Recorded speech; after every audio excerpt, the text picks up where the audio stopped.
Well, good morning, good afternoon, and good evening, wherever you are in the world. I'm JBO, and guess what? It's your host of Ignite Possibility Summit. Welcome, everybody. We are so glad to have you here today. We're making things possible, all kinds of things possible. You know, this is one of my favorite words on the planet, possibilities. And for the next 24 hours, we are going to be talking about possibilities all day today, all day tomorrow, talking about what's possible for you, what's possible in your life, how to make your dreams possible, how to manifest those new ideas, how to absolutely attract possibilities in your life. And we're going to have so much fun because we are the leaders of empowerment publishing and we make things possible. And how do we do that? By telling amazing transformational stories and bringing people into our community who are doing amazing, fabulous, phenomenal, possible things. And we want to tell you all about it. Why? Because we want to help you create some possibilities in your life. Well, I'm super excited to be here. It's June, and I always think of June as halfway through the year. I just had my birthday, feeling fabulous about that. I was just down in the States getting knighted. Yes, knighted. So I'm pretty excited about that. This is my official first event as Lady JB, and I'm super excited because I have all kinds of fun prizes, gifts, contests, and things to give away to you as my new ladyship is taking off. And I just want to pour into all of you with some fun new things. So stick around because we're going to be giving away stuff. We're going to be sharing stuff.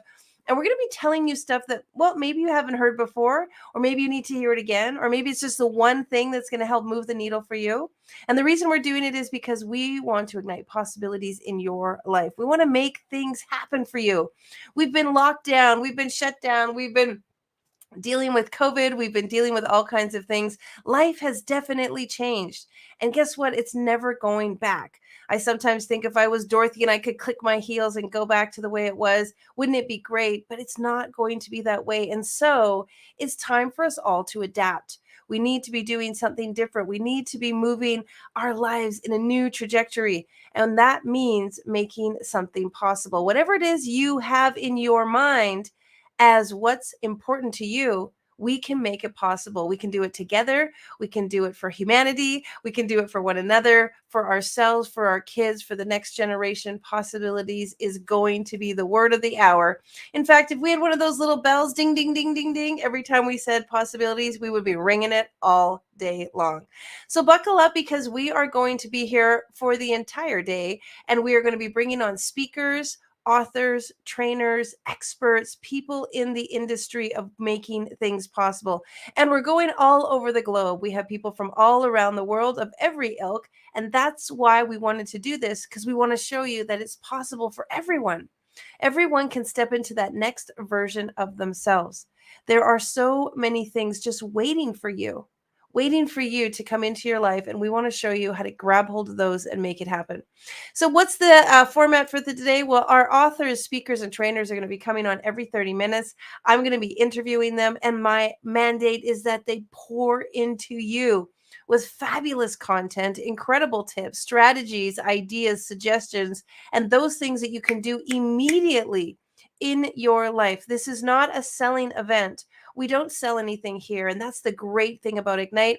If you've been to our other summits, you know that we offer, we give, and our guests and speakers are all having free gifts for you. You are going to receive thousands and thousands and thousands of dollars worth of free gifts over the next 2 days. And it's all because we want to ignite possibilities in you. We want to ignite your life, absolutely, because we know that just one thing can make a massive change over time.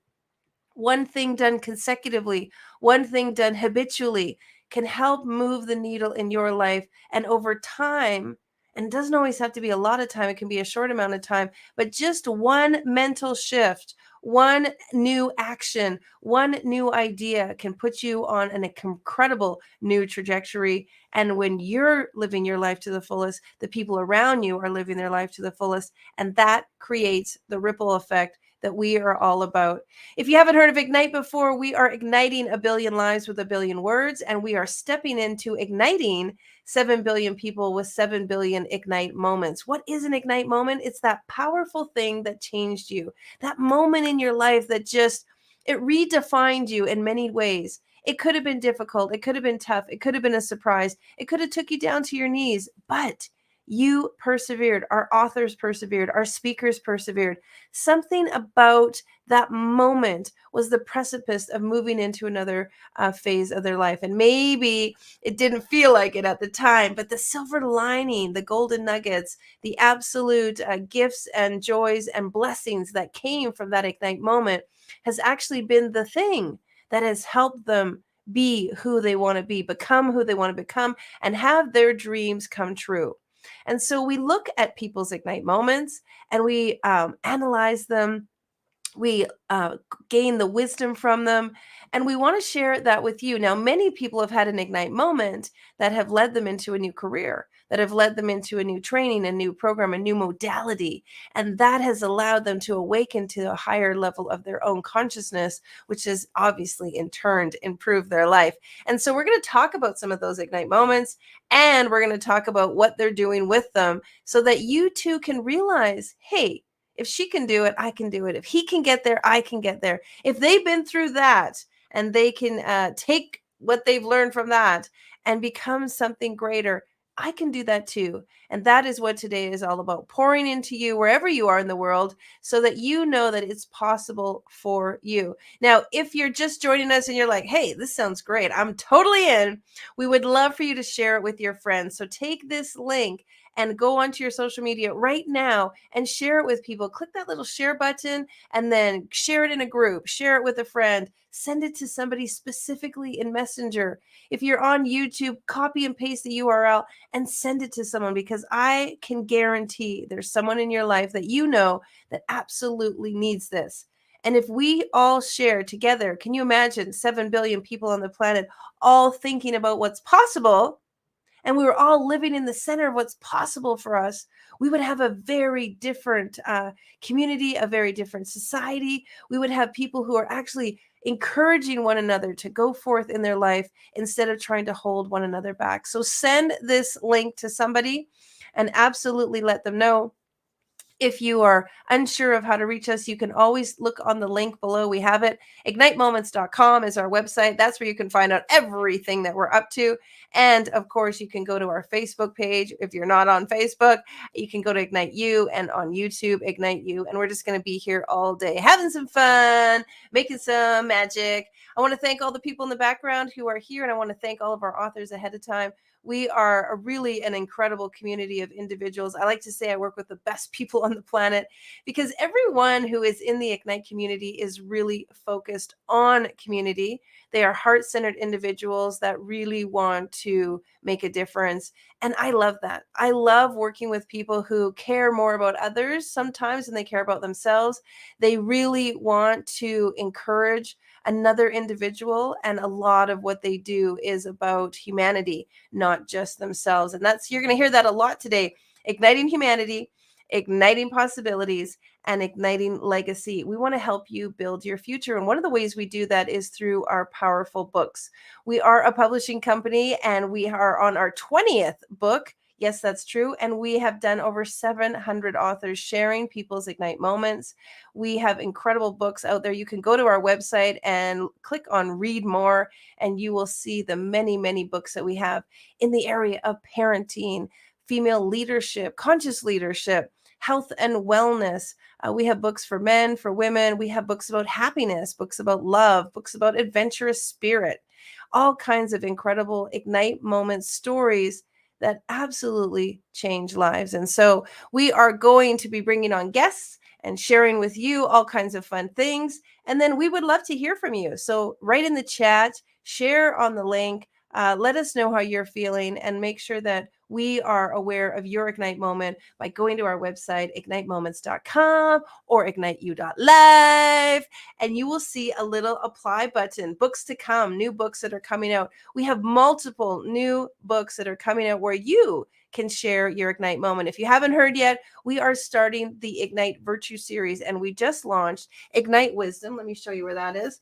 Ignite Wisdom just came out a few weeks ago, bestseller in 7 countries, fabulous, incredible book. And inside you are going to see amazing authors who have absolutely told beautiful stories, powerful, amazing stories about wisdom.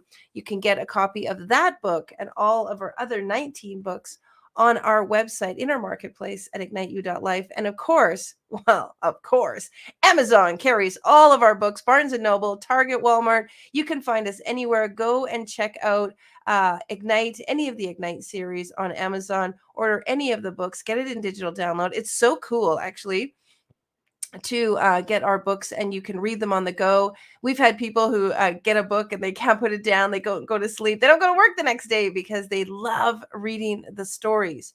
And you're going to hear some of those stories live today, and you are going to experience some of the wisdom. Every one of our Ignite stories has a action step at the end of it.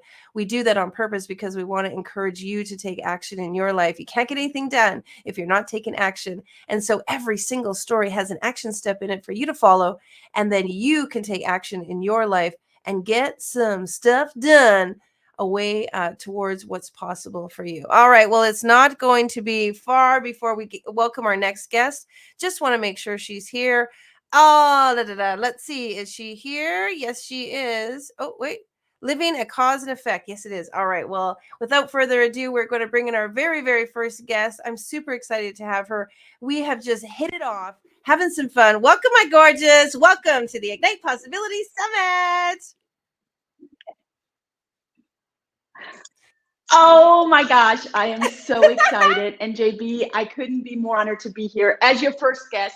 And forgive me, I am in a new space in Germany while I am traveling through Europe.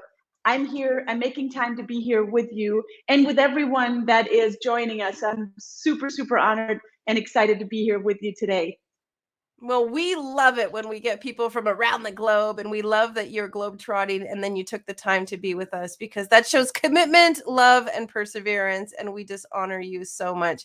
Amazing to have you. I love the synergy and the energy. I love that you're our first guest. So let's kick it off and show these people how to make some things that are possible in their life. So you're a powerhouse, amazing, doing incredible things. I interviewed with you on your podcast. It was one of the funnest podcasts I've ever done. But tell a little bit about yourself, because some people might not know you and how you're making things possible. And thank you for that, JB. So I'm originally from Germany. I moved to the United States when our little daughter, who's now 20, was literally a toddler. And we took those Ignite moments, and not, what I'm talking about today is the living at cause versus at effect. And before I dive into that, I want to give everyone the possibilities that are out there for you to be on here as a guest, as a speaker, to be amongst all of these incredible authors and speakers. And it starts out with really trusting yourself that what you have to offer really not just makes a change in one person's life, but really ignites others to do what they're called to to live a greater life, to have a better job, to fill in the blank, whatever it is that they desire. And when I was a little girl, I asked my mother, if I choose to do one thing in my life, is that what I have to do for the rest of my life? And she says, honey, no. And I appreciated that so much. And my dad said, Brigida, you are a tool for humanity. And that's why, JB, I truly believe that this is not, by accident that our paths have crossed. We are here to really ignite billions of other people. And it starts out right here with you, JB, and with each person that is listening, and with each speaker that is speaking today. So I'm a speaker, I'm an author. I speak globally. I was invited to speak in Switzerland last week. That kind of brought me to Europe, and now my daughter and I are traveling. And of course, we have our own home here in Germany as well. I'm with my sister right now, who lended me this incredible backdrop. I said, I need to do it in here. This is just absolutely perfect. So I'm an educator at heart, and I love people. People always come first, and my family always comes first. So if you know a little thing about me, I will put you first. I will put humanity first. And that's what we're doing. We're igniting humanity. We're igniting possibilities. You're Shall speaking we my dive language. You're into, just like warming my heart. I absolutely love it. and I want to go deeper into that cause and effect. And I don't know, JB, and I would love to hear from others in the comments. When you hear at cause or when you hear in effect, does it ring a bell? Does people know what that means? What do you think, JB? Yeah, it's so interesting because I was working on my new book that's coming out, The Science of Getting Rich for Women, and it talks about cause and effect. And really, like, it's a law, it's a universal, irrefutable law, the law of cause and effect. And if you understand any law or any rule or any irrefutable law, and you use that law for your benefit, or obviously use the law how it was assigned, it's like this incredible flow. It's like magic, like things just unfold. And so the law of cause and effect, so important. But tell us how it works for those people who don't really understand it and they're like, hey, I want to use that law in my life. Yeah, I sure hope that everyone that's watching has something to write on and write with, not just for this session, but I know there's going to be so much incredible content that you want to write down and take notes on. And some people, it's easier and they might even naturally live in a at cause mindset or in a growth mindset. But I'm going to say the majority of people, just by our upbringing, trapped in a fixed mindset. And I want to give some examples here.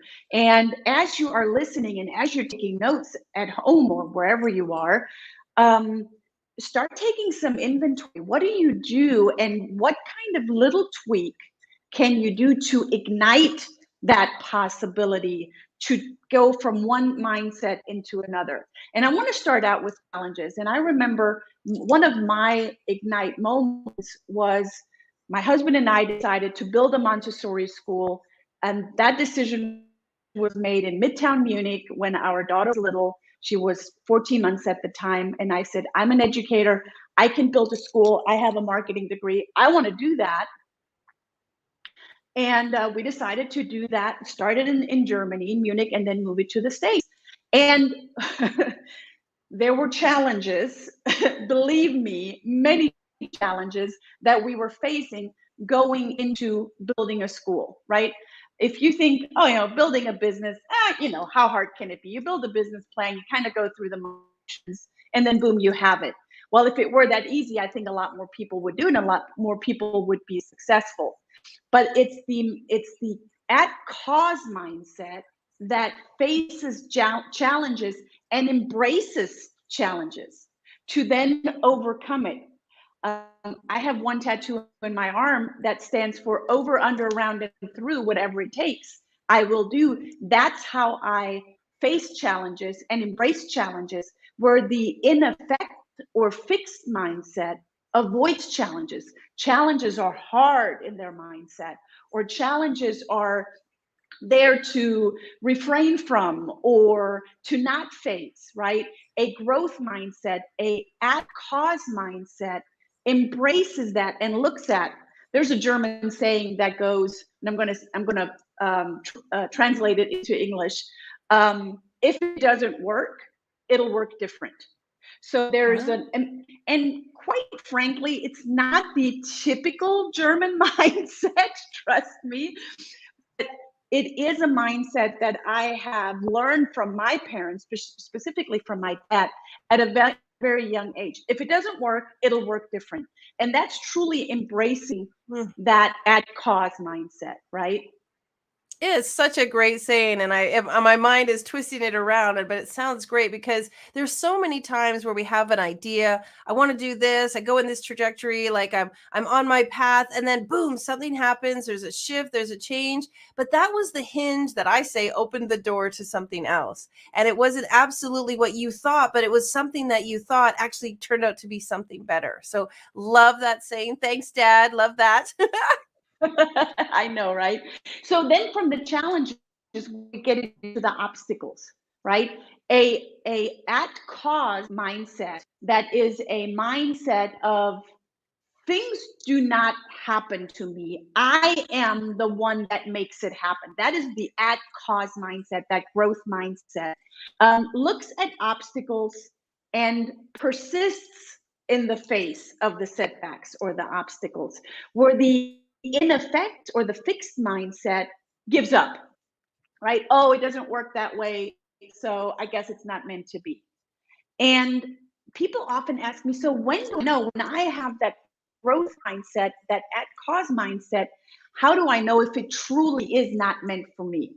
And I want to take like a little shift sideways, a little lateral shift and say, if you have a code of honor, if you have your values truly defined and written out, you will know when it is just a setback, a test sometimes, if you will, and when it's truly this is not meant for you, honey. Move on to a different topic or move on to something different. This is not meant for you. Sometimes it is that case. So it's not, you got to always work through everything, but you got to know, when do you test that it is truly for me? And then how do you persist in that? How do you weather that storm? And is that storm for you is the question. Yeah, and so true because many of us feel like, we have to do it all. We have to, get it exactly right the first time. If we don't do it, then we're a failure. And I love, you were and I were talking about this failing forward, and failure is just a blessing. There was a lot of things that we were talking about that before. So thank you so much for sharing that.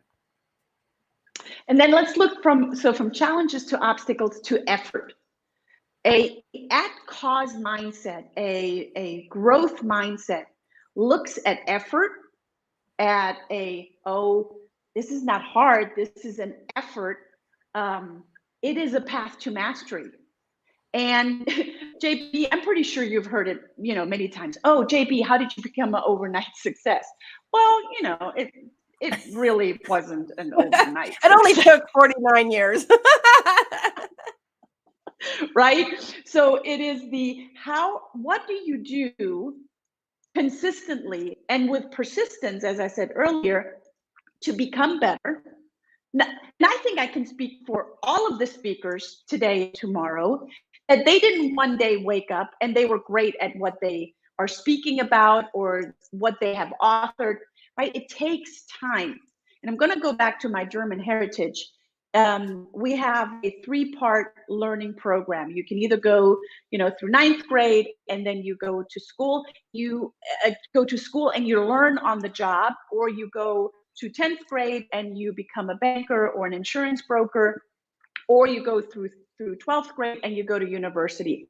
Not everyone is meant to go to university, but the program that we then lead our students through is learning on the job, and they start out as a novice. They start out as a bloody beginner because that's where we all started out.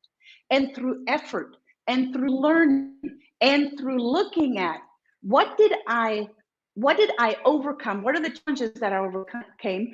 And what did I learn through that? I have seen people drown in literal puddles because they fell face down and they stayed in the puddle, meaning they never learned from their feedback. Some might call them mistakes. I don't like to call them mistakes because if we're truly coming from a growth mindset, an at cause mindset, those things are not mistakes. Those things are great feedback and they're opportunities for learning. Right? Yeah, I agree with you. I've had a few face down in the puddle moments, but guess what? You got to flip over and get up. We all know Les Brown says, of course, if you can look up, you can get up. I'm such a proponent of that, and it's true. If you're in hell, don't set up shop and pay rent. Get out of there as soon as you can. It really is the truth. And so you have been through multiple things. Your life has had twists and turns and all kinds of experiences. Has there been an ignite moment or for you, or was there something that really pushed you in the direction of where you are now and the success that you have? It is those lessons, right? So when we came to the US to build the Montessori school, the first years were getting to know the environment, making a name for myself, serving on the Chamber of Commerce, building a team with 15 staff members, all during my little one was 2 years old at the time when I started building the school. And then we were pregnant again with our second daughter, who's now 16. And, that added another layer of complexity to the learning, to the feedback. And as I was, as a, German businesswoman coming to the States, I did everything pretty much the German way. And culturally, there is a lot of the glass is half empty. And I quickly let go of acknowledging that that's often how I think, in that in effect mindset, but then allowing myself to let go of that. But then I got a little full of myself. I'm going to be really honest, right? I'm not going to sugarcoat it. Got a little full of myself, and I had teachers that I hired for the school that I paid their education, their additional education in the Montessori method, which is another $4,000 per teacher. I made sure that they were set up for success, but I was not set up to communicate correctly with them. Little did I know that I didn't do that correctly. It took me about a good 3 years, because in the first 3 years, they're coming, they're excited, I'm drawing a vision for them, and suddenly from one day to another, they're gone. One teacher gone. Mm, Then I mm. hire another teacher, right? They're excited, and from one day to another, they're gone. And this happened, JB, over and over. And in the beginning, 2.5 years, I'm like, they're all dummies. They don't know an Right, opportunity when they right. see one, right? Until it happened over and over and over again, where it hurt me. It didn't just hurt me financially of continuing to pay for the new teacher's education. It hurt me because it's a private school. Those children are connected to parents, and the parents are connected to a feeling of, she doesn't have her stuff together, so we're going to pull our child out. So that hurt even Right. more financially.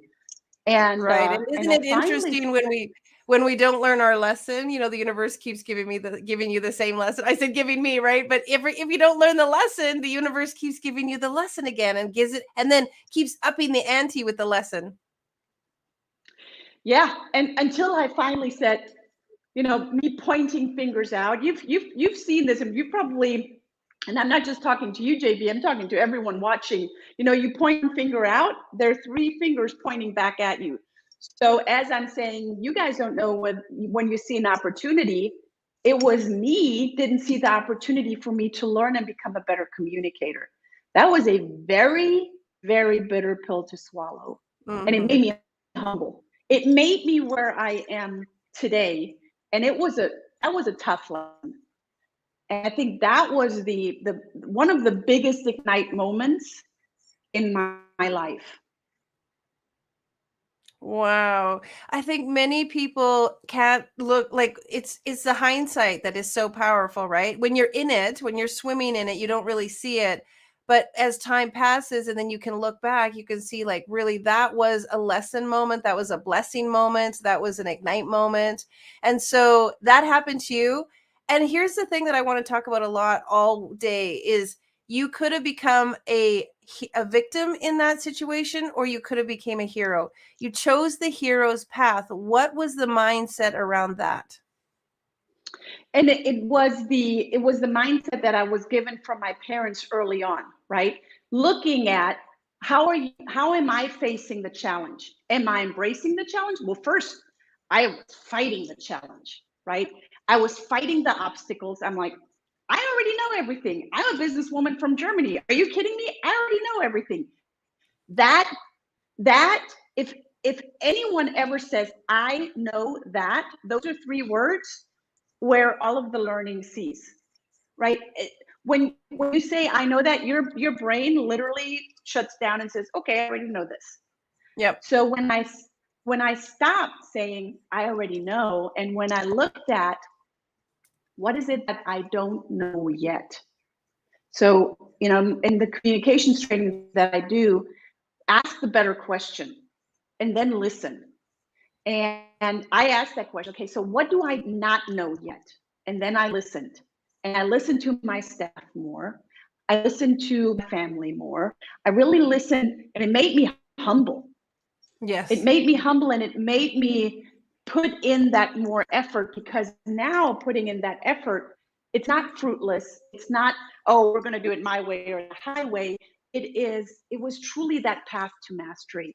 It is learning from the feedback. Some might call it criticism. I call it feedback. I was learning from the feedback, but I was not able to learn from the feedback yet when I was full of myself, Right. honestly. So let's yeah, absolutely. And I've been there too, done it, been there, a same situation. So talk to our listeners. So you're in a situation, listener, something is just constantly that, it's this experience, it's not working out. What would you say to them as a lesson or something, a pause or a tool that they could use right now today in their lives if they're feeling that angst with something? So first of all, what really helped me, and what I help with my clients, is take a step aside or take a step back and try to look at the situation, not from being associated, being in it, but look from it from a disassociated state. Look at it from the outside. Maybe even, you could virtually look from the outside and looking, or asking someone else, what does this look like from looking from the outside in? And be prepared that you're going to get some pretty good truth that might not be comfortable. But in that discomfort is when we get feedback of what we can do better or what we don't know yet. So get disassociated. Know what is it that you want. If your well-formed outcome, and that was my well-formed outcome for a while, if your well-formed outcome is just to make money and not being in service to others, you might want to reconsider your goal, your outcome, and really tap into what is your purpose, right? I built a school, JB, not for me. I built a school for my children. That was my outcome. And I wanted the best education for my children. And I was a teacher there in the beginning. And as we were growing, I was just running the business. I was running the business. And I became aware of, okay, there's continuously, to this day and in the future, there's an opportunity for me to learn to be better, to tap more into my purpose, and my purpose might even shift, right? I went from uh, serving millions of people, and now I'm here with you, JB, Hmm. and all of the other speakers, and it's getting bigger. The vision and the purpose is getting greater. And as we are growing, as I am growing, and as you're growing, you're going to continue to learn. That's inevitable. Yeah. And We do then these. the question begs, Sorry, go ahead. and then the question begs, are you ready for those learnings? Am I ready for those learnings? Am I ready to absorb those learnings? Because some of them are going to be hard. Yeah, don't you find that when there is that crux or that new, uncomfortableness, you got to break out of your shell a little bit, you're sort of, pushing out of the cocoon, that it's actually because you're totally ready. Like lots of times I find that when crisis or stress or something is sort of powder kegging, it's because you're actually ready. You're ready to bloom into the next version of you.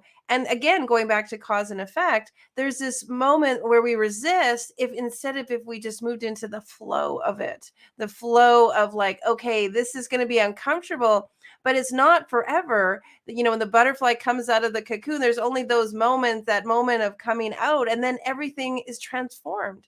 Can you talk a little bit about that? Because I think people are in resistance sometimes of like the angst because they want to avoid it, and it just perpetuates instead of like, okay, push through it and then you're on the other side. One of my wise mentors many years ago, I'm going to say decades ago, said, you know, staying where you are, being complacent is hard, or being broke, or being in a non-supportive mindset or wherever you are is hard. Growth is hard too. Choose your heart. Which heart do you want to have? Choose your heart, right? Think of, and I love the analogy of the cocoon and the butterfly, and we all know what that looks like. I want to also tap into a different analogy of the little chick that's still in the egg. If I would come along as the farmer and I would want to help the chick out of the egg, and I would crack the egg, the chick coming out of the egg will not be able to survive, because literally going through the eggshell from the inside out strengthens the muscles of the chick to then be able to survive and then serve us either in providing companionship or meat or eggs or however we look at the chick. But if we help the chick come out of the egg, we're doing the chick a disservice. So I want to leave you with, choose your heart and be okay with taking some hard steps. And that also starts with a mindset. If you tell yourself growth is hard, well, guess what? Growth is going to be hard. Yeah, That's it's just gonna how be it's hard. going to be. It's going to be hard. Absolutely. But if you're excited about the growth, and if you tap into a greater purpose, how we are igniting, in the next 2 days, people and humanity, there's a greater purpose, and suddenly it's not hard anymore. Suddenly it's effort, and suddenly it's feedback, and suddenly it's greatness, but there's a deeper purpose in that. And I want to it's I was encourage gonna say everyone. sorry that we keep cutting you off. I love that because again, people are like, "What is the purpose? I don't know my purpose. I'm struggling with my purpose. How do I get on purpose?" And so, in the few minutes that we have left, is there a way that the cause and the effect pulls the purpose forward? Well, it starts out with what I said earlier. It's that awareness first. Where are you right now? And how much do you like where you are right now? And if you feel, if you get a hint that there is a deeper purpose, and we all have that deeper purpose. And, what I said to you guys earlier about my dad, my father, when I was about 5 years old, he said, "You are a tool for humanity." And I'm like, I don't know what that means, but sure, daddy. Right. And he constantly repeated that over and over, and he placed that in my life, and I took it on. That is my purpose, and that plays out, and that constantly evolves. So if you don't know what your purpose is, start out with being aware of where you are right now, and look and take inventory. Ask other people around you, family members, friends. Ask people that really give you the truth and not just sugarcoat, what you want to hear, but what do they really see you when they look at you? What is the essence of you? Oh, you know what? When you cook, it makes the entire house smell so good, and you bring family members and friends together, and suddenly there's a beautiful community that you're creating through cooking. That can be a purpose. So start taking inventory of those things, what you're already doing, because you're already living in your purpose. You might be so in it, you might be so associated that you don't even see it. And then it cannot grow. And then it cannot blossom to something much, much greater. So it starts with the awareness, and then start paying attention and be very intentional in that growth mindset. As you're becoming aware of it, how are you looking at challenges? How are you looking at the learnings? How are you looking at change? How are you looking at situations? Are you looking at them from an in effect, oh, I'm a victim and life happens to me? Or are you looking at it from a victor point of view of, you know what, things are not the way that I see them, that I want them to be, or that I want them to be shaped into? Start paying attention to that and look, how can you shift it? How can you do one little shift more today? When I go work out, my personal trainer always says, we're either going to do a +1 or a +5. That means if you do 20 sit-ups, we're going to do 5 more. Because we can do more when we tell ourselves and when we're aware that we can do more. And often we need someone that strengthens our back and says, do more. So pay attention to that. Be aware, pay attention, put energy forth so you can get to those results. One of the success laws that I teach, JB, is thoughts lead to feelings, feelings lead to actions, and actions lead to results. If you do not get the results, or you don't like the results that you're getting, go back to what's happening here. Go back to your thoughts. Take inventory of that. Become aware of that. Put attention to where you want your feelings to go, and then take action, put energy in that so you can get to the results that you desire. Thank you so much for saying that, because a lot of people are like, I just want it to happen. I just want someone to do it for me. Why isn't it unfolding? Why isn't it just happening? And I even can think back, decades ago in my 30s, I was like, oh, why isn't it just happening? Why isn't it just happening? It doesn't just happen.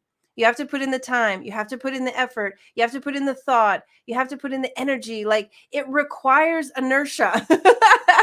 Nothing is going to happen if you just stay sitting on the couch, waiting for it to happen. And so I really appreciate what you said. And you're so correct. Thoughts create our emotions, and it's our emotions that drive us. That we don't just want something, we want a feeling. We want to feel something. And in that need for a feeling, that's what pushes us forward. So I know that you have so many amazing tools. You teach, you are incredible, a mentor. Can you share a little bit about some of the things that you would love to offer our listeners? Because I'm always a proponent of giving, and I want people to be able to access you. I brought gifts. So one Yay! gift We is love gifts, love language. Exactly. So my first gift is the Success Loss checklist that you can print out. You can put your desk. You can put on your refrigerator or wherever you want to. Not just you access this, but your entire family or your entire team. Success Loss checklist. I know that we're going to put some links out. It's bit.ly/center of NLP. That's where you get your Success Loss checklist. Go get it. And then I brought a second gift that is also for free, of course. That's what gifts are. And I love giving. And that is a concise introduction where we're going to dive deeper into what we talked about today. Because quite frankly, JB, you and we could talk like for days. And that's easy for us. So those are the two gifts that I brought. So give us a little bit about the checklist. How can we utilize the checklist? So the checklists are a checklist of success laws. And one of the success laws is if you do not like your results, go back to your mindset.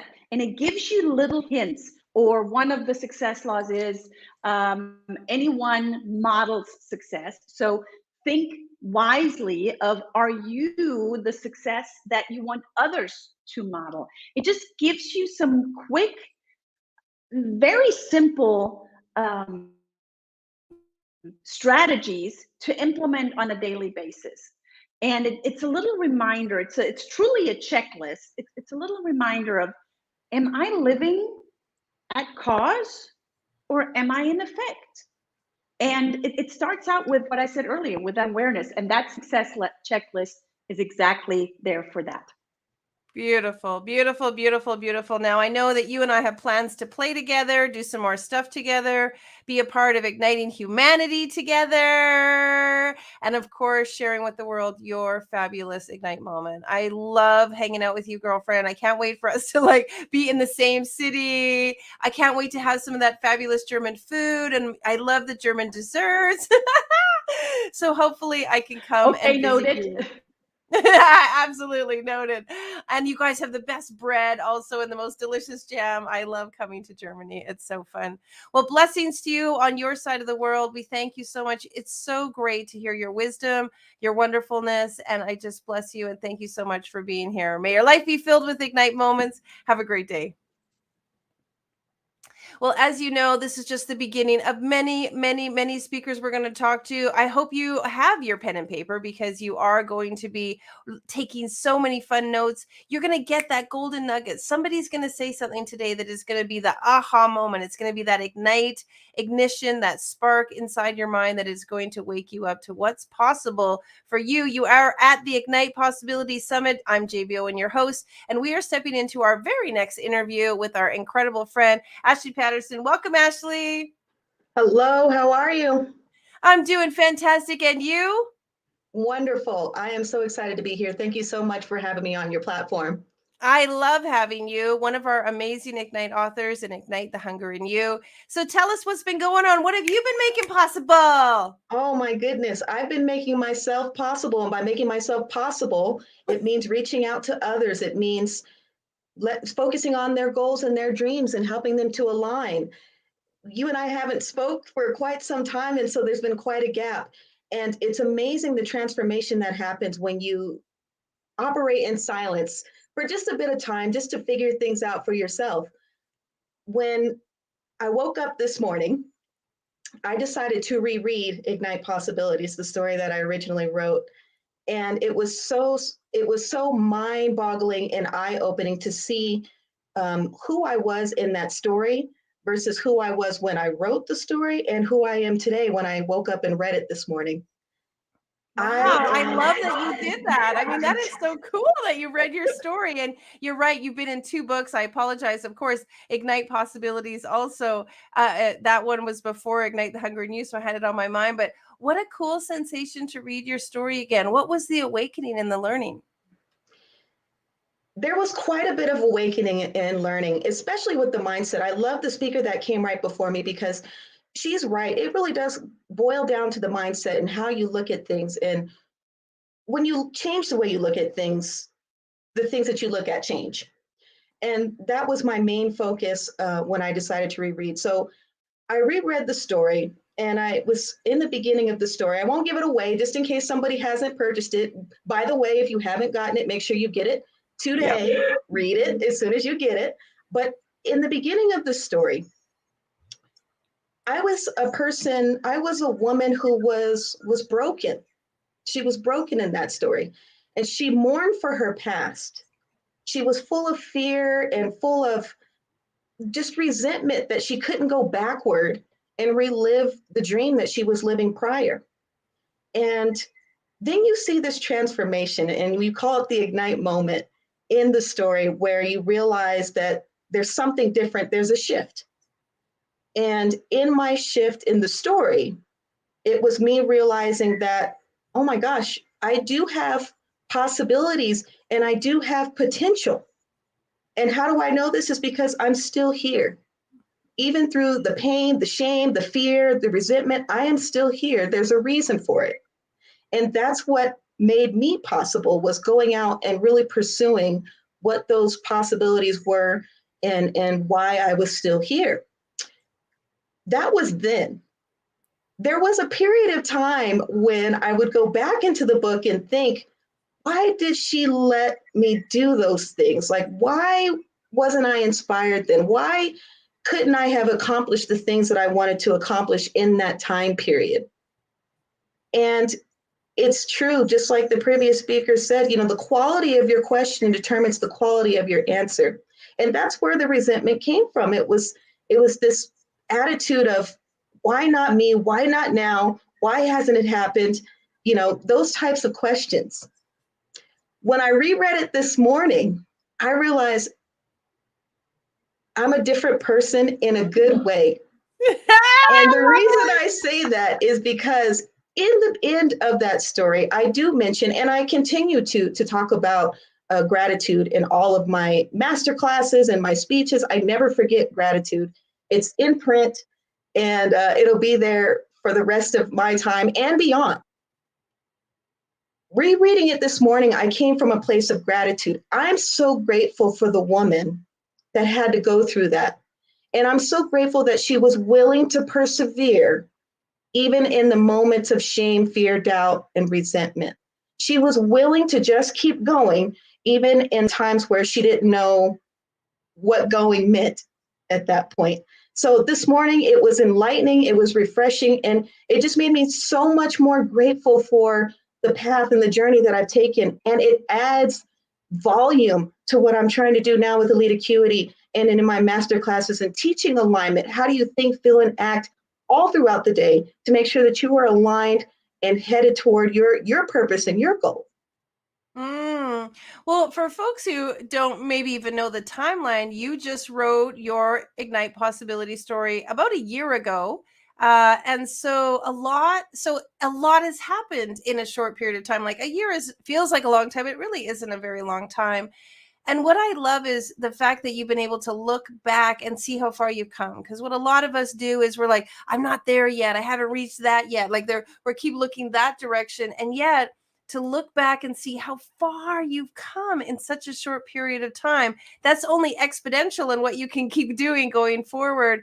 I really appreciate that you did that. And that's the power of storytelling. And when we dive into our own story, share a little bit about now looking back for seeing how far you've come. Does it give you the hope of like you can leapfrog to the next thing and the next thing and what's possible for you going forward? It gives me hope, but it really gives me confidence. Right. Because if I can get through a period of time like that where I was at the lowest of my low, then the little hiccups that happen throughout the day seem so minute. So I think sometimes, and I may not be alone on this, I think sometimes we focus on the little things, the little hiccups that happen throughout the day. Your camera freezes, or you forgot to call somebody back. Those little things happen. We're all human, but those things don't define who you are. And they certainly don't define your success, especially if you don't make a habit of it, right?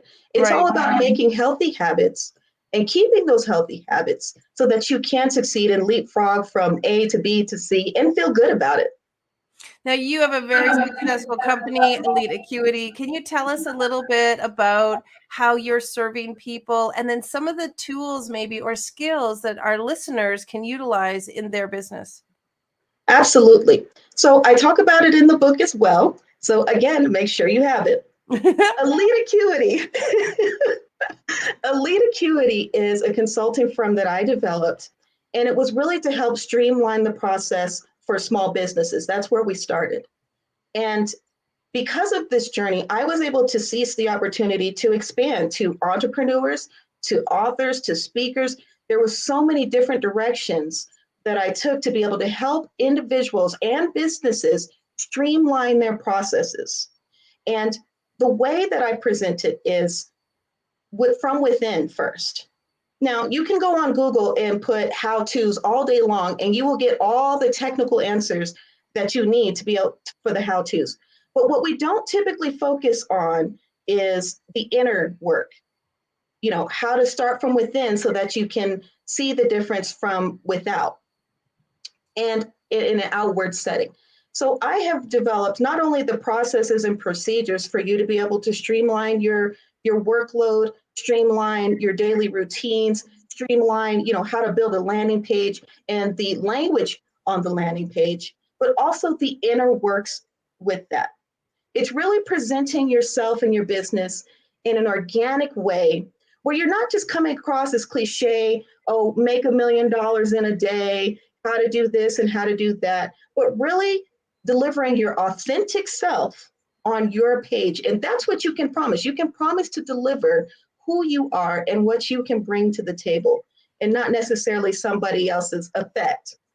So that's what I focus on. I'm so honored to have launched my new masterclass. It's called Spiritual Entrepreneurship, and it's all about alignment. How do we think, feel, and act compared to what we're putting out there in the world and on the internet and in our social media and on our landing pages?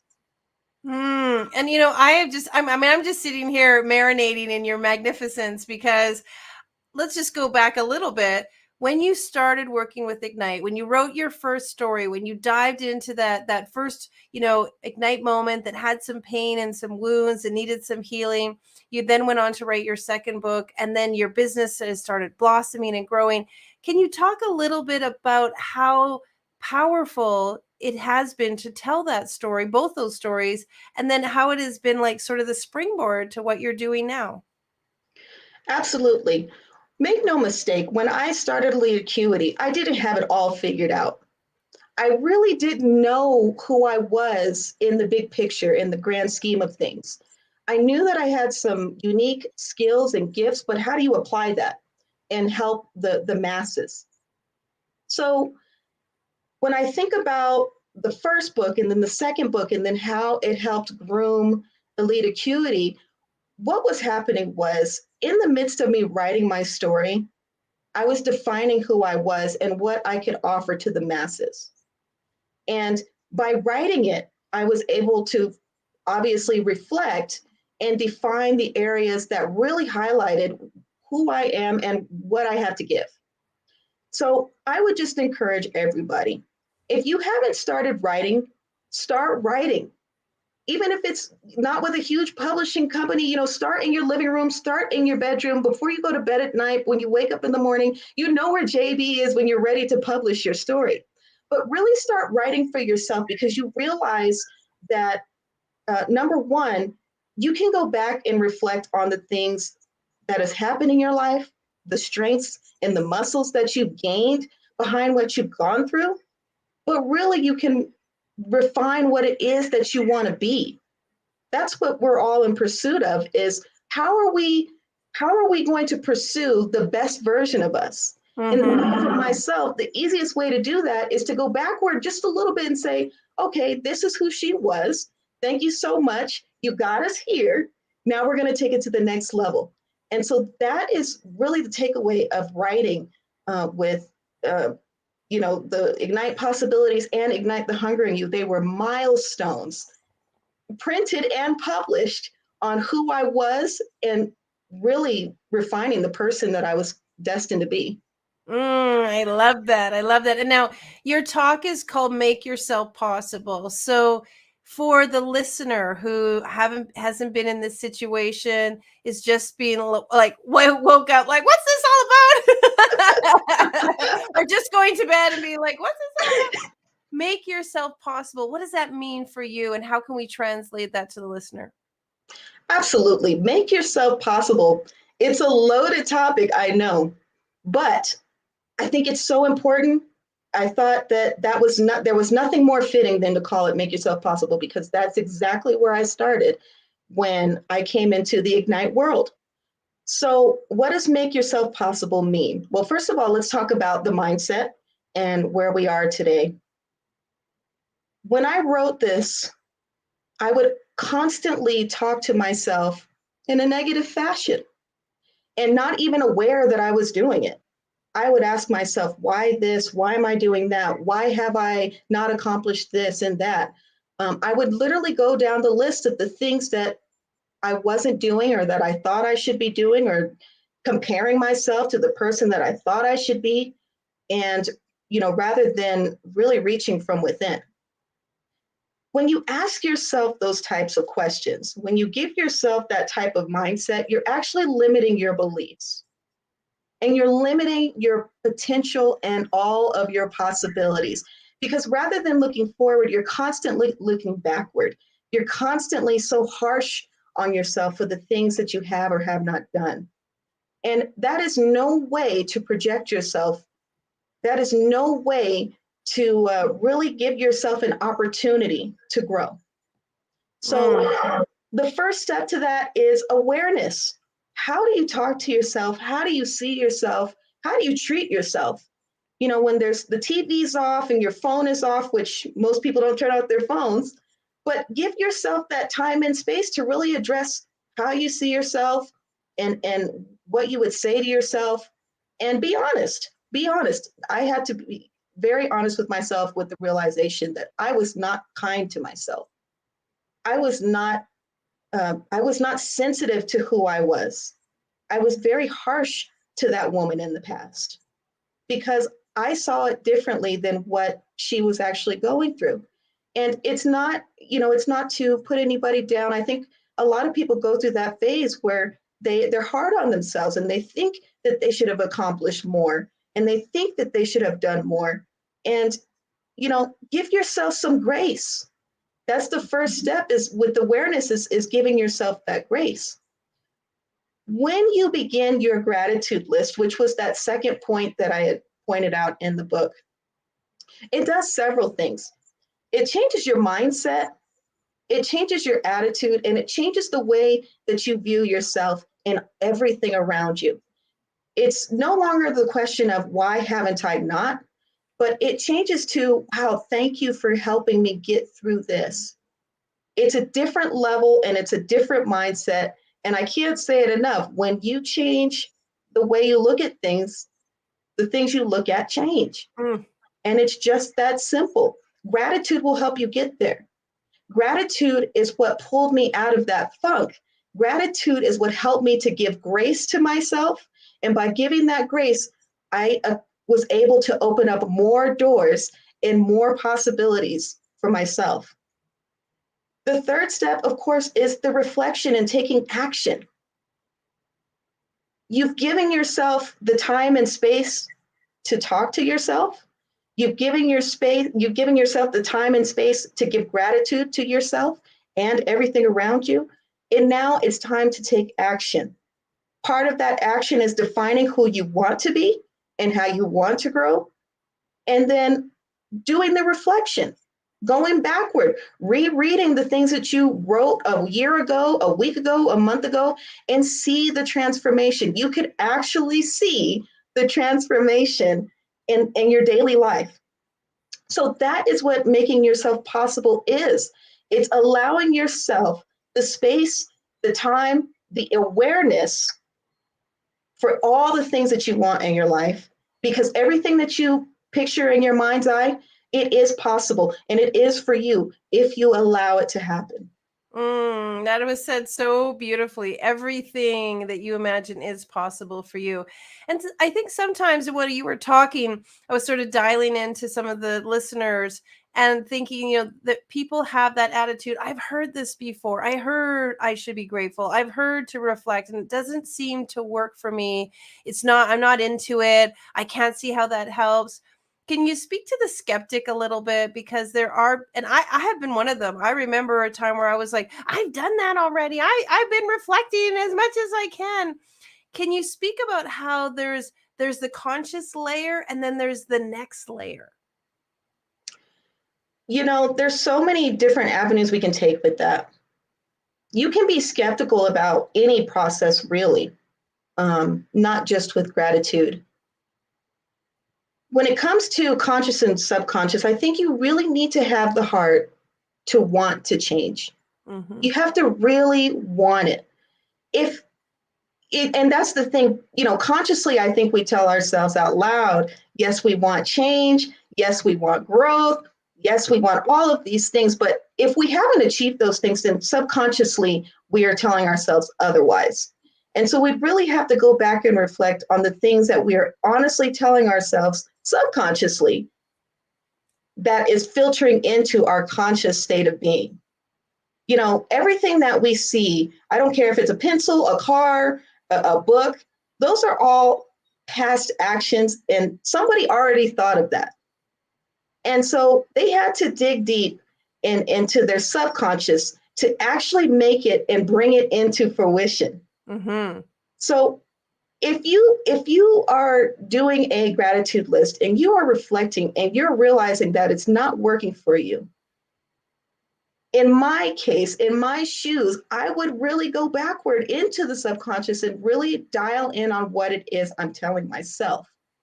I used to think for a very long time that I was over some of the woes of my past. But the honest truth was, it wasn't true at all. I wasn't over it. And the reason I knew I wasn't over it is because there were reoccurring issues that constantly came up, and it just highlighted, and it would get louder and louder over and over and over again, which you had spoken about previously. And So if you're a skeptic, go backward and go inward and really start to question, number one, what do you really want for yourself? And number two, what is it that you're holding on to that's holding you back from this process not working, right? Because people are saying it for a reason. People have experienced the transformation of gratitude. And the beauty of gratitude is not only is it free, but it works. Yes, So, amen. Yeah, like headlines, it works, and headlines, it's free, and headlines, you can do it anytime you need. exactly. So if it doesn't work, dial back in. Yeah, absolutely. So you are always such a giving individual, and you've poured into me in many ways. Can you share some of the things that you'd like to give to our listeners? Because here at Ignite, our whole mandate is how can we give to you in a way that will ignite you? And I know that Ashley's got some great gifts. Absolutely. Go to eliteacuity.com. When you go, we always, always, always offer a free consultation. You do not have to be a member. You do not have to be a paying customer. The idea is that we're here to help and we have the strategies and techniques to do so. If we don't, we will recommend you to the person who does. So we have that service readily available. Call or email, contact us, and we will set up a one-on-one consultation with you to help you on your streamlining process and your alignment. We also have tips and tricks and tools that we are offering. I just published the alignment worksheet where it really helps you dial down on who you are versus the message that you're putting out there into the world. And so I want to give that to everybody as well. That could be a part of your consultation if you want me to just go through it and help you really spell out those dots for yourself so that you can work and live with ease in a grateful and wonderful way. We have those options for you as well. It's so good because people do sometimes become the fly inside the jar. They can't see, they can't see something that's right there in front of them. Or here's just if they did one thing, it would make that all the difference in the world. And I think that that's one of the things that you help with. And folks, I just want to say, we are going to be giving away gifts all day long. This is just the beginning, but utilizing these free opportunities that our speakers are giving to you is so amazing. I actually just love putting them on a list and be like, this week I'm doing this one, this week I'm doing this one, this week I'm doing this one, because I learned so much from my speakers, from my authors. And the same that what I want to say with Ashley, this alignment assessment, it's so helpful because it just puts things into perspective, helps narrow things down, gets you on the right track, obviously saves you time, money, and energy. All of that deeply matters. And so I just really want to encourage all of you to take advantage of this because you have everything to gain and nothing to lose. Ashley, before we wrap up, tell people a little bit about how to make some possibilities in their lives. You have done it, you're doing it, you're coaching them. Give them a takeaway that they can write down in their notebook and do. We talked about reflection, we've talked about gratitude, we've talked about listening. Any last final words? Absolutely. I'll tell you about my very last endeavor that I've just adopted. And I just joined the 5 a.m. club. For those of you who have Yay! never heard, yes, I would typically wake up early, but never at 5 a.m. And I would encourage everybody to join the 5 a.m. club. Call me, email me, and we can talk about those steps. But really, when you commit to waking up early in the morning, you give yourself an unfair advantage. You give yourself that extra boost that the person who's still sleeping doesn't typically get. If you're really serious about your craft and you're really serious about your growth and really want to see some transformation, get up earlier in the morning, get up at 5 a.m. and start your day off right. Start it with alignment, start it with gratitude, and you will see the transformation even faster than what I've experienced. Yes, I'm a 4:30er because my personality is, oh, it's 5 a.m. club. Well, I'm going to get up 30 minutes earlier. So I get up at 4:30. And what's so cool is someone once told me that you really only need 6.5 hours of sleep. And so whenever I just decide if I'm going to go to bed, I will just add 6.5 hours, and then I get up. And so 4:30 has sort of been my body clock. But I'm with you. There's so much you can get done in the morning, before the phone rings, before the your emails start going, before the kids are up, before the spouse is up.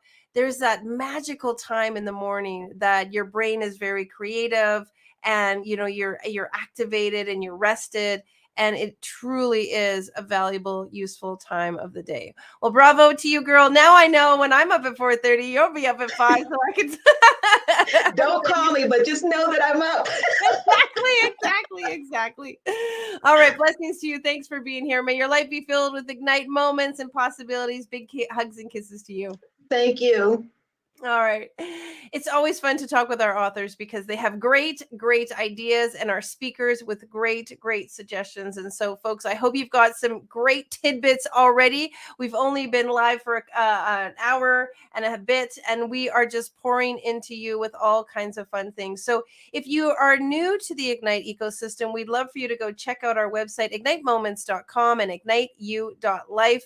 You can see that attached to my name. Ignitemoments.com is where we want you to see all of our books, all of our projects, all of our courses, all of our training, because igniting your life is what we do. Igniting a billion lives with a billion words, and igniting 7 billion Ignite moments shared. That's our mandate. Why? Because we know that Ignite moments make a difference for you as the experience. You look back and be like, this happened to me in my life. This was an Ignite moment because this was something that moved me forward. Ignite moments help the listener and the reader. You're going to listen from here. People today are going to talk about their Ignite moments, and you're going to read their stories in our many, many books that you can find on our website. And their story is going to pull you forward.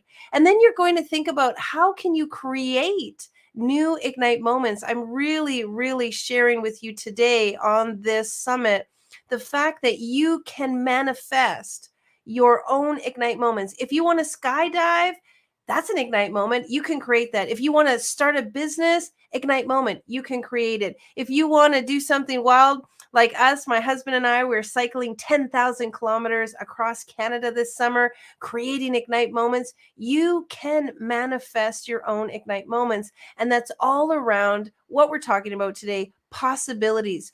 Igniting possibilities in your life, and all of those in relationships, in finances, in friends, in family, in faith, in health, spirituality. You can ignite what's possible for you, and we're going to show you how. We're going to do it endlessly all day long. So share what we're doing with your friends. Let them know that we're here on Facebook and we're on YouTube. And of course, start looking at one of the Ignite books that you think would really be helpful for you. If you go to igniteyou.life and go to the Read Me, you will see multiple books that we have written in areas that are very, very powerful. You can go to our igniteyou.life/shop, and you will see the books that we have, along with some fun other things, some apparel and other fun stuff in the Ignite Possibilities realm. Well, here we go. We're stepping into our next author. Very, very excited. She is coming to us from the U.S. Ladies and gentlemen, please welcome Victoria Rader. Yay! Hello, girlfriend. Hello, hello, hello. So good to be here. Well, thanks for taking time to be with us, because, ladies and gentlemen, if you don't know, Victoria Rader is on the brink of publishing her own solo book. She has been with the Ignite Publishing House for a while now, working with us, and super busy because next weekend she is going to be publishing her brand new solo book. How's it been? How you been feeling? And things tingling? Oh, it's all tingling. It's all on fire. It's beyond ignited. It's like a bonfire, walking on coals. I love it. I love it. I love it. Beyond ignited. That'll be like our next business. And so go back a little bit, rewind a tiny bit, because you are at this really magical moment. But maybe there was a time that there was that climb and that process. Talk a little bit about that for our readers and listeners. Yeah, so if you think of the book and how it started, and you know it better than anybody that it didn't start where it's finishing, Right. and I think it's so important to just for anybody who is set on, I cannot start because I need clarity of vision. Now that is a myth that has to be busted. Right. That is the possibility buster. Okay. The Let's do it. possibility buster is the second I see it clearly, I'm going to move forward. So, just to be very transparent, first of all, I think JB was, I know JB was like God's hand to me at a time that she came into my life, because she became the catalyst for possibility, to allow for things to come through in the most miraculous way. So I was very set on a book. I was very set on a project. I was already following the divine prompting of, you've got to do this. You've got to write your next book. I published a bunch of books. They were great, bestsellers, but it was like, it's your time. So I started writing a book, and I have this vision, and I'm really set on it. And I submit my first draft of half of the book written, people, half of the book, to JB. And this lady, friend of mine, did we clap for lady yet? Here she is. She looks at that and she's like, the book could be a bestseller, like globally, not just, Amazon globally, but the title, it's like really not conveying the message. I said, okay, I am paying for the guidance I'm receiving. There'll be nothing but gratitude. So, humility is something we all have to work on. And for me, I have to work on it daily, because I get attached to my vision that I think is taking me somewhere, right? So I was like, okay. And I took it to the time of pondering and meditating, and a very different title came in. And I said, great, I'm going to be doing this new book with this new title. Recalculating, right? Recalculating the vision, allowing to unfold further. Halfway through that project, I'm looking at my chapters and I say, well, I'm just not giving my reader what I should be giving my reader by squeezing the volume of information, of stories, of transformation into chapters. And so I'm on a plane. A lot of these little ignite moments happen for me on the plane. I'm like, I'm above, the picture is clear, I'm flying, I'm soaring. And it was like, well, actually, it's because you're not writing this book and these chapters. You're writing eventually 7 books.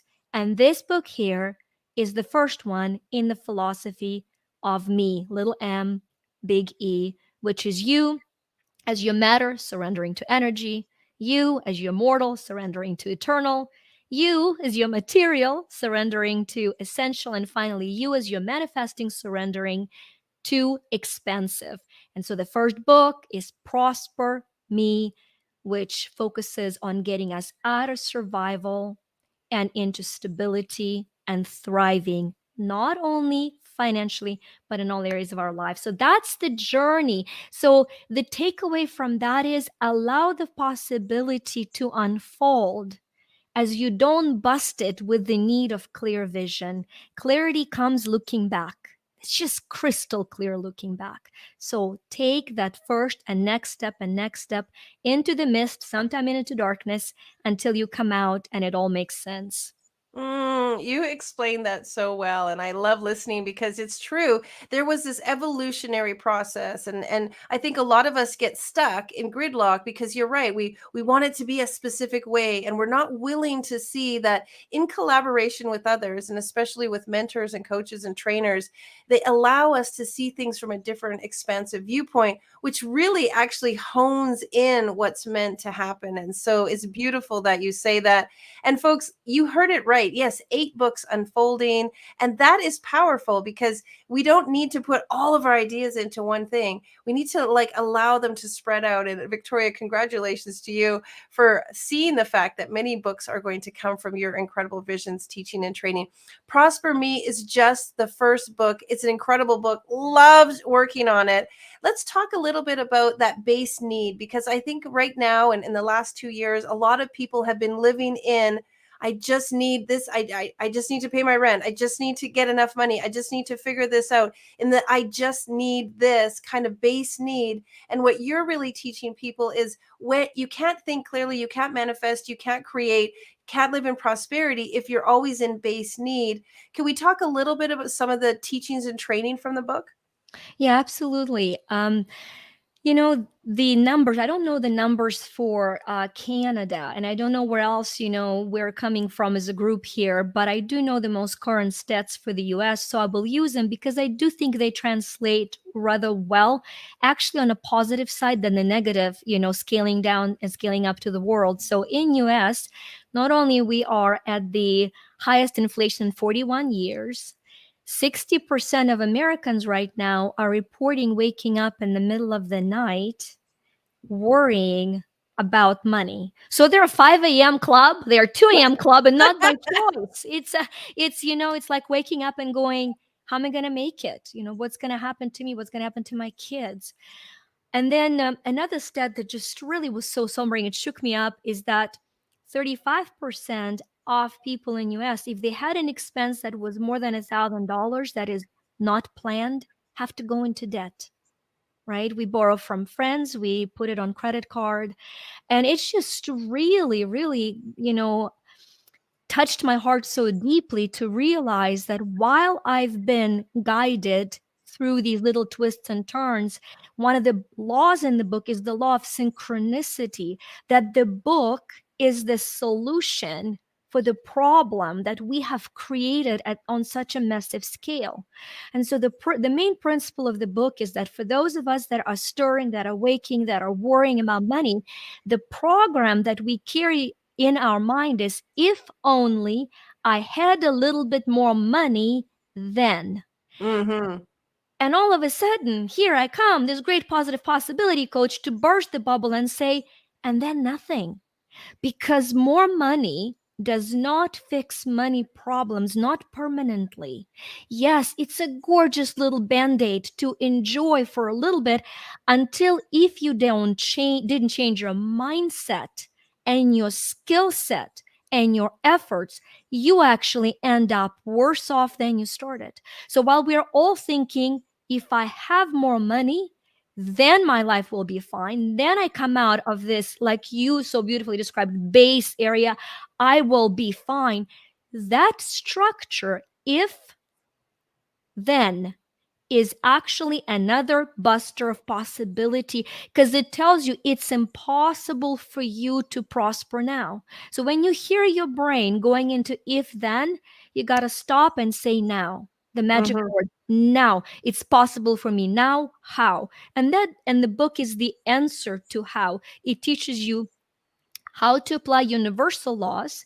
We call them universal because they can be applied to every area of your life. That's why they're universal.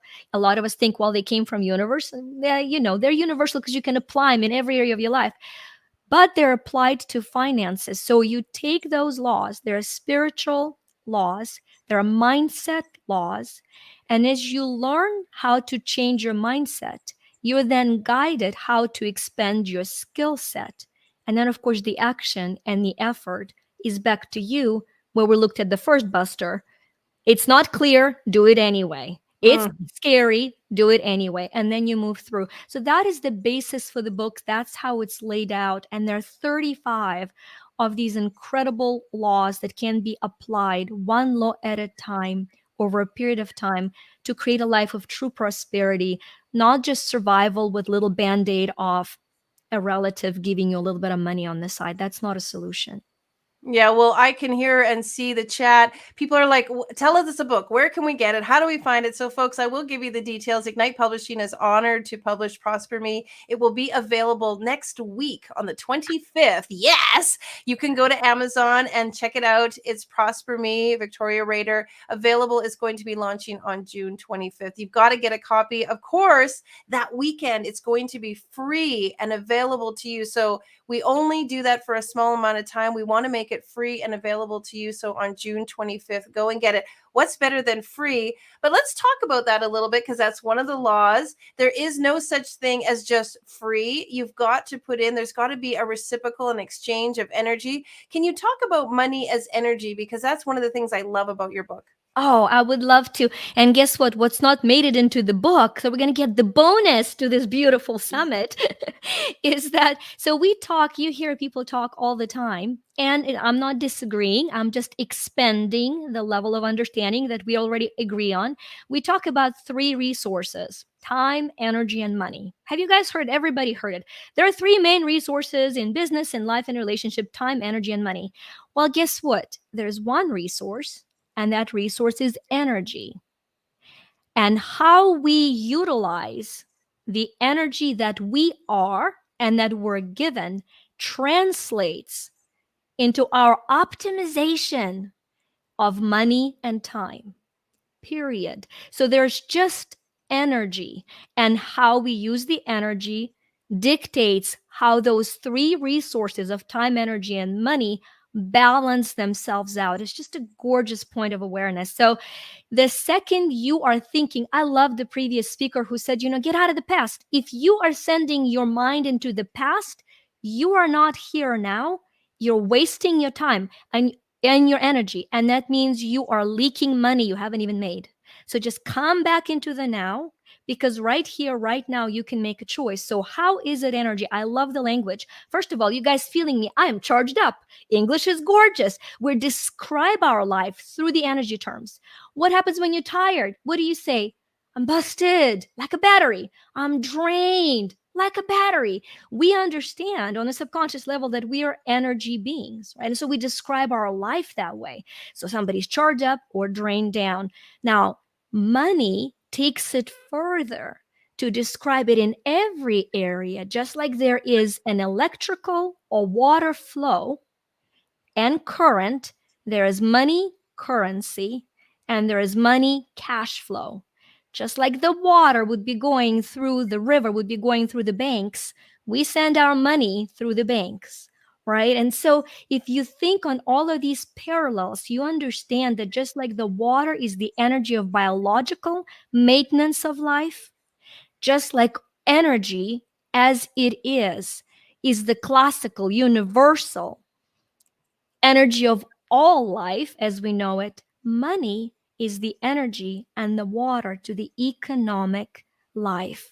And it is not to be turned off, it is to be opened fully like a faucet, so that as you become prospering in your life, you can pour water into the water of money, into prosperity, into the lives of those around you. So it's all one concept. So if you're looking at your life right now and you say, I don't have time for this, it simply means that either you are putting your energy into something else, and it's good to be honest with that, or you've exhausted your energy as to where there's no longer money to support where you're going. So constantly be reevaluating.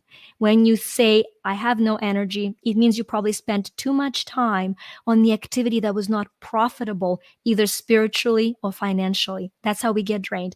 You will never see JB drained. Not possible. Not possible. So she doesn't have more access to energy than any one of us does. She just utilizes her energy in the most optimal way to profit humanity, which in turn makes her very profitable. It's a gorgeous, gorgeous, gorgeous cycle. Thank you for saying that. And I'm looking at the bottom underneath your name, possibility coach. Like, I get so excited because it's true. You are teaching people how to create possibility, not just in money. And this is what this book is about, Prosper Me, but in so many areas. And that analogy of water is really great. Take it one step further for me, because I think about people when they hang on to money, that tightness, that like, I don't want to spend it, I don't want to use it. And then if I think about like a stream, if you try to block a stream, it's just going to go like in other different ways, potentially chaotic. What's the energy around holding on to money, fear of spending it or fear of letting anyone else have it? Yeah, subconsciously, we even use it once again in English language. We say, hold on, hold on, hold on a minute, hold that thought. It's the language of survival. And if you're hanging off the cliff, right? If you're hanging off the cliff, the capacity to hold on is very important physically, because if you let go, you fall. And so that leap of faith with money comes with understanding that when you hold on to money for the fear of survival, your fists are clenched, but yet you're not hanging on the cliff, right? You're probably sitting right now listening, and whatever it is that you have in your bank or, in your wallet, you're not going to be harmed physically, but you are on a survival level of, I must hold on because if I let go, I'll fall and crash. But look at this. If I open my fists fully, now my hands are ready to receive because the fist cannot receive. If there is like a shower of money coming right now here, gold coins falling down, what have you, and your fist is clenched, you cannot receive. You've got to let go in order to open to receive. And so, what we're letting go of is a lot of attachments and a lot of fear. We let go of needing to know now what and how things are going to be resolved instead of trusting and following through with the very few small steps that are given to us now, one step at a time. So, letting go of the attachment, we got to let go of desperation. We got to let go of desperation. The fastest way to let go of desperation, realize that no matter where your life is right now, there is somebody somewhere that is much worse off. So your goal is to find, serve, and generously impart into that person's life. Once you do, you let go of your misery and you become somebody's solution. The universe responds to you as the mechanism of giving, saying, because you're giving, you're now open to receive. Until we become genuine, authentic givers, we're shut down to receive. So the more we hold on for our dear life, the less life is allowed to flow through us. Said so beautifully. Bravo, bravo, bravo. Okay, let me ask you another one. And this used to be me years ago where I would say, like, oh, I just need $1,200 to pay my rent. I just need $1,200. And guess what would happen? I would get work whatever, $1,200 would show up. But I never had that extra because I kept saying, oh, if I only had like $600 to pay for my new brakes, I just need $600. And then I would work and the $600 would show up. But it was never like there was this abundance. And I realized that I kept telling the universe what I just needed. Now, I hear a lot of people when I'm doing my coaching, they'll say, I don't need a lot. I don't need to be rich. I don't need to have, too much. I just need X. Talk a little bit about that just need little bit. Yeah, so I want to introduce the concept of dominant frequency real quick. And that is the energy that when we walk into the room, people feel about us. I mean, they don't have to be psychic, they don't have to be intuitive. But if I'm going to start talking to you right now like this, I don't know what's happening to your energy, but you feel it. Something shifted. You don't need to be like, a medium or some other weird stuff. We are energetic beings, so we respond to people's energy.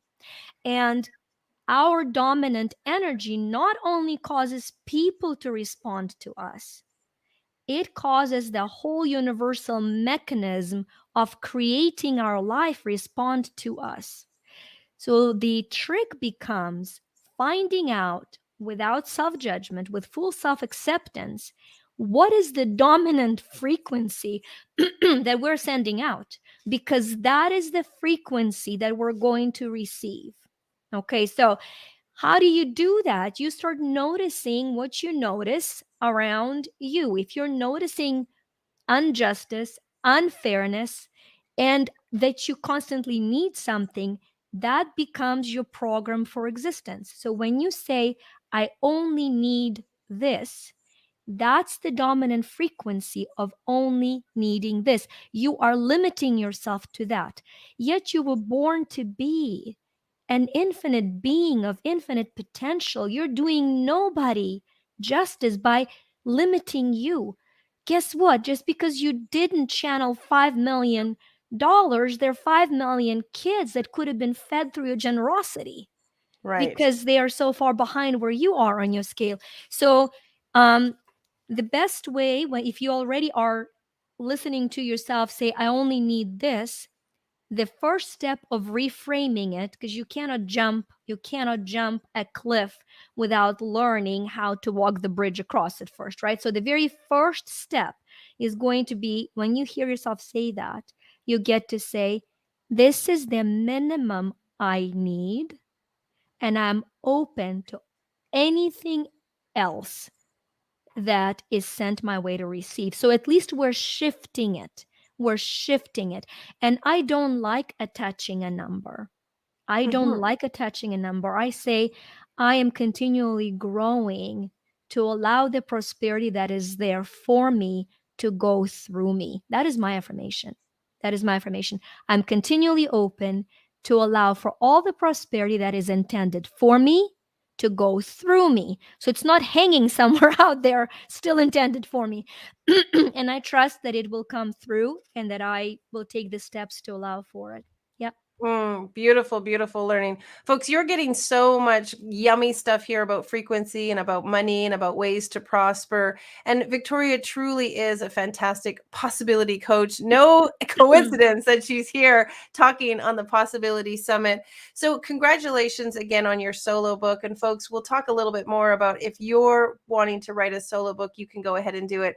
Let's shift gears a little bit, darling. There is this ignite moment in your life, or this time when something was here and it precipiced you here. Can you talk about the leap from where you were to where you are now, and just some of the possibilities that you can share with our listeners? Yeah, in early 2000s, I found myself in a very interesting spot in my life. And I like to describe things as interesting because if we describe them as tragic or dramatic, then we are giving them power over our life. So if you're going through something very tragic or dramatic, allow for yourself to look at it as interesting, and that you take genuine interest in finding the long term solution and a possibility of bringing light into that. So, in that particular period in my life, if you could pick any area of my life, it was in survival. My health was in survival, my marriage was in survival, my parenting skills we're just not going to talk about. Right? I mean, I was like, when you're in survival, you're surviving as a mother. Finances were not an apparent part of my life. They were a distant probability. So if you were to look at any aspect of my life, I was really struggling, and it felt very heavy, and it felt very dark. And that's the word.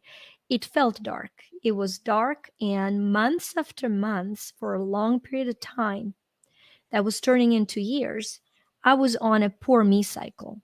I was really feeling so bad for poor me cycle. I was pitying this existence that I've come to live, feeling that so many things outside of my control were impeding my growth. And so, because I'm a person of faith and I'm a spiritual person, I was talking to my creator and, saying, I know we're told that we can't be like tested beyond our ability, but I think you got this one wrong. I think I've surpassed my ability a long time ago. So, like, can we have a negotiation here? But jokes aside, I was really pleading, saying, lift the burden, lift the burden. I can't carry it. It's too much. And I literally woke up one night in the middle of the night to this still small, very clear voice that said, so my full name is Victoria, but I go by Vika, and that's how my mind receives when I'm spoken to by God, by divine source in my life. And I heard that very clearly that Vika, you're asking for the wrong thing. You're asking to fight the darkness. Just imagine you're in a dark room. Would you kill it with a gun? Would you knife it with a knife? Would you scare it with shouting and screaming? There's only one way to chase the darkness, and that's by turning on the light. And the fastest way yet is by becoming that light. That was a literal ignite moment in my life where I flipped the light on my life and I said, I got it.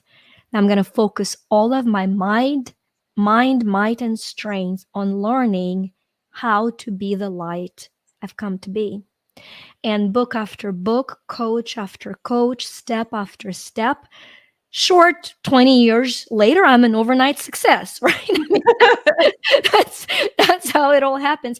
But that was a pivotal moment. And so in 2013, I actually started my company and I named it You to Shine to honor that moment because it's spelled YU number 2 shine, and it's a reminder that we are born to shine, that there are two of us that are always, and what is it, 10, 15 years later, that through JB's question, how you going to name a book, and me getting the name of the book and seeing little M big E and thinking, wow, it's a cool marketing device, understanding that those are the two that I am. I am mortal and eternal. I am matter and energy. I am manifesting and expensive, right? I am material and essential. And only by working with the two can I let my light shine. And as I do, you too can shine. So, once again, what I thought the name was and what I'm understanding it to be now, and 50 years from now, when I am in my, you know, 90 plus gorgeous shape, I'll be like, and this is what it meant. We'll be on our rocking chair. Yes, it's possible. You say it so eloquently, and it's just a divine gift to listen to you. Well, thank you so much. I know that you've got something that you would like to gift to our listeners. Share a little bit about that. Yeah, three quick amazing things. As JB mentioned, June 25th, grab the book for free, right? We're going to start with the free things. Then, if you go to our site, youtoshine.com, there's an amazing free meditation. It's only 5 minutes, but it takes you from scared to sacred. You're recommitting that little C from living in fear to living in light. It's free, it's there for you, grab it. And then for this program and for amazing JB, we've created an offering we haven't had before. And that is if you go to our youtoshine.com and you check out our Quantum Freedom phenomenal program of growing in quantum physics, in spirituality, in energy. If you sign up for that program and you put in Ignite 30, Ignite 30, you're going to get 30% off that program. And that's just something we wanted to honor your Thank Ignite you. moment in our life. Thank you so much. I really appreciate that, folks. Make sure you get a copy of Victoria's new book and her meditation and check out her website because she has so much to offer. You are a divine, magical, amazing individual. And I know you've got a whole bunch of other interviews and things lined up for today. So go and be magical. And thank you for being here. Blessings to you. Thank you. Much love. Thank you. You got it. So, folks, I'll remind you if you want to go to Amazon on June 25th and get a copy of Prosper Me, write that down. Prosper Me. That is Victoria's book. I want to just say blessed to write the foreword for the book and really dive into each and every one of the 35 laws in that book. So much fun because each and every day I was reading one. I was like, okay, I'm going to implement that law today. Now, Victoria is an example of what we do at Ignite Publishing. We publish what we call white glove authors. We give the white glove treatment where you get helped step by step, very specific to you and your dream and your goal, and we help you write your solo book. Now, if you've got a solo book in you, if somewhere inside of you something is saying, I need to tell my story, I need to write a book, I have a great idea, people are always telling me to write, then listen to that voice because it's coming to you for a reason and it means you are meant to write. There is no calling for a book without somebody calling for it. And so if you have a calling to write, it's because somebody out there needs to hear what you have to say. And so you can go to our website, igniteyou.life, and you can click on our white glove program and you can see what we're up to and then find out how I can help you very one-on-one. It's a very personal experience. Writing a book is as I like to call it, I'm the midwife of books because I help walk you through the process of publishing and going international bestseller. And I love doing it. I absolutely love doing it. We are the leaders of empowerment publishing. And if you've got a book that is empowering others, then you want to work with us and we want to work with you. All right. Well, without further ado, ladies and gentlemen, please welcome our next guest to the show. Hello, gorgeous. Welcome, Vanessa. Hey, girl. Oh, unmute yourself, darling, and so we can hear you and see you. You're gorgeous in the bed. There you are. Hello. How's everything in your world? Everything is great. It's a beautiful, breezy day here in New Jersey, and I have all the windows open, and it's gorgeous. I love it. I love it. All right. Well, let's make sure nobody's mowing the lawns.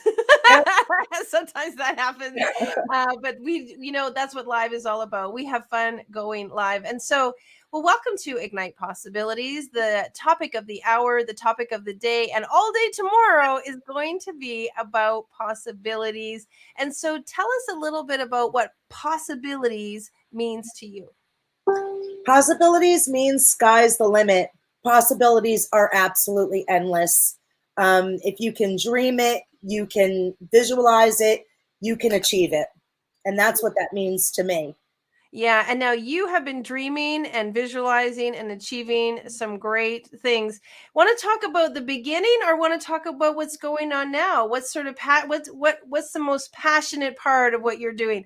How you got there or where you are now? The journey is the most passionate part. I wake up every day to something new. The universe is just conspiring to make all of those visions happen in one way or another. I pinch myself every day and wonder how it is all coming to light. Everything, every day is another step further in that journey. And it's great that you say that because many people feel like, well, I'm not there yet. Like there's some marker that I'm not there yet. Talk about that. What is the there yet? It's because you love the journey. I love the journey, but many people are living their life. I'm just not there yet. I haven't reached it yet. I haven't got there yet. How powerful can you share the journey process? Well, the thing is that you have to embrace all the little things. Every little thing that happens and comes into your life is there for a reason. It's, in embracing what is happening and embracing the opportunity, the little things, the big things, so you can enjoy those big victories. Every day you have to look at, instead of saying, why do I have to do that? Or why is that happening? You have to look at the possibilities in that position you're in. And it wasn't until I came to realize that everything that happened in my life was for a very specific reason. It was all part of that master plan in the story of my life. So, embrace all of the little things that happen so you can enjoy the big victories. And once you see how that music starts to play and how it all plays out and you say, oh, that's why. And it really is eye-opening. And all the little pieces of the puzzle fit together to create the masterpiece that's your life. Mm-hmm. Now, some people find like when you're in it, like when you're in the thick of it, when you're in the storm, we talked about having your face down in the puddle. One of the authors said earlier today, when you're in the thick of it and you I can't possibly see how this catastrophe is helping me. Is there a mechanism that you use to pull you through it, to get you, out of the muck? Well, Lord knows that I have seen enough muck. So, it was very hard to see. It wasn't until I figured out my journey and figured out those very important components were all part of the plan, that I could never be where I am today had it not been for those dark moments. And basically, once you start to see why things are happening and the lessons you need to learn and where you are going, is that possible? Yeah. Tell us a little bit about your Ignite moment, that sort of the awakening that you had. Well, I've had a pretty amazing journey so far. My Ignite moment was when I found myself raising my daughter on my own and, where do I go from here? And I had a great career in New York City in the fashion industry, and I couldn't see being able to do both. And I think you were speaking with another guest about, being hard on yourself, thinking you have to do it all. And that's pretty much where I was. So I had to reinvent myself. And it wasn't until the biggest ignite moment of my life when a mentor said to me, take what is in your hand. And I realized that all the little pieces of the puzzle of my life were there for me to come into the fullness of my destiny. And so that was the biggest ignite moment where I started to process and design the life of my dreams and put the pieces together and create that. Yeah, and I think what I hear when you say that is a lot of times people feel like their life is here and they want to get here and there's no string in between. And the truth be told is you can never get here if you don't utilize what you have with what you have. And that means your resources, your opportunities, your friends, the people that are around you. I often tell people, you want a new computer? Use the computer you have to make the money to get your new computer. Don't just wait and wish for a new computer. You have done a lot of things. You've been very successful. Can you talk a little bit about that string, that using what you have to get what you need?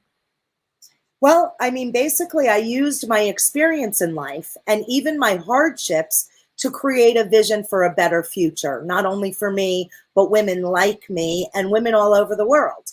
So I took the situation that I was in and I created a foundation that would help other women in similar situations. And that's where Beautiful was born, providing inspiration, fashion, and faith for women who were going through a hard time or needed a little extra push or needed, some inspiration and some mentorship to actually do that. I've been lucky enough to have experienced some really great things. And I knew that what I had in my hand was meant for a higher purpose. Mm-hmm. So tell us about your amazing business and the company that you have.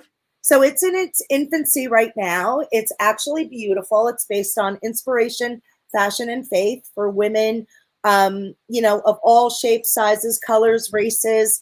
I've had the privilege of traveling the world, so I've met some amazing people. And it's really basically in the process of defining itself. But I created a inspirational t-shirt line for women to wear based on scripture and based on inspirational quotes that literally just came to me while driving the car on the way to the store. And so they're really beautiful. And I actually wanted to mentor and minister to women to not only look good, but to feel good, to help empower them so that they would actually create the life of their dreams. And especially with a care and an emphasis on women after the trauma of divorce, to help uplift them and inspire them for all the dreams that, went by the wayside and to reinvent themselves to be who they want to be. And this really goes to the saying, sometimes your mess becomes your mission. And Yes. so you talk about women, you talk about divorce, you talk about empowerment, all of those things. I mean, you are your customer. So many of us are. I'm my customer. I want people to have an ignited life because I needed to ignite my life. And so faith and fashion, talk a little bit about that, because a lot of us have lost some of our faith, and we have, so let go of some of the faith that we believe in. And your t-shirts and your messages is really about being bold and sharing that. Can you speak a bit about that? Because I love your t-shirts. I'm a customer. Share about the faith that really is now kind of helping people create what's possible. Well, faith has always been incredibly important to me. I come from a very Christian Catholic background.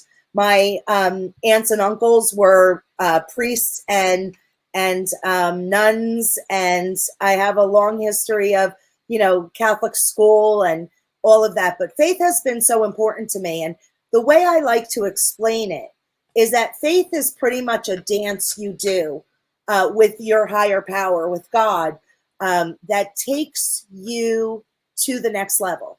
And if you're able to see all those little signs and all those little nuances and able to put them together, it's really important to have a belief in something. And the scripture on my t-shirts are scriptures I have never heard of before. And being, a firm believer in God, I was like, how is it I have never heard of these before? And so I was like, that's it. Those are the quotes I'm going to put on my t-shirts, because I wonder how many women don't know how powerful and beautiful and worthy and valuable they are.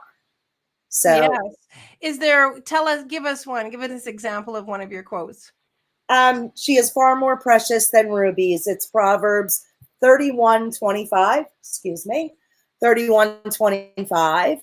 And it's so true. Women need to step up and level up in their power of how valuable they are and what they're deserving of, and to know within themselves that they are more precious than rubies and diamonds. And whew, they just need to know who they are, and especially in God. And once they start to believe that, they'll shine from the inside out. I love that. I love that. She is more precious than rubies. So, for all the single moms who are listening, can you give them some support, some tools, some strategies to help them go from, I was a single mom for many years, and I had to like dig deep to get the fortitude to be an example for my kids. I know there's lots of single moms who are listening. What would you like to say to them? There's so many things I'd like to say to them, but one thing is you are worthy of all you desire. You are worthy of people, being surrounded by people who love you and nurture you and guide you and water you to blossom the way you were meant to. And for them, it is not until I experience the hurt back in that day that I can actually minister and say that to them. Yeah. And do you feel like it was a calling? Do you feel like you sort of planted the seeds all along the way? Do you feel like it was just like you got the idea to do your company, like it was sort of, you said you were driving and it hit you? Or and a lot of times ignite moments are kind of that one little spark. But in truth, when we can look back, there was like this tilling of the soil all along the way to get there. Do you look back at the journey, right, when we spoke about from before, that right from a young age you were undergoing this journey to be where you are right now? Yes, for sure. I mean, that was the biggest fork in the road for me. And I knew I had to use it to make the world a better place, to change things for people who were suffering, women who were suffering through that trauma. And I wanted to help lighten their lives, lighten the load, give them inspiration, mentor them into waking up, raising their hand, getting it going, and just going on to become who they were created to be, and that their journey was not over and their life was not over in that. So there's some people who have pencils in hand, pens in hand, fingers on the keyboard. What would you like for them to write down or share or remember from listening to you today? The biggest thing is get up, raise your hand, take the opportunity, do the things that you have never done that you want to do. I mean, it's actually a very so loaded, that question. So there's so many things that I would like to say. Do all the things that you've wanted to do. Come into the fullness of your destiny. Take the chance. Fulfill your dreams. And do all of the things that you've wanted to do. Well, let's talk about take the chance. That one really spoke to me. I think sometimes people want to do something, but they kind of talk themselves out of it with their doubt. Take the chance. Let's unpack that one a little bit more. I have an idea. I want to do something. And when you say take the chance, what are we really asking people to do in their mindset? Once they have a vision in play, they need to close their eyes and they need to see how they can manifest that. It's all in the action step. If they want more friends, go out and find them. If they want to be in a better group of people, inspiring, but mostly to cut out that background noise, to listen, to read, to experience, to do. Raise your hand, take the chance, walk the road less traveled, because I can assure you the journey is well worth it. Yeah. I remember when I was in my spiritual journey and really reinventing myself, as you said, I didn't know what to do. Like I literally, the mind that created the problem didn't have the solution. And so I remember going on Meetup and I just committed to every single week, I would do something off of Meetup. And I had to, there was no way I wasn't going to do it. And so I would search the meetups and in my local town, and there was like a drumming circle, or there was a chess, club, or there was a comic rally. And I was like, okay, I don't know what this is going to mean, but I'm going to go. And I'd sign up for any, and they were all free. And there was like entrepreneurial luncheons, and there was, like wine tasting. And I just signed up for one every single week and forced myself to go. And some were amazing. I met the most amazing people, and some were like, oh, I never do that again. But it was the essence of like getting out of my comfort zone and committing to doing something that I didn't know, and having faith, and just being willing to try something new. And over time, as I exercised the muscle of getting out, trying, being open, having faith, it actually steered me directly to where I wanted to go. And I started to meet the right people and show up in the places that became the breadcrumbs to the next thing. Can you talk a little bit about the daisy chain of once you get into flow, there's this real daisy chain of progress? Well, like you said, once you get into that flow and you start taking the steps forward and leaning forward. I mean, I am a big firm believer of vision boards and, creating that vision of your life. Whatever you want, take a little baby step toward that goal. And once you take the steps, you will see the progress. And every day you will wake up with that smile and that little tinge in your eyes saying, I'm really glad I did that because it led to this and it got you further towards your goal. I mean, for the last couple of years, I've read, I've learned, I've grown, I've done challenges. I've just, jumped right in, feet first, and just expanded my horizon, what I didn't know, and just opened my world up to the possibilities. And as the little things started to happen, I started to really see how the world works and how it works for me, and manifesting them all. And just some beautiful experiences, some beautiful connections. And it's been absolutely amazing. Well, you're super creative in fashion. Talk a little bit about vision boards, because there may be some listeners who don't know what a vision board is.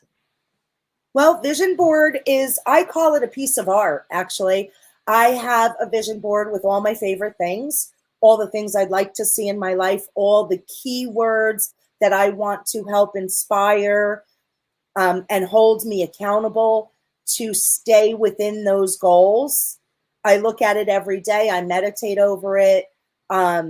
It's a beautiful piece of art displayed actually in my living area so that I see it every day. And it has the people I love. What else does it have? The places I'd like to see that are on my bucket list, keywords that inspire me. What else? I'm looking at it right now. My late dad, my mom, what else? A couple of actually really inspiring quotes. And it holds me accountable. Yeah. Say And that, that visual piece is what's happening. Like even we see you looking at it, and we can almost feel it. Like we can feel it. And so explain to people the power of the visual and the creative side, that right side of the brain, how that activates the process of manifestation.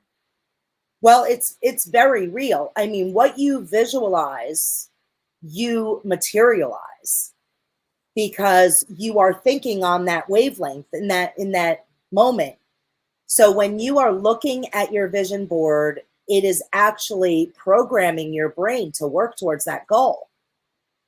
Yeah, And I'm a huge proponent of visualization. A lot of folks may know this about me or not. 2 years ago, I decided that I wanted to cycle across Canada, and I didn't know how to do it. And I knew I had to pedal and get there, but I had never actually done what was required of me to do that. And I started visualizing it, and I just started seeing it, and I started seeing myself on the bike and seeing the horizons, and seeing myself at the finish line. And what was fascinating to me is I hadn't ever cycled that length of time, but because I visualized it for an entire month before our trip, the very first day I was able to do what I had visualized that for that entire month. And we've seen lots of studies, one particular with basketball players, where they had them practice every single day. Half of the team practice every day actually shooting the ball, and then the other half of the team just practice by visualizing. They were just seeing in their mind's eye it unfolding. And at the end of the study, they looked at the results, and they were almost identical. The team, half of the team that had done the work had a certain increase in score, and the team that visualized it had a very equal increase in score. And so it's really powerful how visualizing helps you get there. You are visualizing your business. Would you like to share with people a little bit about how they can support you or be a part of what you're doing? Well, I actually started a business Facebook page where I mentor and breathe life into women every single day. I have inspiring quotes. I write little notes. I let people know women know what's going on. I also actually come up with a look of the day, and I'm influencing women on looking better, dressing better, feeling better, beautiful things that make their lives amazing. I actually also have my t-shirt line on Amazon and Etsy. It's 6 styles to start off with. I would like to build that going forward and maybe build my own brand of women's clothing. I actually am continuing to write, and I actually have that business page so that they can tune in every day and get inspired. Mm-hmm. And folks, that's how it starts. You just get started. That's how you start your business. That's how you start your community. That's how you start your movement. You just get started. Tell us the website, Vanessa, just so everybody knows, or the Facebook page to find you. It's facebook.com/inspiration fashion faith. And it takes you right to my beautiful page. And I come on there every day. It's in its infancy. I have some people in queue that I'm going to be working with to take it to the next level. And my line on Etsy is Studio Beautiful. And on Amazon, you can just look up Vanessa Saracino. Terrific, terrific. And now you have a free gift that you're going to share with all of us. Yes. So I actually am a big believer in designing your life backwards, and I'm offering a 30-minute vision board consultation and workshop. So I'm going to teach you how to make that masterpiece so that you can be held accountable. You can look at it. You can meditate over it. I can assure you it is the most beautiful thing ever to be able to design your life and watch the music that you make once you put that together. So I'm offering that. And then I am going to offer my t-shirts on Etsy at 50% off for anybody who would like to buy one. Woohoo! I love it. I love it. And so how do they get that 50% off? Because I'm in. So there's a link on Ignite. Okay, terrific. Yeah. So folks, if you haven't yet signed up for all of our free gifts and you haven't have access to them, the team will put up the link for you to go to the Ignite Possibilities Summit to sign up to get all the free gifts and the free offers and make them available. I love what you're doing. I'm hoping to wear one of your t-shirts while I'm cycling. Yes, as you know, I am going to be, folks, I'm going to be cycling again this summer. I cycled from Canada, where I live in Canada, to Ottawa, 500 kilometers. Last summer, I cycled to, with my husband, I better qualify that. We cycle tandem, so we do it together. And we went all the way up to the Yukon And then this year we are cycling coast to coast to coast across Canada, 10,000K. It's a journey, right, girlfriend? We go on the journey, and it's the journeys that inspire us. Vanessa, thank you so much for being here. I want to share with you your faith, your fashion, your fabulousness. It is absolutely beautiful. You're making things possible. Thank you so much. An honor and a privilege, really. You got it. You got it. Well, folks, all kinds of things can happen, as you know, here at the Possibility Summit. We are showing you the gamut. I call it the rainbow of what's possible, because you can make things possible in your life. Now, if you don't know where to get started, we are here to help. I'm going to give you some things. So write this down. If you go to ignitemoments.com, ignitemoments.com is really our ecosystem where you can find out how to play with us. Ignitemoments.com, because Ignite Moments are going to transform your life and the lives of others. And if you go to ignitemoments.com on our website, you're going to see all of our books. You go to Read Me and you will see the 19 books that we have published, and we will make those available to you. Get a copy, get a digital copy. You can get a download. You can get a physical copy. We'll send it to you, and you can immerse yourself in the power of an Ignite moment, reading somebody else's Ignite moment. And I will guarantee you, if you just select by intuition, the right and perfect book for you will arrive. And in there will be the exact story that you need to read, because that's how energy works. That's how Ignite Moments work. That's how the universe provides. If you're also on ignitemoments.com, you can see books to come, which is super amazing. Our books to come that are soon to be published and you could be a part of is our next one is Ignite Forgiveness. Ignite Forgiveness, we're starting next week. And so if you have a forgiveness story where you've had to forgive yourself, forgive someone else, and something about forgiving has allowed you to move forward in your life, we would love for you to be a part of Ignite Forgiveness. We also have Ignite Faith coming. So that is a new book, Ignite Your Faith, where you're talking about how an Ignite moment around faith of every religion and every ilk, faith and belief has helped to move you forward. We also have Ignite Your Courage, Ignite Your Creativity, and Ignite Your Purpose, which is so fun because people on purpose, people creating things and being in that artistic zone, and of course, having courage. Those are powerful Ignite moments, and we would love for you to be a part of that process. What does it look like? It's a 4-month process where you write your Ignite moment story, and we help you all along the way. Each and every week we meet, and we show you how to write your Ignite moment in a very powerful recipe. And then you meet with our editors one-on-one. We're the only company in the world where you meet with 3 different editors 3 different times, and we walk you through individually, word by word. We work with you to help you tell your story, and tell your story in such a way that it's supporting you, your brand, and your message. You're sharing your story, those golden nuggets, that silver lining, those yummy, juicy pieces of wisdom that you got from your Ignite moment that's going to help someone else. It's a super healing process, because when you step into deciding that you're going to help another person, there's this magical reciprocation that happens, and it heals and inspires you.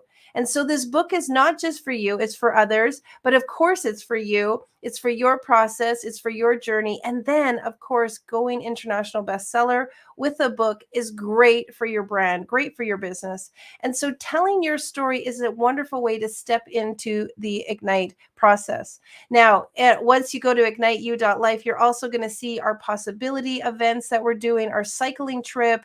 You're going to see our white glove process if you want to write your solo book. It's all there, all for you to get started in the many, many ways that we want to ignite you and support you. All right. Well, we love it when the men show up. Come on in. Our next guest, Francis, welcome to Ignite Possibilities. Happy to have you here. Yeah, so excited. It's been a while. Big hugs and kisses to you. I haven't seen you in a while. I know you've been doing amazing things recently, just in Egypt. Can we talk about that for a minute? What was that like? Because that's a place I haven't been to yet. That was magical. I was actually in Jordan even before. It was such a spiritual journey, unexpected spiritual journey. It started with, like I said, Jordan and being in close to the Dead Sea, and didn't know that apparently it's 400 meters below the sea level, and that's where you can release the old. And this is what I did, and then ended up going to the baptism place, which was not far from where the event was. So felt that I had a reconnection with the divine, and then I had a resurgence of energy in Egypt, definitely at the pyramid. and transmutation even of some shadows in Luxor, where I met a statue which represented the goddess of protector for the sun, the god, that's there, and she's transmuting all the shadows. So it was a beautiful, very powerful journey, and yeah, it's I highly recommend anyone to go to Egypt or Jordan, actually. Wow, I'm getting goosebumps. I love Mm. it. I love it. Now, you said so many things: change, transformation, transmutation, possibilities, all of these things. Talk a little bit about, somebody who's listening and they're like, how did all that happen? What was the catalyst for all that? At that moment for the trip, is that what you're asking? Yeah. Okay, cool. Well, there's We go deep here. We don't mess around, right? is that a vault? Is there a vault? Is yeah. Well, I think I really believe that there's moments in our life that happen, and I think what's important is to really embrace them when they do. I mean, that was something unexpected. I'll be very honest. I mean, I don't think it's a bad thing, but there was a little bit of a certain ceremony that was mushroom related, and didn't expect what would happen at all. And some of you know already, if you've read The Inner Spirit, I had the chance to do plant medicine in Peru, and for some reason my soul just decided that, yeah, we're gonna go through your fear right now, and we're gonna do it when you're in an event with 400 people. Wow. So and one of my fear was being judged, and Right. which so now perfect, right? Like, you're just doing it in front of 400 people. So I managed to have my own little moment by myself, and helped by a friend of mine that was in the same place where I was. So, and it was very interesting because, when you think about that, so what is judgment? And it's all in our head. We create a story of what we think the people think of us, and that's just an invention, and they also invent something. So at the end of the day, what's real? So, it was beautiful, and to make things that I believe in synchronicity. So at the moment that I was thinking about all of the judgment, what does that represent, and who cares really? At that moment in the party, there was they stopped the music, and Vishen Lakiani, who's the founder of Mind Valley, started to say, "Okay, we're gonna welcome judge number one and judge number two for this competition." So I started to laugh. I thought, "Wow, okay, this is really interesting." And so it's been, yeah. So and then I started to laugh too, because at the end of the day, I really went deep. So this is another thing too. I find that sometimes we're afraid to go into what could look like pain. And I know this, especially if cycling across Canada, there's moments where you definitely have physical pain. And then there's that threshold where you can either stop or you continue. And I've learned that also with Vipassana, 10-day silent meditation, very, very intense. And so at one point I've learned that when you're facing that, you go through it, and on the other side was absolutely beautiful. And so I felt that my old self died, and I was next to the Dead Sea. This is why I was starting to laugh. I thought, beautiful. If there's a script that was already written, my soul decided, well, we're going to die, and we're going to die at the Dead Sea. How about that, Francis? It's going to be great. And then, the day after, went to the baptism place, which, was really a reconnection with the divine. And I didn't even know that this is where Jesus received the divine when he was baptized. So I felt, wow, that's good. So I died, Mm, and then I got this beautiful initiation. And Egypt was very, very powerful in terms of the energy. mm. So the point of all this, I think, is when things are happening, challenges, we can decide to either stop or resist, which is actually worse. So if you Isn't start to it? resist and you don't want it, that's going to last longer. So Yeah. you just go through it, and this is scary and it's not fun. But sometimes we don't even know what we're afraid of. I was talking to a friend yesterday, and I said, "What's the fear? Tell me, what's the fear? What's the real fear?" And then started to talk about it. And then what? And then what? And Right. then what? And then you realize, oh, that's not that bad actually. But we kind of stop. We stop at a point. Oh, I'm afraid of, let's say, losing my job. Okay, so then what? Right. Well, I'm not gonna have the salary for X. I'm not gonna have my salary. I'm not gonna pay the bill. Okay, how long do you think you're gonna not be able to find your job? At the most, 3 months. Okay, so now 3 months. What is that? well, that's this amount. So is that what the fear is? And is that really what's, what can you do? Like, if that's what you're fearing, can you get a loan? Can you get this? Can you get that? So it's really going through the whole process of what the fear is. And so for me, that was my own shadow. The shadow was, I'm afraid of sometimes what people are going to think of me, and it looked good. So, you asked me the question, I I'm love putting it it. into practice. I'm like, yeah, Oh, am I going to say this? And then, here yeah. And it is. there you go. I so I'm love learning. it. I just like I want to hug you because, well, first of all, who wants to talk about their fears, right? Especially in front of hundreds of thousands of people listening on Facebook Live. But There so you go. beautiful because again, we don't know what we don't know, and then the universe just shows up to be like, okay, here's your opportunity. You don't want to face the fear, or you don't want to, or people are going to judge, or you don't, and then it just goes like, boop, here it is on your lap. What I love about your story is you're right. You didn't resist it. You didn't resist it because the resisting keeps the persisting of the fear or the unhappiness or, the stuckness. And so bravo to you. And again, so many times, let's just talk about the masculine energy because we feel in the masculine world, can't talk about fear, can't talk about vulnerability, can't talk about all these things.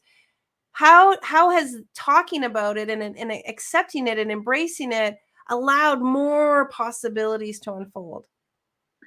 Yeah, absolutely. I think I think it comes with time when you realize that every time you decided to take a leap of faith and advance in the dangerous zone of being vulnerable, and then you hear other people around, they say, "Thank you so much for sharing this. I didn't, I needed to hear that," or I realize I have the same issue, and thank you for. So you just realize that this is absolutely powerful, and then of course the universe and the world is awakening in that moment. You have Brené Brown that talks about vulnerability. There's more people that talks about it, Mm-hmm. and then you realize that this is actually needed and powerful and essential for the growth, because otherwise it's kind of a stuck energy that stays there, and you can have resentment. Talking about forgiveness, I love the fact that you're talking about forgiveness. Being vulnerable is also forgiving the past. It's opening up and say, this is a mistake that I've done, which is not necessarily a mistake. I was talking to someone in Mexico 2 months ago, and he said something great. He said, you either win or you learn. I thought, Yeah. amazing. So Write that down. so, Write that down, folks. You either yeah. win or you learn. Like, yeah. And Bob Proctor, who was one of my mentor, always said, I love my wins as much as I love my failures, because I've never learned anything from my wins. So this is the Mm. same thing. So you reframe the whole thing. So being vulnerable is just admitting what? You're admitting a fact. You don't need to judge it. And then you can forgive yourself, because that's actually essential also on your journey for growth and to learn and maybe mentor and guide other people, which is why I love what I do, because I've made a lot of mistakes. I've learned a lot. And then I can do what I do for people, and I love it because they don't need to suffer as much as I did. And that was what I decided. And some other people can decide to be the best marketer in the world, the best secretary, whatever. We all have a gift, and the point of the life is to use it and to play the game of life. Yeah. I'd love to find out who made up that word mistake, because if we could just extract that out of the English language, can you imagine how different our lives would be if we never thought of anything as a mistake? If nothing was ever a mistake, like just think of it right now. There's no such thing as a mistake. We just pulled that, erased it from the English language. We'd have a very different perspective of how things come into our lives, how we attract things. You are a big proponent of the law of attraction, and also about resiliency. Can we talk about that? Because even just the other day in our office, we were talking about the resilience factor. People can grow up in the ghetto and they become a drug dealer or a preacher. Same environment, same situation, but there was this resiliency factor that potentially took their hardships and pushed them in a new direction. Can you speak Yeah. about that? Because you're so good about resiliency. So yeah, that's my passion. This is a resilience element. So this is the branding that that was a beautiful download. That was a beautiful inspiration that I got years ago. So the way that I would define resilience right now, for me, is I'm relating it to freedom as well, because freedom is one of my biggest values probably not. And then resilience is, I'm passionate about it, and I always think about the people, what have they done to. So if you have a quick definition of resilience, I think it's bouncing forward. It's growing through your challenge. And if you look at this element, and if you look at, it looks like Re in the periodic table, it means rhenium. And rhenium is an element that had the highest boiling point of all. This is why I chose the logo. And what I found fascinating, and that's the same thing with inner freedom or freedom, is that I find that resilience is, no matter what challenges you have in your life, external or internal, it doesn't alter who you are. It doesn't alter your essence. It doesn't alter the fact that you're loved, Mm. that your birthright is to be abundant, to live the best life. So true freedom for me is that no matter what happens on the external, you're going to still stay who you are. Like, it doesn't alter your state. So you're not becoming like smoke or whatever it is. But that's what rhenium is. And so when I relate about resilience, for me is are the people that are able to transmute and learn through their challenges and get better. And then there's a formula that I've created, and now I know it's been tested and it works, and it's very simple, and it's the same as when you say E equal MC square. It's very simple, but there's a lot of meat behind. And that's the same thing with the formula that I have. And I know that for anyone that have a goal, if they do the 5 components, and if they apply the 5 components of resilience, they will achieve, definitely. And it's a science. I can guarantee that if there's a component that maybe is not so powerful in their life, and they just need to put more weight into it. Okay, so I got my pen. Tell us, teach us, tell us, give it to us. Yeah. Educate us. So this is it. And it's very simple. So it's 5 components. And if you want to remember, even with the logo, there's like atomic numbers 7 and 5, 7 for 7 categories of your life, and 5 components. So the first component, and again, this one is very simple. We heard about it so many times, but so imagine you have a goal, something that really excites you. And the way that I work with my client is not something you know how to do, or you have it, you think you know how to do it, something you have no idea how, because it excites you. There's some emotion. So now the first component is clarity. What do you really want? And I challenge people to really put down what they really want. Like, you might just have an idea, but do you have an idea of the details? Do you have an idea of what that looks like? You want to have more money. How much more money do you want? Do you want to have a new house? Where's the new house? How does that look like? What type of furniture do you have in your house? Like we talked about, the vision board or the art pieces with Vanessa. So are you really clear about that? And then the second thing is that we don't write our goals every day, and we should, and we could even speak it out, because we're involving all of our senses. So do you really have a good, clear idea of what that looks like? So that's the first component. And right there, you can realize, oh my God, like, no, I'm not that clear, so you can work on that. The second one is conviction. So what that means is, do you really have a lot of reasons why it's important for you to accomplish this? Does that really matter?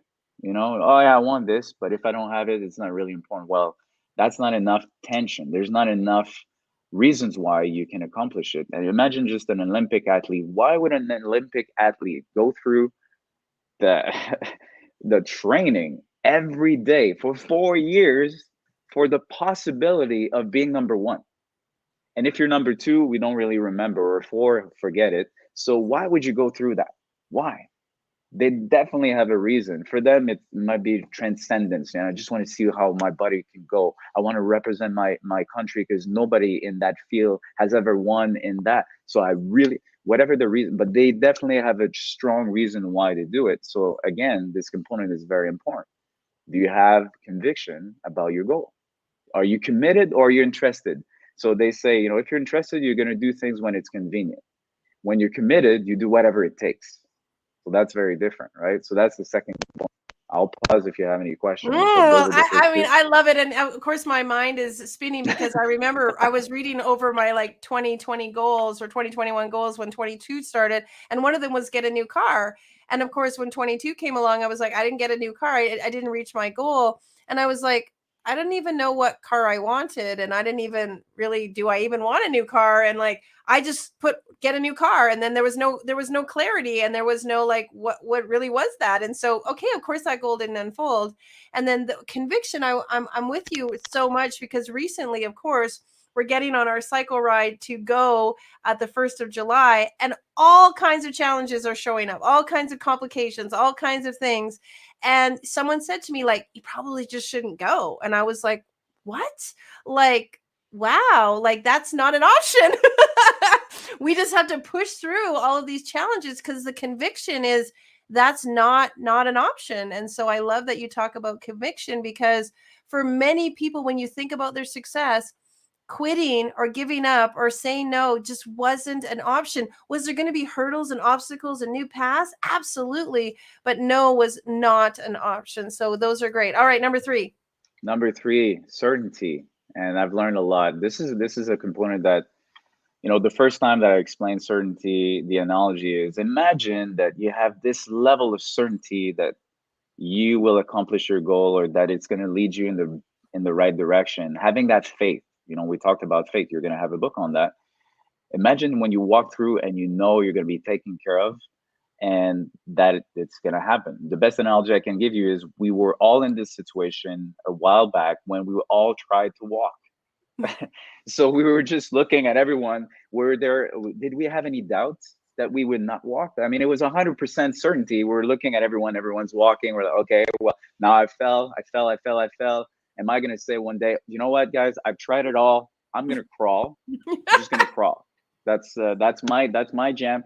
Nobody stopped, because we just knew it was, oh yeah, of course I'm going to walk. Some And people we took more fell time. hundreds of times, right? Yeah. We, like, literally, it's such a great analogy. We fell hundreds of times and have still fallen, and you keep falling. And even though we've learned to walk, we still fall. Yeah, and it was not an issue. It was not an issue to fall. We're like, oh, I've learned something again. Like, either win or you learn. So imagine now having your goal, and you have this level of certainty. Of course, it's going to happen. It will happen. It will happen no matter what. And it's also, in a way, having faith that if it doesn't quite happen the way you want, there's a reason, and that you're guided, and that you're protected, and that something else better is going to show up. So it's giving all you've got, and having that certainty that you're doing your best, and you're going to be guided, and it's going to be great. Having that faith. And I think that another element that I can say is that that's what I've seen for people that have had a lot of success is thinking from the end. So instead of looking at a goal and say, even in your visualization, you don't visualize yourself as, I see me on the screen shooting the ball, like you explained, right? And I remember this study.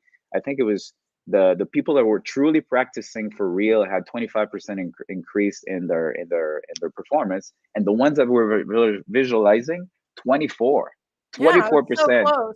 Crazy. So the thing is that when you see yourself, you don't see yourself, okay, I see my body from afar and I practice. No, you see yourself with the ball in your hand. You're thinking from the end. And so you think from the wish fulfilled. So many books, like one great book actually on visualization, Power of Awareness by Neville Goddard. And then there's Awaken Imagination in it. Such a good book, because he's always thinking, okay, so imagine you had it already. How would you feel? It's done. It's certain. Like you're starting from that point, and how would you feel? So you are that person right now. You're not waiting until you have this event or this goal to be accomplished in order to be happy. You are happy now. There's a certain distinction about be, do, have in that. But that level of certainty as you're living, and you are that person from the end goal. That's very important. So once you live this way, imagine how more resilient you are. That's number 3. I really appreciate that, because 2 things come to mind. When I was in Sunday school, like when I was 7 years old, I remember the Sunday school teacher saying, God wants you to have everything. God will give you everything. Everything you want, God will provide. And I was like, oh, okay. I have literally just lived my life being like, I was told God's going to give me everything. God's going to provide. So it's always going to show up. And I remember Peter just like 2 years ago asking me about, like, how do you just know it's going to happen? I was like, I learned it in Sunday school, like when I was little. Isn't that how everybody thinks? And he was like, no, not everybody learned that. And I was so certain that that was going to happen to me. And later in life, and I probably have completely diagnosed this actual quote, but it was like, if you work 10,000 hours, you're guaranteed to be a millionaire. And I probably heard it that way, and it's probably not even the real quote. But I was like, 10,000 hours, if you put in 10,000 hours, you're guaranteed to make $1 million, because the time that you put in, it will create the certainty that you will reach the finish line and make $1 million. And so I thought, like, oh, that's just a great recipe. That's a great equation. If that's what I got to do, that's what I got to do. And so those two things come to mind when you talk about certainty, because that's just how I was thought that that's how it is. And so I love that you can create your own Dumbo's feather. I tell people that all the time. If Dumbo thought the feather was going to help him fly, and it did, it did.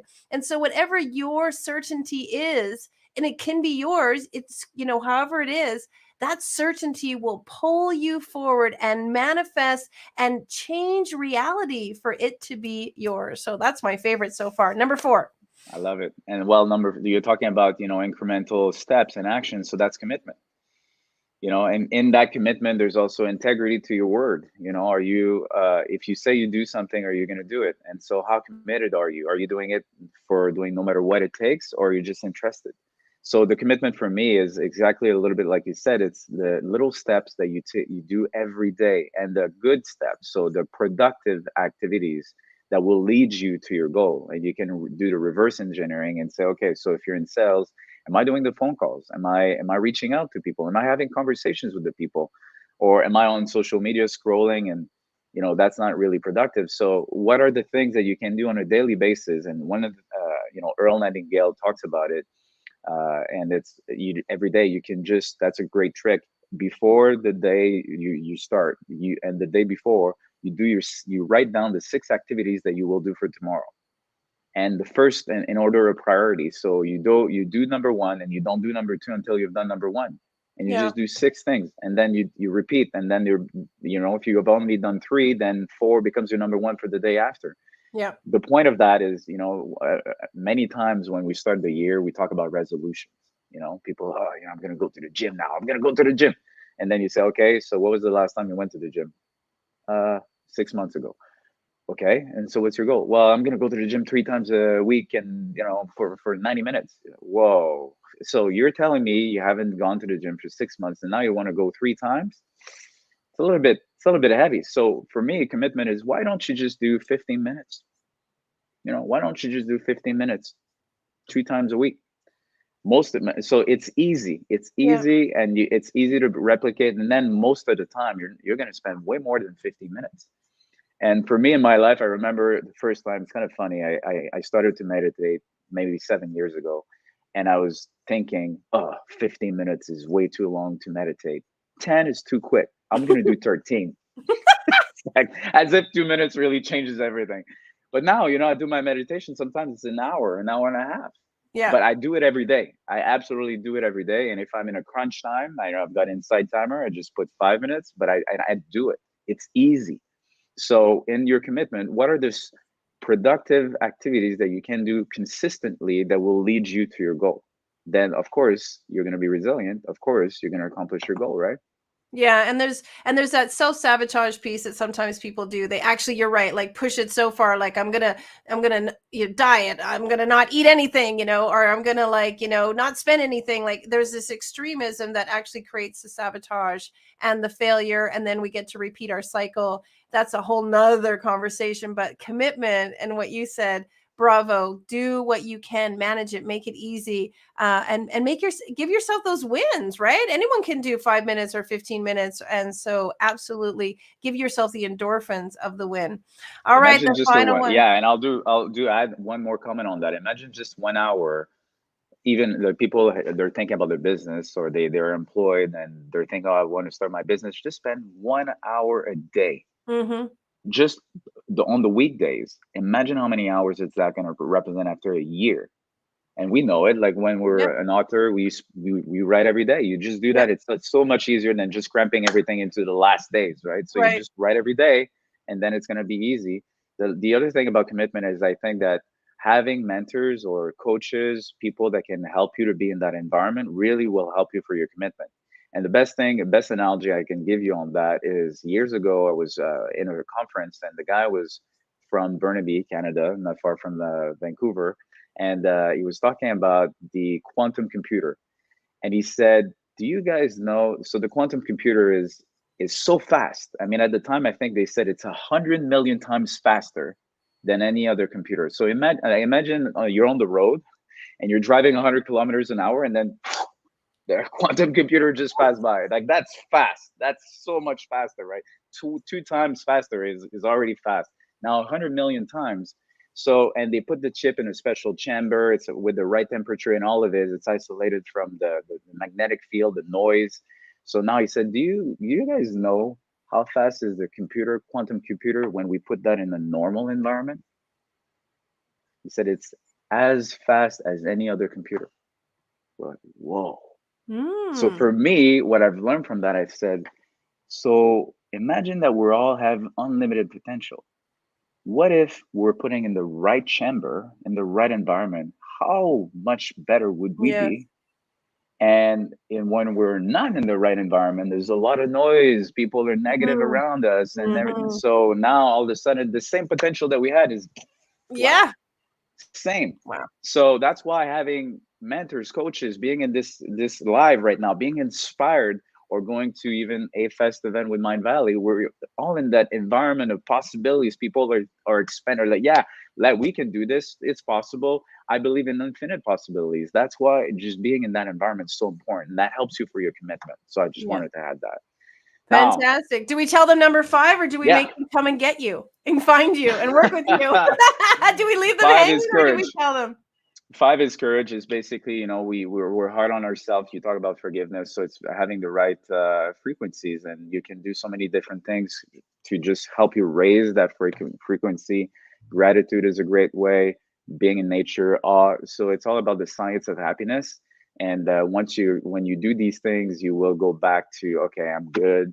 I have courage. I will continue, because you can do all the 4 things right, but if you stop because you don't have the courage, then your goal is not accomplished. So that's it. And the way to reach me is francispichet.com. And my gift to anyone that's committed, I promise that in half an hour, I can turn around anything that you have in your life and get you unstuck. And then, of course, if you want to continue to do the work, I'll be more than honored to support you. And that's it. Fantastic. Well, we have your website up on the bottom, folks. Please reach out to Francis. It is really helpful. One little unstuckness can just rocket fuel, and I'm a real proponent of that. So I'll be calling you because guess what, folks? We're all students. We never get it 100%, and why would we want to? Because if we had it and we knew it and we all had it all and we knew it all, then what would that look like? That would be super boring. And I just want to applaud you, Francis. You talked about the books you're reading, the courses you're taking, the things you're doing. Folks, this is how you create possibilities, is by learning, reading, going to events, expanding your mind, and really pushing yourself and your resiliency. I want to congratulate you, sir, because you are one of our project leaders on the Ignite Possibility book. And how are you liking the new book cover, the new book? Yeah. Yeah. So folks, if you haven't yet got a copy of Ignite Possibilities, you can definitely get it from our website, and you will see France's amazing story in that book. All right. You know that I love you very, very much. Big Love hugs you and too. kisses to you, and blessings. Thanks for being here. Thank you so much. You got it. Yeah, I'll share a little bit more. The Ignite Possibilities book is fantastic. We wrote it last year, and during COVID, the folks who were in the book were phenomenal. And what we've decided to do to make it fun for all of you is we have republished it with a brand new cover, some brand new content inside, and we wanted to just spruce it up and make it fantastic. So you can go right now to Amazon and get a copy of Ignite Possibilities with the new revised content.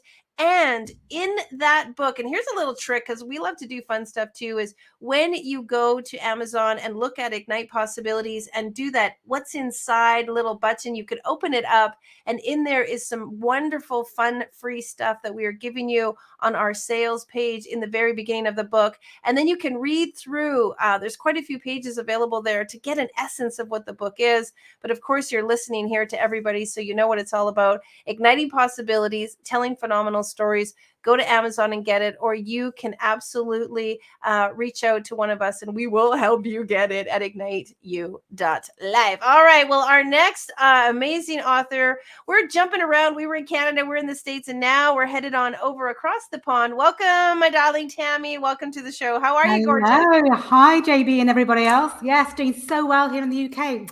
Hello, everybody. Great. Happy to have you here and so excited because we are a global community. We are filled with people from all over the world and you are coming to us. So how's things in your life? We haven't talked in a while. What's new with you and what have you been making possible? Oh my goodness. So last year was sort of my coming out book for what it is I do. And from that point on, just explain to people that, you know, I am a quantum transformation coach, but what was my journey? And, you know, how is it that you can suddenly have a business and all of a sudden it starts to morph into something that you've never, well, you've dreamt of, but it becomes a reality, right? And so for me, it really allowed me to create a space like the space that I'm in at the moment, start dreaming big and start creating so many shifts in all areas of my life. But not just that, it's the ripple effect. Because when you hold space for people and you do the work and you start working yourself, it really does, the energy does spread to those that you love, that you serve. And it is that ripple effect. So many amazing things have happened for me and my clients. But also what I feel is that, you know this, JB, it's never ending. We go through an evolution of the next phase and the next phase because you think, okay, I've got it now. I know the formula. I know how it works. And the next thing is like, oh, there's another level. Yeah, let's test you and make sure it's really working. Absolutely. So let's just say I've been through several iterations of who I am since I wrote the book. So many things have shifted, many things. So, well, congratulations on your bestseller status. And I love that you keep talking. You've been talking and your hands have been moving like this stretching and this expansion. So talk about how quantum physics expands our mind and expands what we believe into something new. Absolutely. So here's the thing. The people that I talk with generally understand things like the law of attraction, or they may be on their spiritual journey. So they may be working on themselves. So understanding their own level of consciousness or where they're at. But the quantum physics and the quantum mechanics really is the how of what works. So essentially, we're all energy. We're all simply energy. We feel solid in this 3D world, but generally it is all us as matter connected as one. So everything is connected as one. And what happens, so this is the thing, when we start to look at where we're at and we start to desire where we want to be, it can very easily feel like where I am right now, this is my current reality. But when you start looking at it from a quantum perspective, there is no time and space. I wasn't expecting to talk about the science behind it, but just to give you a bit of insight. Yes. Scientists have already sort of discovered that when they split protons and they shoot them to a very far distance from each other, when they agitate one, immediately the other moves. And that, from a quantum physics perspective, shows that it's connected. They're connected. There's no distance between them. There's no delay. It simply is one movement of one, observation of one impacts the other. And if you think about it, we are all matter. We are all energy. And so when we desire or think of something, it starts to morph into a reality. It starts off as energy, but then it starts to create and fall into what I call in the quantum field starts to manifest. So sorry about the science. I wasn't expecting to talk you know what? Well, you needed to say it because in saying it, like I got an excited moment about it because I realized like that happens around the people that we meet when we get around different people. If this person is vibrating, it's going to affect us. You want to be around the right vibration of people. And it made me think about food. Like suddenly that wonderful explanation made me think of a lot of things. So bravo for sharing that, because I think many of us, it's a big word. We don't get it. We don't know what that means, or how does it really apply to me? How does what the scientists are doing, how does that apply to me in my life right now and some of the challenges that I might be going through? Yeah, absolutely. And the thing is, I mean, there are so many beautiful, amazing, the authors and the experts and the leaders in their field here and this summit. Many of us believe in that spiritual reality that of us evolving, becoming more self-aware, wanting to make a difference in the world.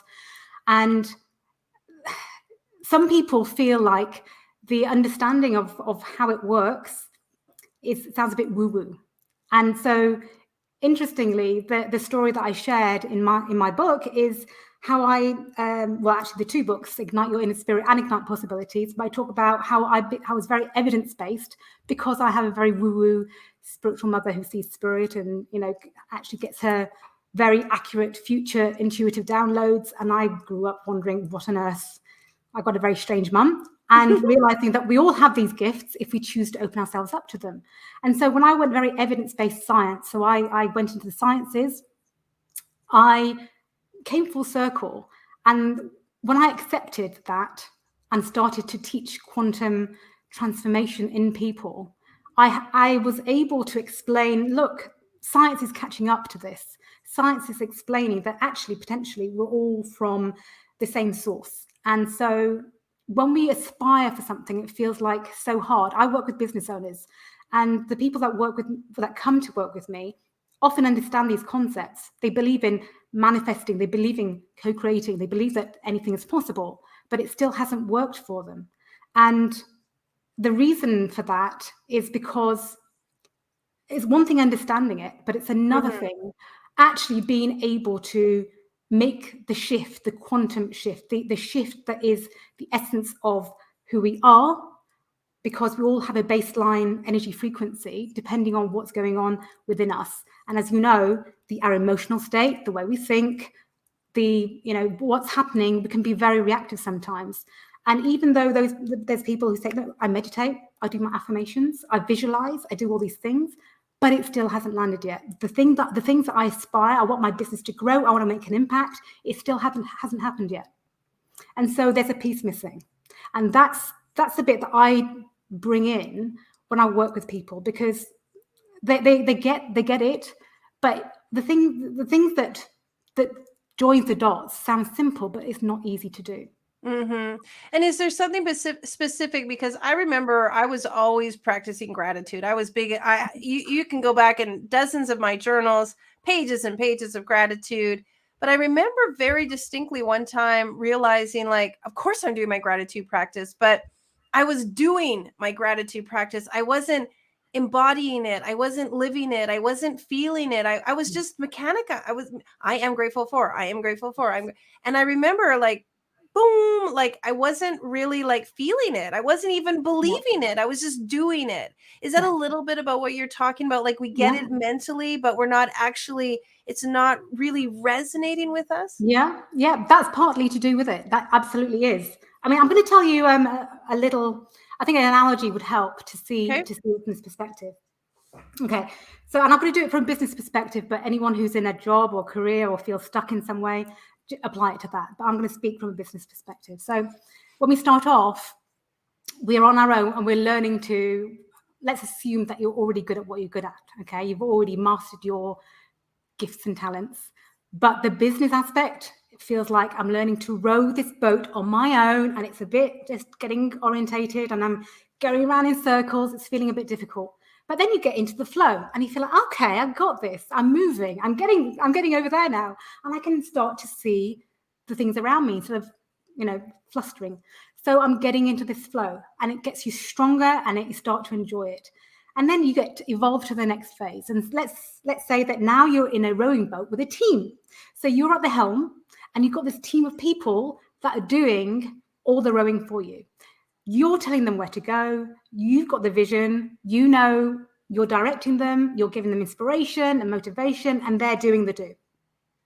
So that's a business that's started to grow and is getting traction. And the thing with this at this stage is that you then start to notice the other rowing boats and the other teams, and then you start to say, "Oh, they're over there. Let me try and catch up." Right? So you're then competing almost in the same space, and you get faster and faster. But then what can happen is burnout.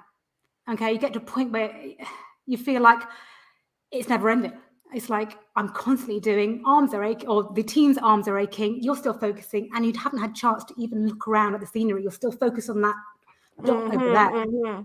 Okay, so you've managed to get yourself to a point where the business is moving quickly. Okay, then you're in the motorboat. So here, you're not rowing, they're not rowing. You've got the systems in place, the processes in place, the energy is flowing, and the motorboat, you've actually got passengers on board. So now you're scaling up, and the bigger the boat, the more passengers. And the thing is, you're now looking after these people, right? So yes, you're navigating, you're trying to make sure you're reaching that destination over there. You're asking, is everything okay? How are you doing? And there's more and more people on this boat. You're getting more clients, more customers, and things are working, right? And you're starting to feel like, okay, I'm just juggling things a little bit much. And some people get so big and their organizations get huge. And let's look at some of the ones that are, really big, Google, Facebook, and those kind of organizations that started off with a vision and the dream, and then they got so big. These are like the steamliners. So these are like where you have huge teams of people, and the steamliners hold hundreds and thousands of people on there, and you're the captain, and you're busy making sure that the experience that the clients and the customers have is amazing. You're making sure that your teams are on form, they are adhering to standards, and you're firefighting if anything goes wrong, and you're the captain, you're down in the ship with the rest of them. Again, you may be missing the scenery a little bit. You're not the one on the deck sunning yourself or playing the table tennis or drinking a cocktail, listening to music. You're the one focused, okay? And so the people that I work with say, you know what, there's another group of people. There's this group of people, and they feel like an enigma to many, because they're the ones that, yes, you know what, they are living, they are being on purpose. They are making a ripple in the world. They are doing what they love, using their skills and talents and expertise. But they are on a luxury yacht. They're going somewhere where their captain is taking them. They said, I want to go over there, take me over there. And then they're enjoying themselves on this yacht. They're having the beautiful music and experience, the sun. They've got their friends, their family. They're having their party. They're out in the moonlight. They've gone the fine dining, and they've got this beautiful experience. And people are saying, how are they doing it? How are they making it look so easy? And here's the thing. A couple of questions. Would you like to be on that yacht? Mm-hmm. Would you like to have a yacht? And what, do you know what it would even look like? Do you even know what your experience would be like? And most people wouldn't even be dreaming of that. They'll be so busy either still rowing, or they'll still be directing rowers, or they'll still be navigating their motorboat. They don't think about the fact that it can be easeful, they can be doing what they love, and they can be having the most amazing experience. Second question. If you look at where you're at now, how possible do you believe that you can own that yacht and have that lifestyle? Because that's when people start saying, well, I've never really thought about it, and I don't know if it's really possible for me. Or the people that I work with say, I bloody well know it's possible, because everything's, we are living in a world of limitless possibilities, but I'm doing everything that I think I need to do. I can even dream it. I've got a picture of it. I know what I'm going to be doing, but I can't make it happen. And so here's the thing. The people that I can see do it, they understand that there is a gap between that and where they're at now. And they've learned to navigate themselves across this void or the quantum field. They've learned to do that. And there are an amazing group of conscious entrepreneurs who are just doing this. And it's like, it sounds, what they say is actually, it's really simple. And you say, yeah, but why isn't it happening for me?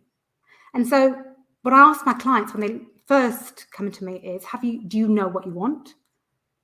And those that say, yes, they know what they want, I'm like, but do you believe it's possible? Because as we've spoken about, I explain the quantum aspect of it. They understand that the principles of manifesting. They understand that when they're on their spiritual journey, that they need to be grateful. They don't need to be, but when they're in gratitude, the frequency is high. They understand that they can attract, but there's also an element of them that contradicts exactly what is on that yacht, how they experience it. There's a part of them that doesn't allow them to fully embrace it and let it land. There's no space for it to land in their current reality, because what they're holding instead is something that isn't serving them. So part of the quantum energetics is making the shift, the quantum shift, and then we accelerate. I talk about quantum acceleration, and I don't know how much time I've got. Just keep an eye on. Yeah, you've got a few more minutes. Is there a quantum acceleration that we could activate in ourselves today? There is. So here's the thing. Firstly, I would like you to ask yourself the question. If you haven't thought of what you would create or could create, dream and dream big. And if it feels too scary, okay, if it feels unreal, that's going deeper. That's where we start to go deeper and start to peel back the layers to say, what is happening in me right now? And we get our signs within us to give us, to give us an idea. But for me, my clients have made the quickest shifts. They get out of their own way. And the thing is, they don't recognize that actually to get from the rowing boat or to get from the motorboat to the yacht, they just need to bring it closer, put a step over it and walk. To them, it's like an ocean away. And they don't believe that it's actually so possible to have it there, and you just need to take the steps forward. So part of that recognition is what within you is stopping you from taking those steps forward. And people who are particularly logical struggle with the how do I do it? Where am I now? How am I going to make it work?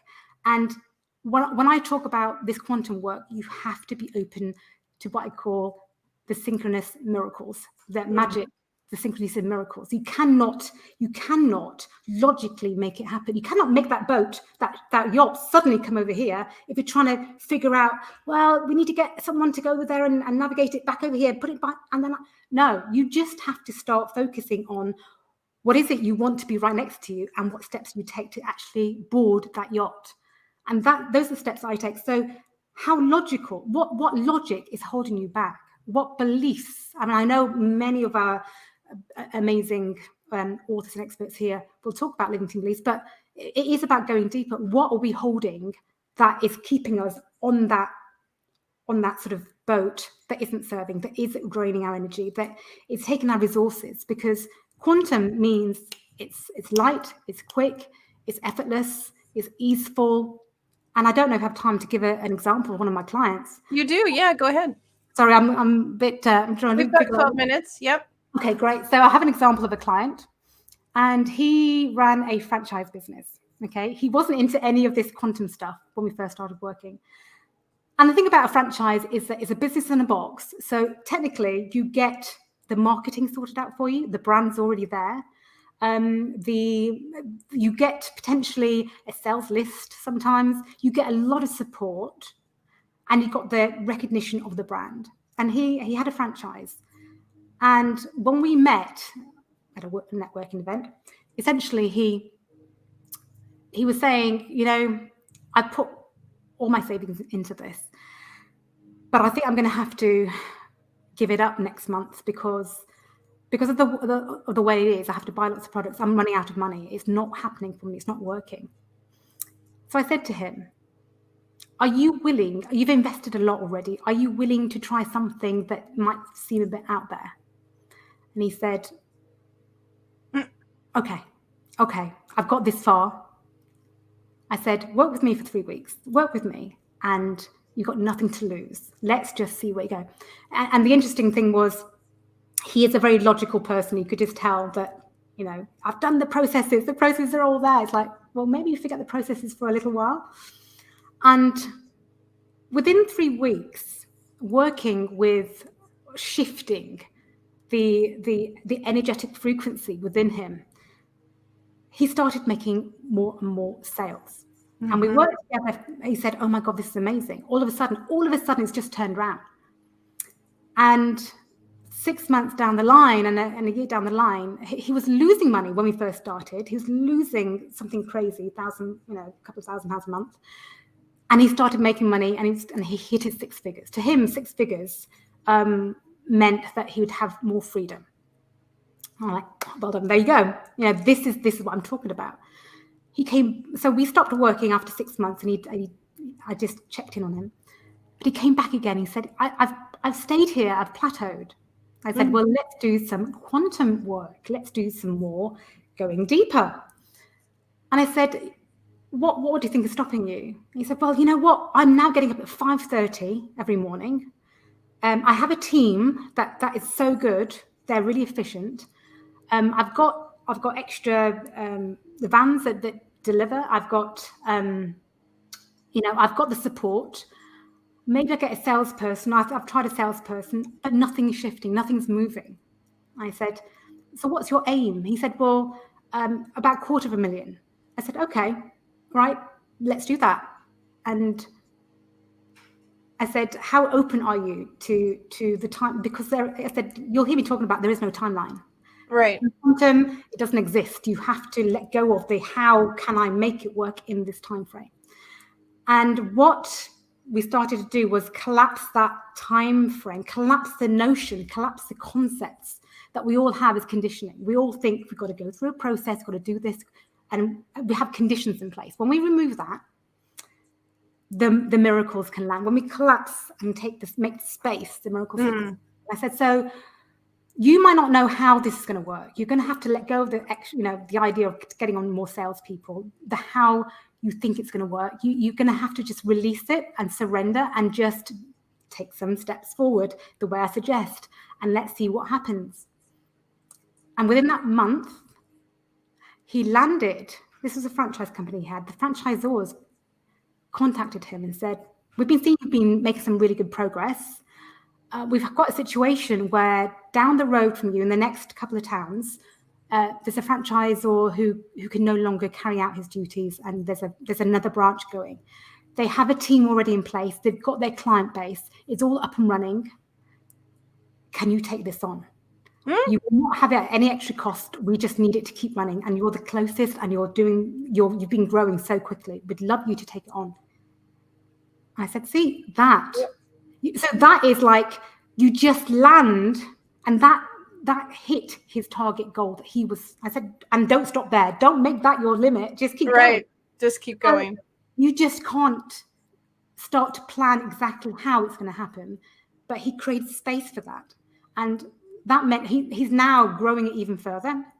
But that is an idea of what I mean by he's got his yacht. He didn't have to work harder. He didn't have to put in more hours and get up at 4 o'clock in the morning or whatever. It landed exactly where he just took it on.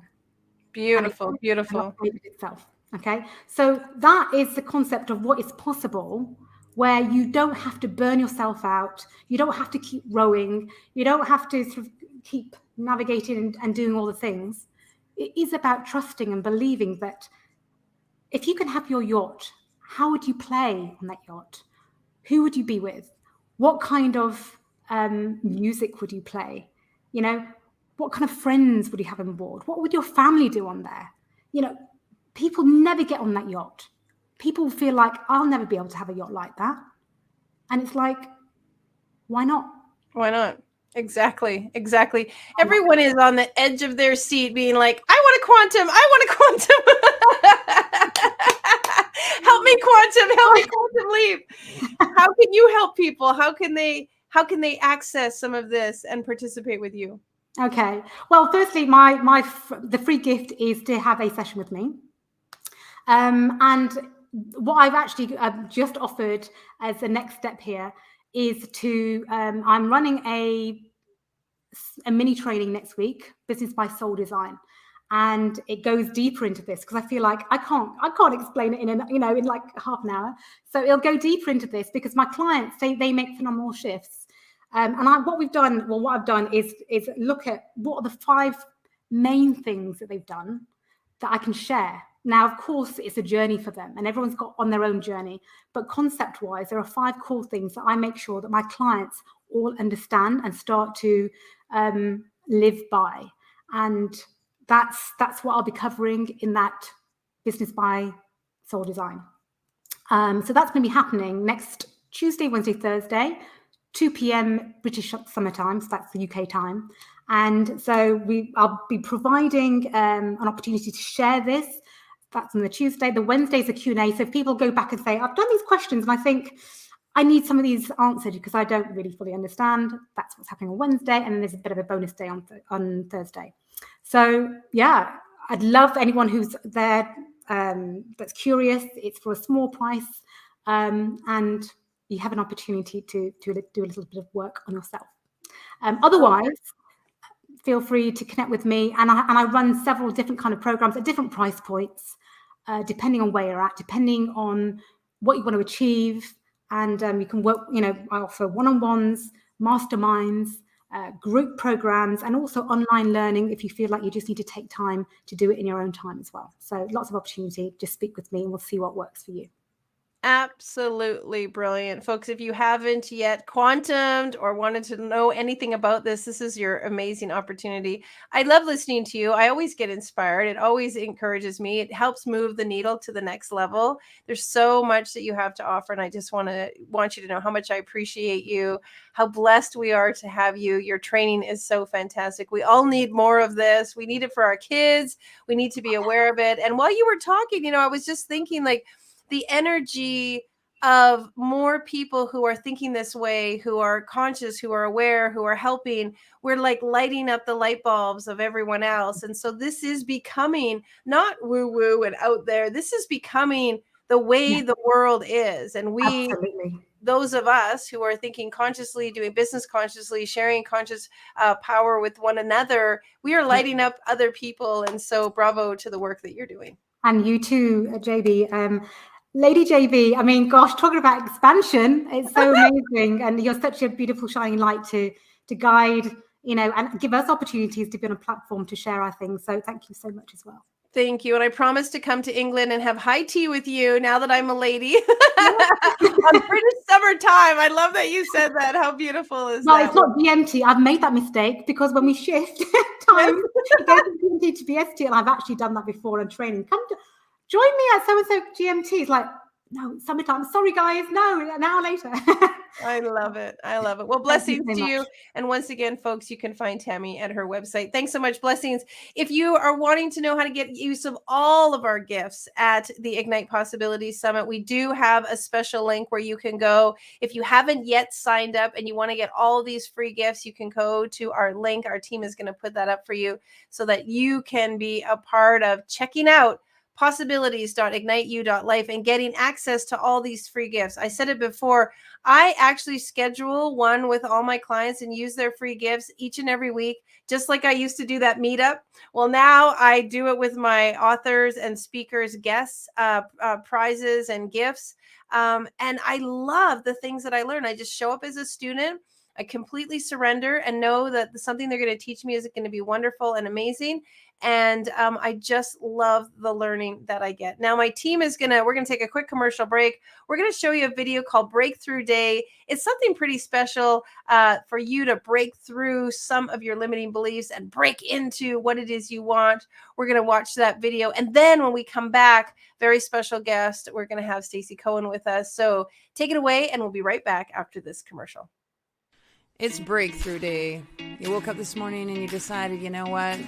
Today's the day. I'm going to make a difference today.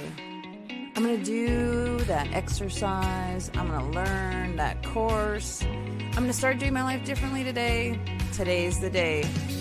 So go after it. Grab hold of that feeling inside that you're going to do today differently, and start. If that means putting on your running shoes, do that. If that means emptying out the fridge or the cupboards of all the food that you don't need, then do that. If that means sitting down at the computer and filling out those forms or learning that course, then it's time to do that. Because today is Breakthrough Day. Today's the day that you take the motivation inside of you that you've been feeling for however long and you go after it. You don't let your body or your brain or your mind or anyone else in your universe stop you from doing what it is you want. Because Breakthrough Day means breaking through the old ideas, the old patterns, the habits that have held you back, and doing it differently. In a Breakthrough Day, you don't stop, you don't question, you don't wonder, and you don't compare. You certainly don't look backwards. You look forwards and you go after it.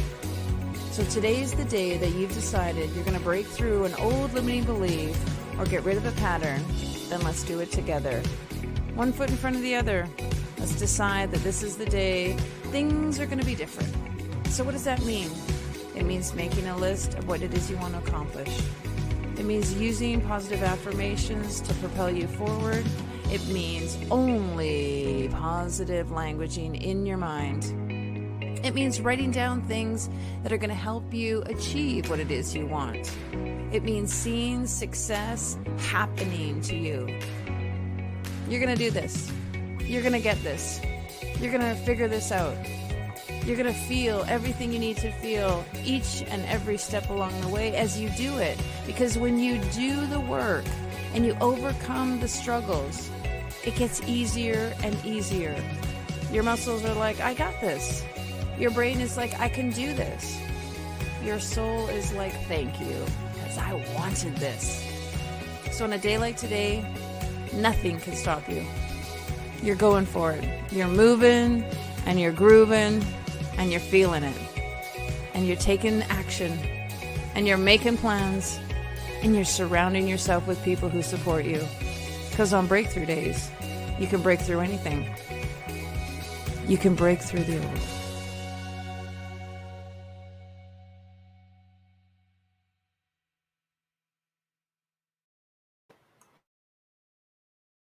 Welcome back, and welcome back. We have some fun for you like no other. If you're just joining us, you are at the Ignite Possibility Summit. I'm your host, JB Owen, CEO and founder of Ignite Publishing. And what are we doing here? Well, we're talking about Ignite moments. We're talking about igniting humanity. We're talking about igniting possibilities. We're talking about igniting you, because we have all been through some stuff in the last few years.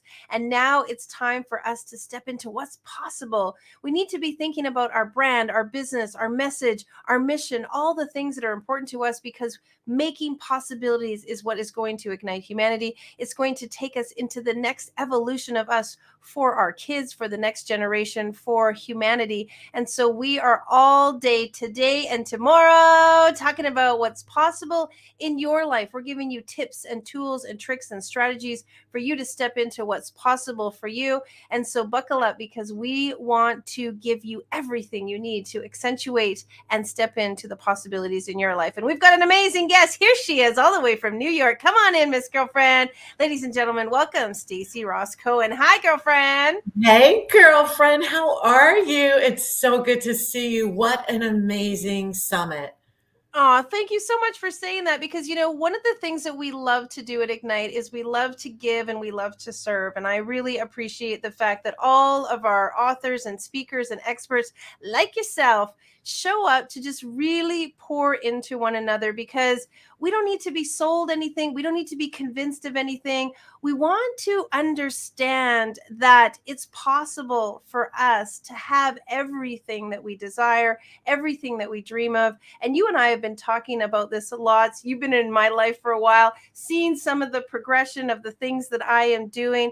And part of what you and I love to talk about is branding, is creating, is manifesting, is building the message. So folks, if you have a brand, have a business, having a desire to create a business, want to start something, have a little trickle of an idea, Stacey is going to help you, because she is the maven, the queen, the wonderful creative mind about making things possible with your vision. So Stacey, take it away. What are some of the things that people can be doing right out of the gate to be helping design what's possible for them and their brand?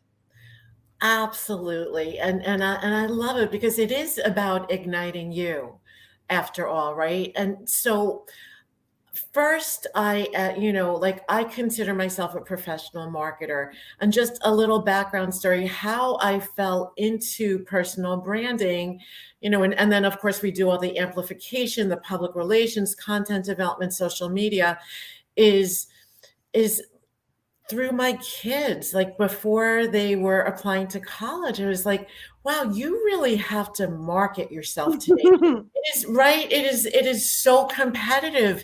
And the one thing that personal branding is, it's about standing out. Mhm. So whether you, it doesn't matter whether you're being considered for a job or you're a coach and you're up against a couple of other coaches, or you're applying for college.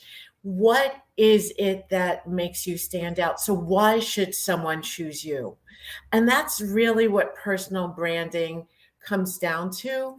The one thing that I want to clarify right out the gate is personal branding is, it's authentic. A lot of people think that they have to totally reinvent themselves and become someone who they're not. That's not the case at all. As you know, JB, it's actually really digging deep into yourself, figuring out like what your superpower is, and then sharing it with the world. So again, it's really figuring out, it's not about me, personal branding. It's about like, what is your value to others? What is the benefit that you can give to others? Like, for example, your value is igniting people, and that is very high value, because especially these days, who does not need inspiration? And again, it's, you have to think about this through a different lens. You can't look at it through your mindset. Whoever you need to reach, whether it be a prospective client or you're looking to climb the career ladder at work, why should they pick you? Why do you stand out from others? How are you going to possibly solve a pain point, and really help elevate the other person? And again, while so doing, you're elevating yourself, you're igniting yourself. And it's again, personal branding is not about blending in. And so, if you think about personal branding, Jeff Bezos probably said it best. He said, your brand is what people say about you when you're not in the room. So it's basically perception that others have of you. So as you develop your personal brand, it's really important to get that 360-degree view and understand what others think about you. And in terms of whenever I do a presentation, one of my first questions that I will ask is, who in this room has a personal brand? And I find it fascinating. It's always split, right? 50% will say, yes, I have a personal brand. 50% say, no, I don't have a personal brand. Here's the good news. Everyone out there has a personal brand.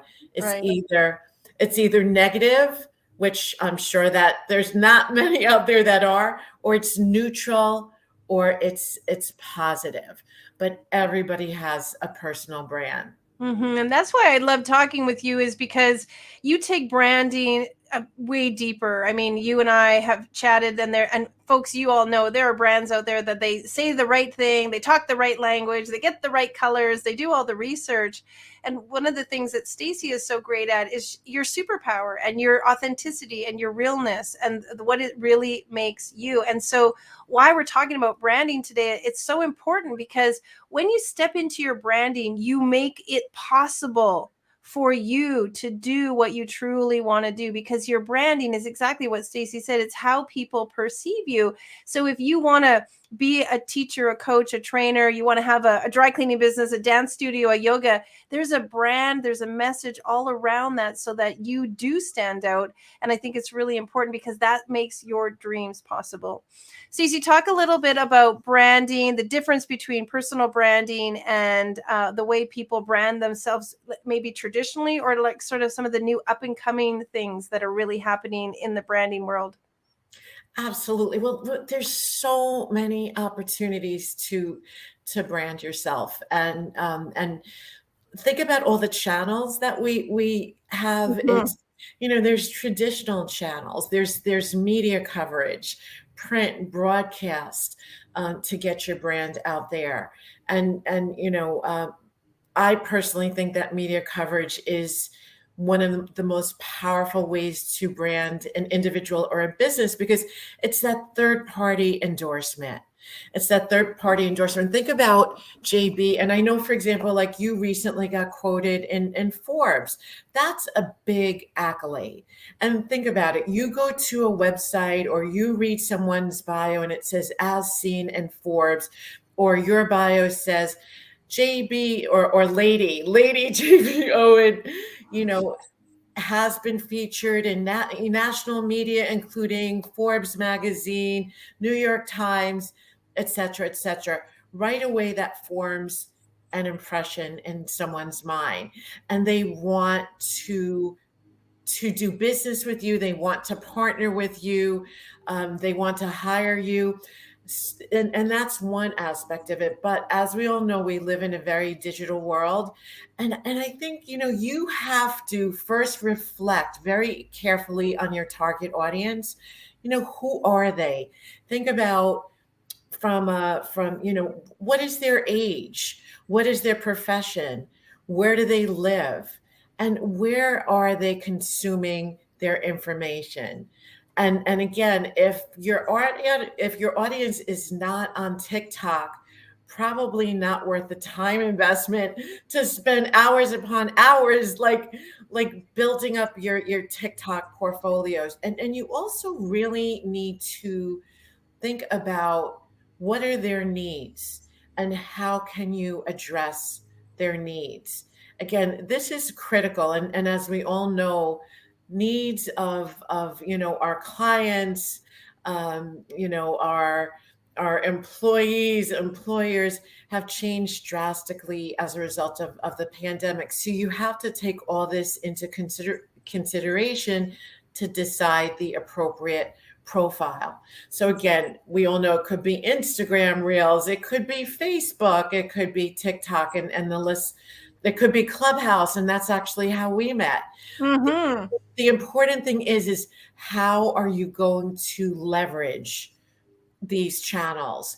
Because, for example, getting great media coverage is fantastic. But if you're just going to keep it to yourself and you're not going to amplify it, it really is not going to give you a return on investment. So you have to figure out how are you going to get the most mileage. Yeah, Stacey is really talking about how to make more possible. Like, really, I think about it as like a foundation. Like, if you're going to build a house, you need a really good foundation. And if you're going to live up in the balcony at the top of the tower, you need to have a really good foundation to build those walls. And your brand is really your foundation, and it's what makes all the other things possible by building that foundation. So, what makes a strong brand? What makes a brand that people are interested in?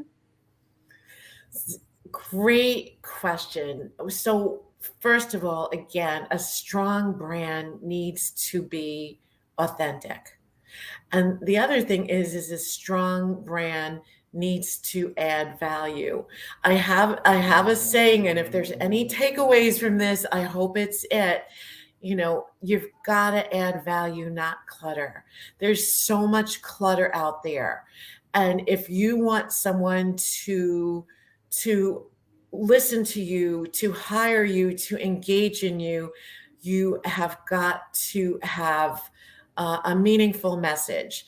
I like to call it almost like a magnetic message, similar to what you have.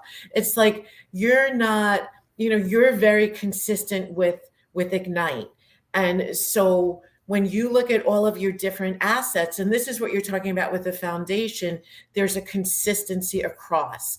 And even JB, when I get an email from you, it's like even your email signature line is branded.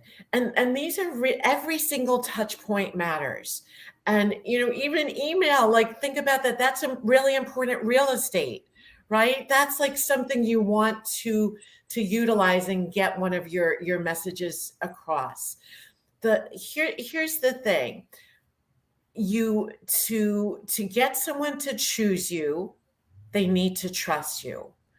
And right, because we all heard like the whole cycle, they have in order to buy from you, they have to like you, and then they have to they have to engage with you, they have to trust you, and then they will make a decision. Buyers make decisions based on an emotional connection. So again, the consistency in brand representation across all channels. Of course, the first step is defining your brand. And even within that, how could you possibly come up with like a trademark? Like, for example, the pink billionaire. And I'm sorry that I'm using you as an example. No, it's great. I see you're dressed in pink. So the pink billionaire, it's like you're consistent with your brand. You wear pink quite often. And so there's an association. And you particularly, I know that you work with men too, but you particularly, your focus is on women. And so right away you can form that association. And I don't know if you have the trademark, for example, but can you Yes. protect any of your assets? Like, for example, for my business, which is co-communications, we believe in clarity and messaging. And it is so critical. So our tagline is make yourself perfectly clear, which also translates into branding a business and also branding yourself. Because if there's not clarity in messaging, if there's brand confusion, you're not going to activate anyone. And that's what we all want to do. That's what igniting is about. It's like, how do we activate our audiences? It's so good that you say that. How do we activate our audience? And so it starts with self. And so think about the person who's just getting started. I don't know how to brand myself. I don't know how to get started on my own personal brand. Are there some steps that they can do to start self-analyzing or start, getting feedback on how to start building their own personal brand? Yes, absolutely. So I have 3 steps, and it's actually called personal branding in 3D. And if you think about it, it's like we're all multifaceted, right? We're all like multidimensional. And the first step is discovery, right? You've got to go through that self audit.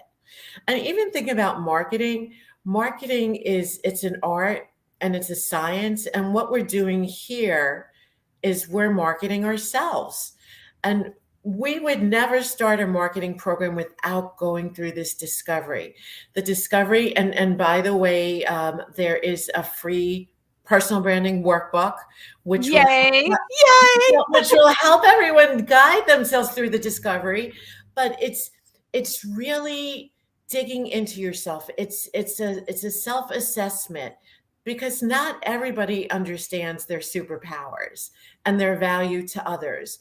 So part of it is there's actually a couple of steps within the discovery, really looking at what your passions, your achievements, your values, and also what are your talents? What are your superpowers? What do you have to give to the world? How are you going to ignite the world? And then the other part, which is equally as important, is you've got to understand what your target audiences want and how they perceive of you. As I just said, with Jeff Bezos, it's not only your perception of you, you've got to get that 360 view. And you also need to look at your competitors. And I don't care what anyone says, we all have competitors. And as unique as you are, JB, you have others that may be doing something similar. And only when you look at your competitors, you understand yourself, and you also understand your target audience's needs and how they perceive of you, can you come up with what we call your competitive advantage, or how you stand out, your it factor, whatever you want to call it. This is your crystallizing your message. And so, for example, let's just say someone is an expert in climate change. they want to get in, and they do consulting in this field. Maybe their trademark is change, and I'm just like ad hocing this. I would Right, definitely right. do better, but changing the world 1 degree at a time. That's just like off the bat, but it's just something like, wow, that's something like really cool, because we understand that with climate change. The second step in the process is, so we've done the discovery, which is our foundation. We understand ourselves. We understand what makes us unique. The second step was, we've got to develop our marketing assets. And so what that basically is, everybody's got to think about all of their touch points. It's all of your online profiles. It's your bios. It's your email signature line. It's every single touch point, your website. This is something you'll get a kick out of, because, I believe that personal branding should start in high school. Right. Because think about it, 75% of admission officers are now looking at kids' social media. So you've got to have a good digital footprint. The important thing is for everyone to remember is that when we look at what happens in an internet minute, this is a crazy statistic. There are 4.1 million Google searches. So what does that mean? We all need to be a master of first impressions. We all have digital footprints. Someone may be Googling you right now. Google is the new resume. You can't let Google shape your personal brand. You've got to do it. So that's why developing your assets are really important.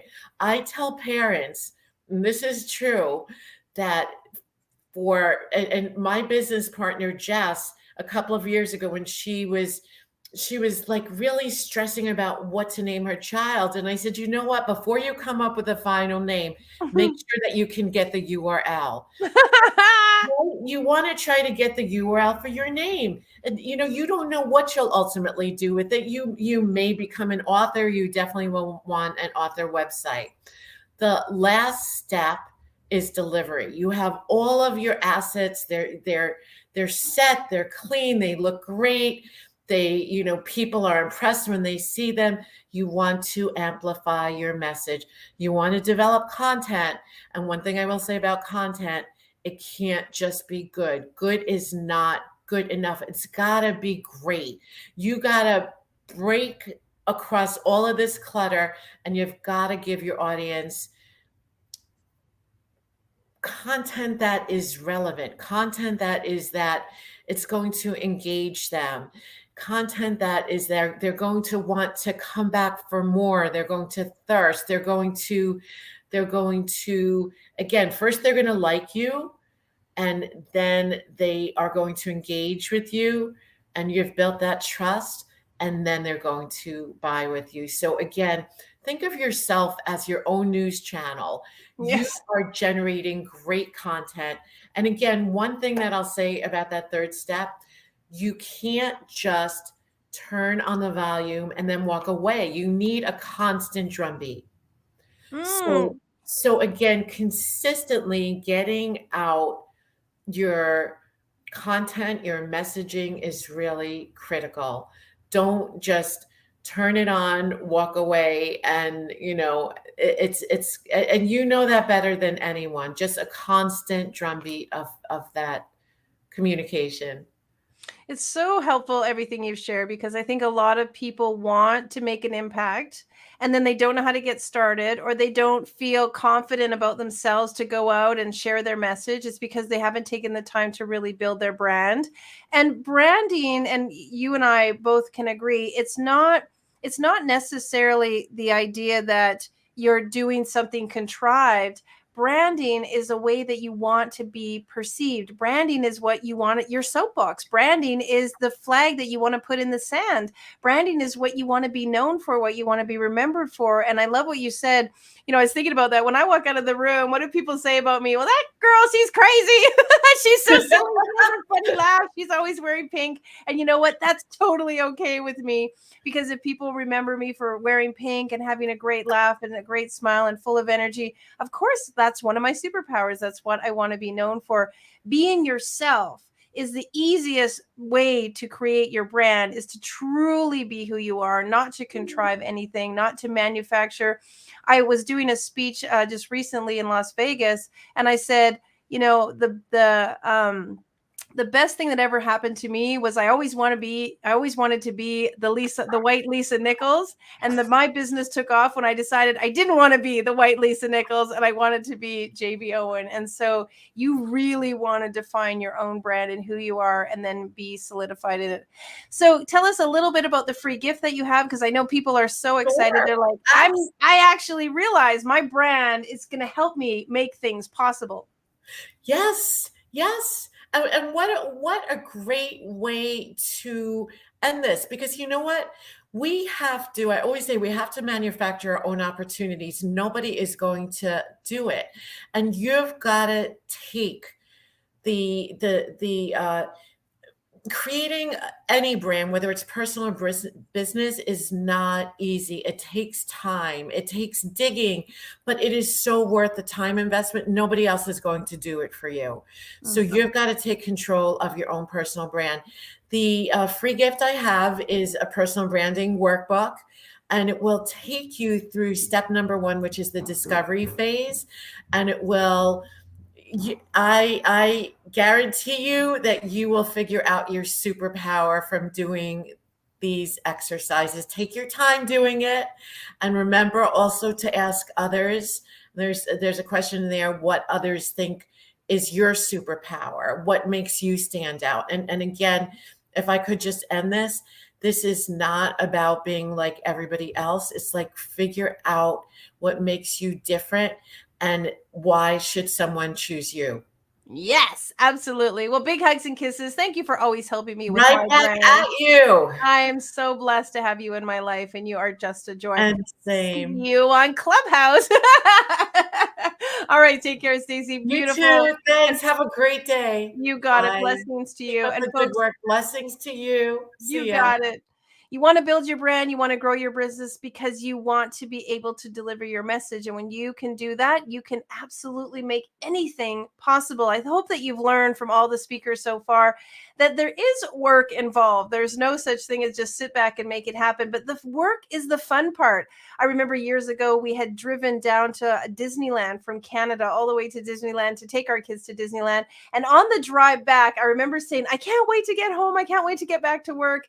And my son said, Mom, you're the craziest person ever, that you would rather leave Disneyland and go back to work. But work for me is not work, because I love what I do. I get to spend time with so many amazing people, and I get to share with all of you what is possible.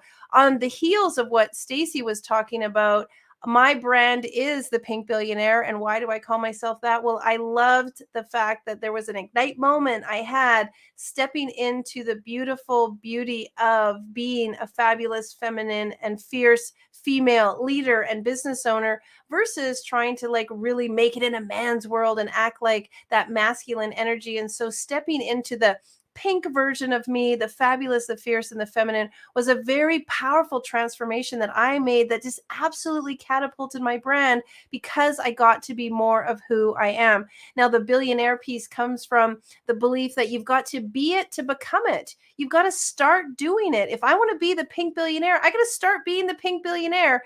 Just like Madonna started being Madonna, she showed up, Lady Gaga, Ice-T, Popcorn, all the people you can think of, The Rock, they showed up being that person, and then they grew into it. And so that's really what the Pink Billionaire means to me. You can go to my website, thepinkbillionaire.com. I'd love for you to check it out, see some of the things that I do, check out my branding.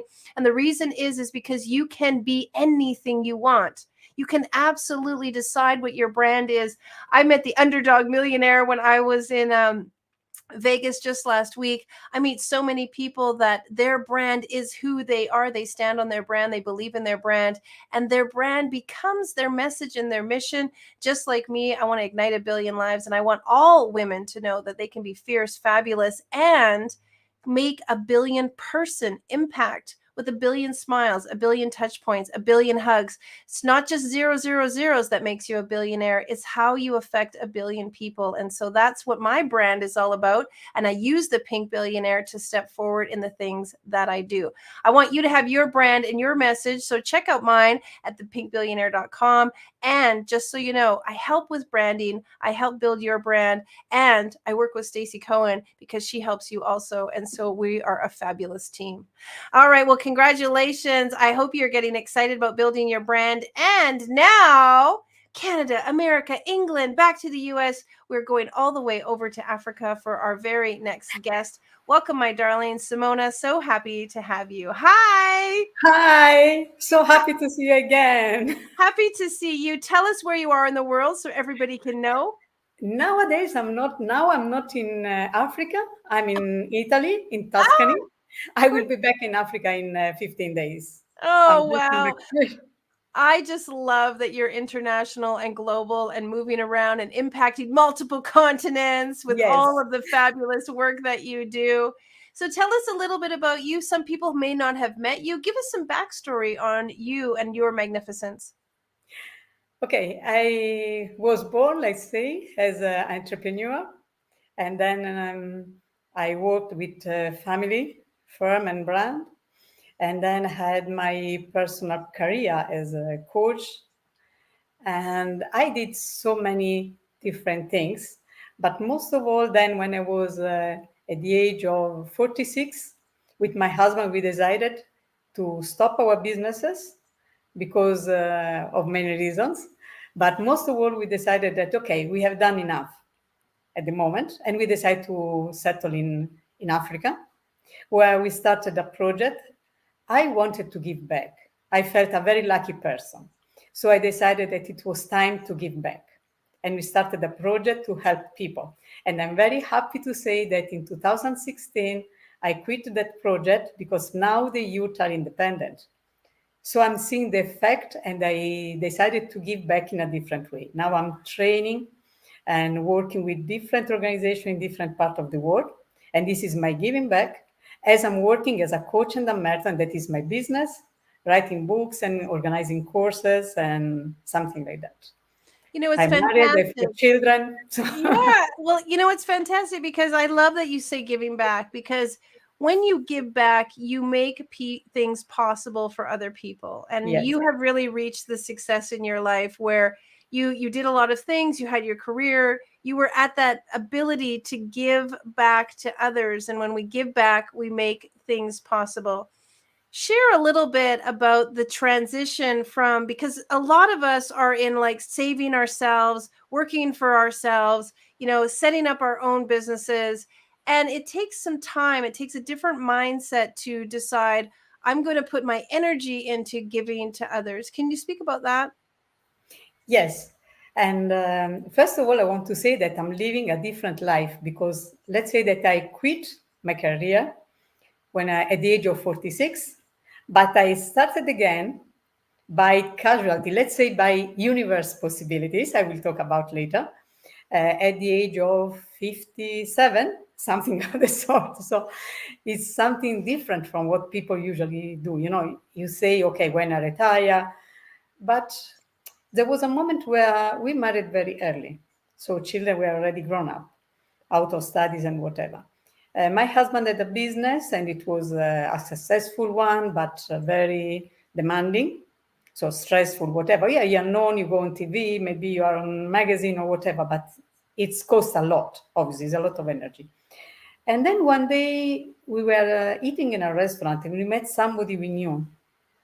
And this person, older than us, looked very, bored and tired, lost enthusiasm for life. And then my husband said, but do we want to end up that way? Because maybe if we go on working this way with all this stress and whatever, is this what we want for our life? And obviously not. And from that moment, we started thinking, okay, what can be different? And that has been a long process. It's not something that you do in one day, but it was becoming conscious on what you really need in life. And we are very lucky, all of us, we have much more than what we need. And that is something, it takes time, because when you are in a specific system or situation, everybody is like you, so you feel that you need everything. At the end of the day, we are human beings. You can eat only such quantity of food. And maybe if you eat less, it's also better for your health. So you don't need you can't wear 200 clothes in the same time. Right. So you start thinking in a different way. And that was the beginning. And you know what? When we decided, and this is something I want to say, people, if you take a direction, if you start thinking about something, the universe works for you.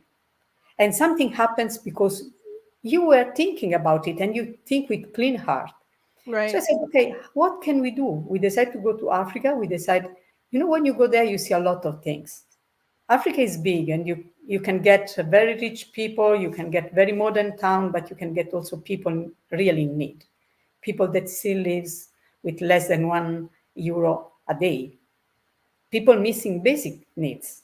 Mm-hmm. And to me, the idea was I want to find a way to really positively impact the life of people. And So is there a story? Is there something you can share a little bit about some of the success stories that you've had, some lives that you've impacted? Yes, what I can say is because we started income activity. I mean, we come from a background of professionals, entrepreneurs, and I don't like the idea of charity as giving, because to me, when you give, you put yourself up and the other people is down. I don't like that. The idea was to elevate the people, to make them able to produce what they need, to give them the possibility, the capabilities. And so we grew some youth, because we started abroad with different ages, and all of them nowadays is working. They earn very nice salary. They're able to provide to their family. And most of them are role models. I mean, they won some prizes somewhere. Wow. What happened is, I think, to be sure that what you think, and this is what I want to share with people, when you think something, when you imagine something, your mind can produce only something that you can do. And nowadays I'm doing something that is totally new again. I'm in a new phase of life. I'm working a lot as mentor or coach. But if you want something, this is something important. Your mind can produce only something that you can accomplish. It's impossible. We have different things. Obviously, your mind, JB, will produce something different from mine. But we have a lot of possibilities.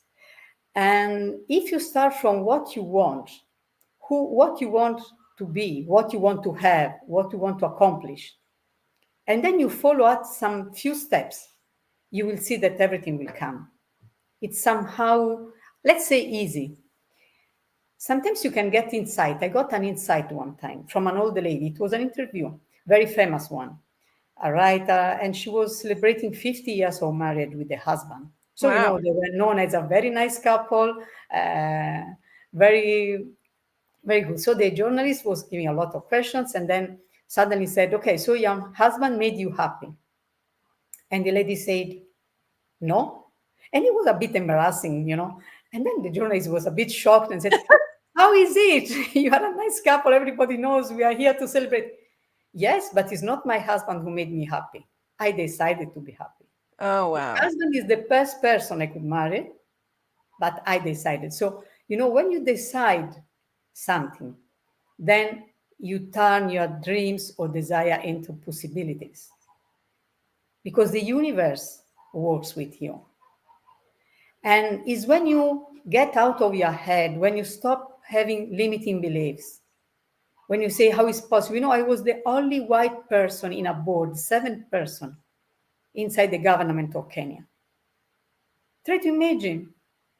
And people say, but what you want to do? How is it possible? Only citizens can do it. I did it. Simple. Because there was something that was not me. It was the strength of the universe.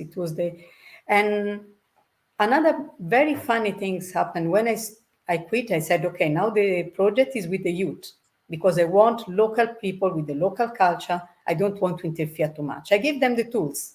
Very Now good. it's to do with your children. I mean, no, now it's them. Mm-hmm. I was not thinking about working again. But something happened and people knowing, you're not doing, why don't you please coach me? I was not thinking about it at all. And it happens again when you open up, when you you get out of your mind from limiting beliefs, stereotypes, or maybe it's not possible, or maybe I'm not able. No, you are able. Yes. If you are thinking, if you have something you want to do, you are able. And then you can start getting in with people, talk to people. So many nice experience I had. As I imagine it happens to you. You talk to people and then suddenly you have a new partner, you have a new business, you have somebody coming to you, isn't it? It's because you go out to people with full of love, full of real interest in people's life. My dream is to positive impact, at least 1 million people life, giving them the possibility to bring out the best of themselves, to live their life the best they can. And I think that there are some few steps. For example, it's important to be conscious of who you are, what you have. Sometimes we keep looking at what we miss. I don't have this, I'm missing that, I can't do it because I'm too old. When I was around 25 years old, doctor told me that because of a challenge I have in the spine, maybe by the age of 50, I could have been on a wheelchair. I'm much older than 50, and my plan is in January to climb Mount Kenya. And this year I also did something. I said, that is not for me. Right. That is not for me. I don't want to be as a doll sitting in a chair or in a sofa all my life. No, absolutely not. So it's a lot of energy comes. If you are conscious of what you have, who you are, your experience, your expertise, then you start saying, okay, what can I do out of it? How can these things help me to achieve what I want? I like that you said that, like, just because somebody said something about you doesn't mean that it's true. Yes. Just because somebody said that you can or cannot do something, it doesn't necessarily make it true. You get to define your story. You get to define what you get to do and what you're capable of. And I've really admired that about you because you keep it simple. You don't complicate it. If you have a desire, you go after it. If you have a thought, you're curious about it. We heard that Victoria say that earlier in the summit. Be curious about your challenges and get interested. And then you reiterated what Francis said about have clarity and really know what it is you want and then have commitment. And you're saying all the very same things. And I really admire that about you. If you wanted to give some advice out of wisdom from the years that you have been doing business and achieving great things, what would be some of the tools or some advice that a person could take home, a golden nugget? Yes, first of all, is what is my experience is to have very clear your destination. Let's say that to me, life and business is the same. It's a big, great, marvelous adventure. And when we talk about adventure, we are not thinking about something boring. We know that we face challenges and whatever, but it's normal. It's an adventure. So what is important is to have very clear your destination. Where are you going? The same as when you plan a trip or a journey. So in business is the same. What do you want to achieve? For example, what is the income that you want? Yearly income that you want. This is something I always work with people. And it's marvelous also during the pandemic. Some of the people I was working with, they have business affected, but they got a lot of income. Right. Because you have the destination is how much do I want? Right. What can I do? What I'm able to do? What is my experience? What are my expertise? How can I utilize this? Sometimes it's a way of going out of the normal way, you think. Because maybe I do this business, I don't know, I have a restaurant, I get more clients. But then you get more clients, maybe you have more challenges. Maybe you can raise the level of the restaurant. Maybe you can increase a bit prices because you give a better service, because you reduce the number of tables, but you have more professionality. So when you have the destination, what is important to remain very flexible. You are saying the same before, because you can get challenges as on a road. It's okay. You can change a bit, but having clear where you're going. Another very important thing is to write down whatever you want to do. You know, most of the time we have everything in our mind, but it doesn't work. So when you have a business, it's important to have clear all the strategies. And what I advise is to have one sheet for the income and one sheet for the global strategy. It works. It makes it simple.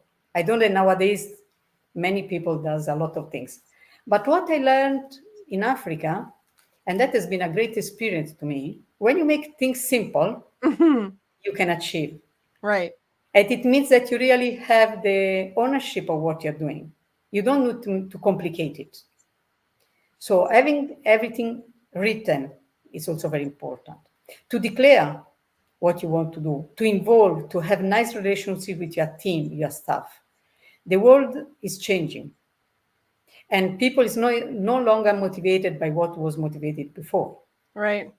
So it's very important to have clear what is in the world surrounding you, to understand where is the world or the society going, and trying to identify what is the next step, what is the best to keep people involved. You know, it's not the business growing, it's the people growing.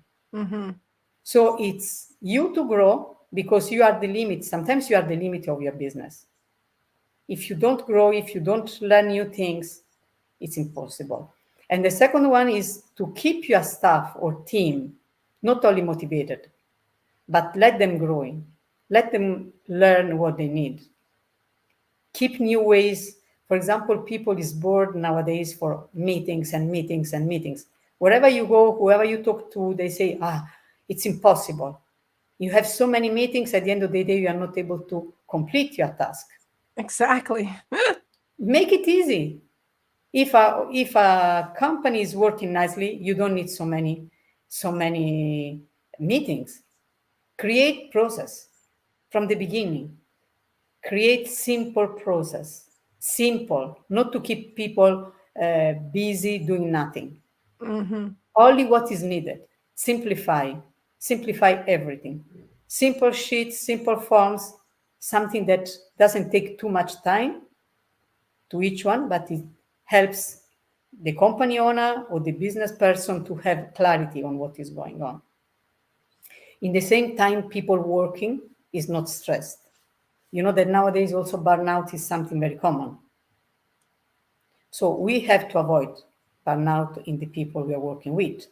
We have to avoid rotation of the people. So in my experience, for example, we have a business, we still have some business, but we have people with us is 15 years. And then you have the young people coming, because also you need new ideas. Exactly. But you also need somebody that is there, that is, let's say, the foundation. But the people that stays with you for a long period is no longer the same person. The person is not the same person you knew maybe 15 years ago. Right.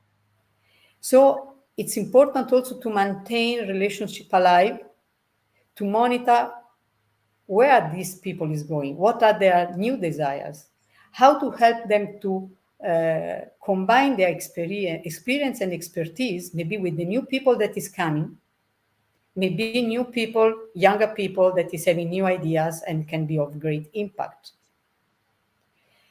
Another tips I use is focus on what is working. Mm-hmm. When you go to business owners, most of the time say, this is not going, this is a word, this is a problem, this is a challenge.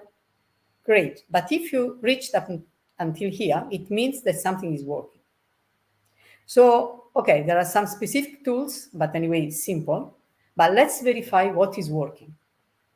What is working will give you the possibility to leverage what is working. Imagine what we do as, imagine, I always do this example. Imagine if you are if you are a farmer and you have two pieces of lands. One is fertile with good water, and the other one, the soil is very bad and there is no water. and you have a limited quantity of seeds, where are you going to plant? Obviously in the fertile Yeah, absolutely. land, isn't it?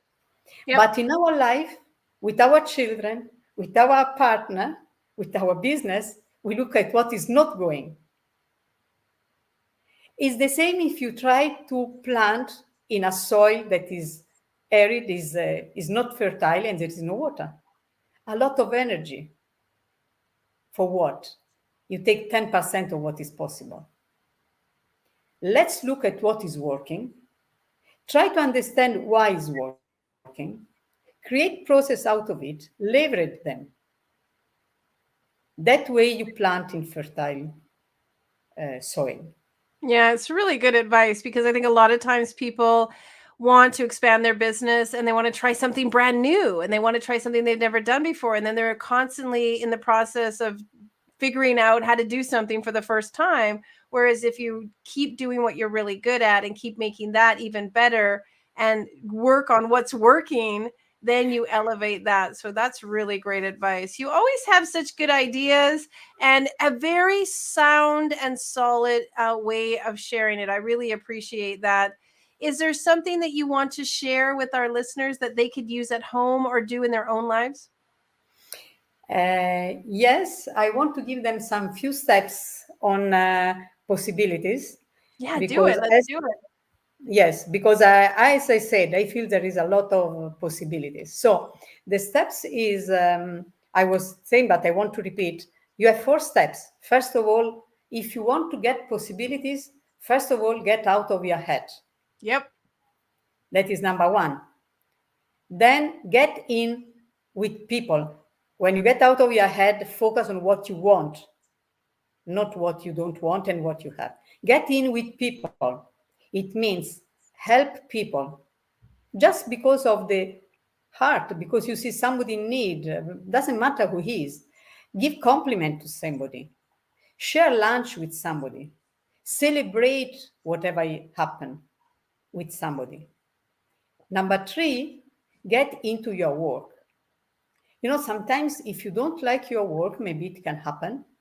You can find a way to volunteer in an area that you like.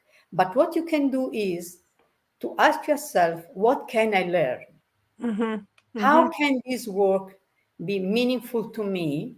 Or what can I learn that I can use maybe in the future?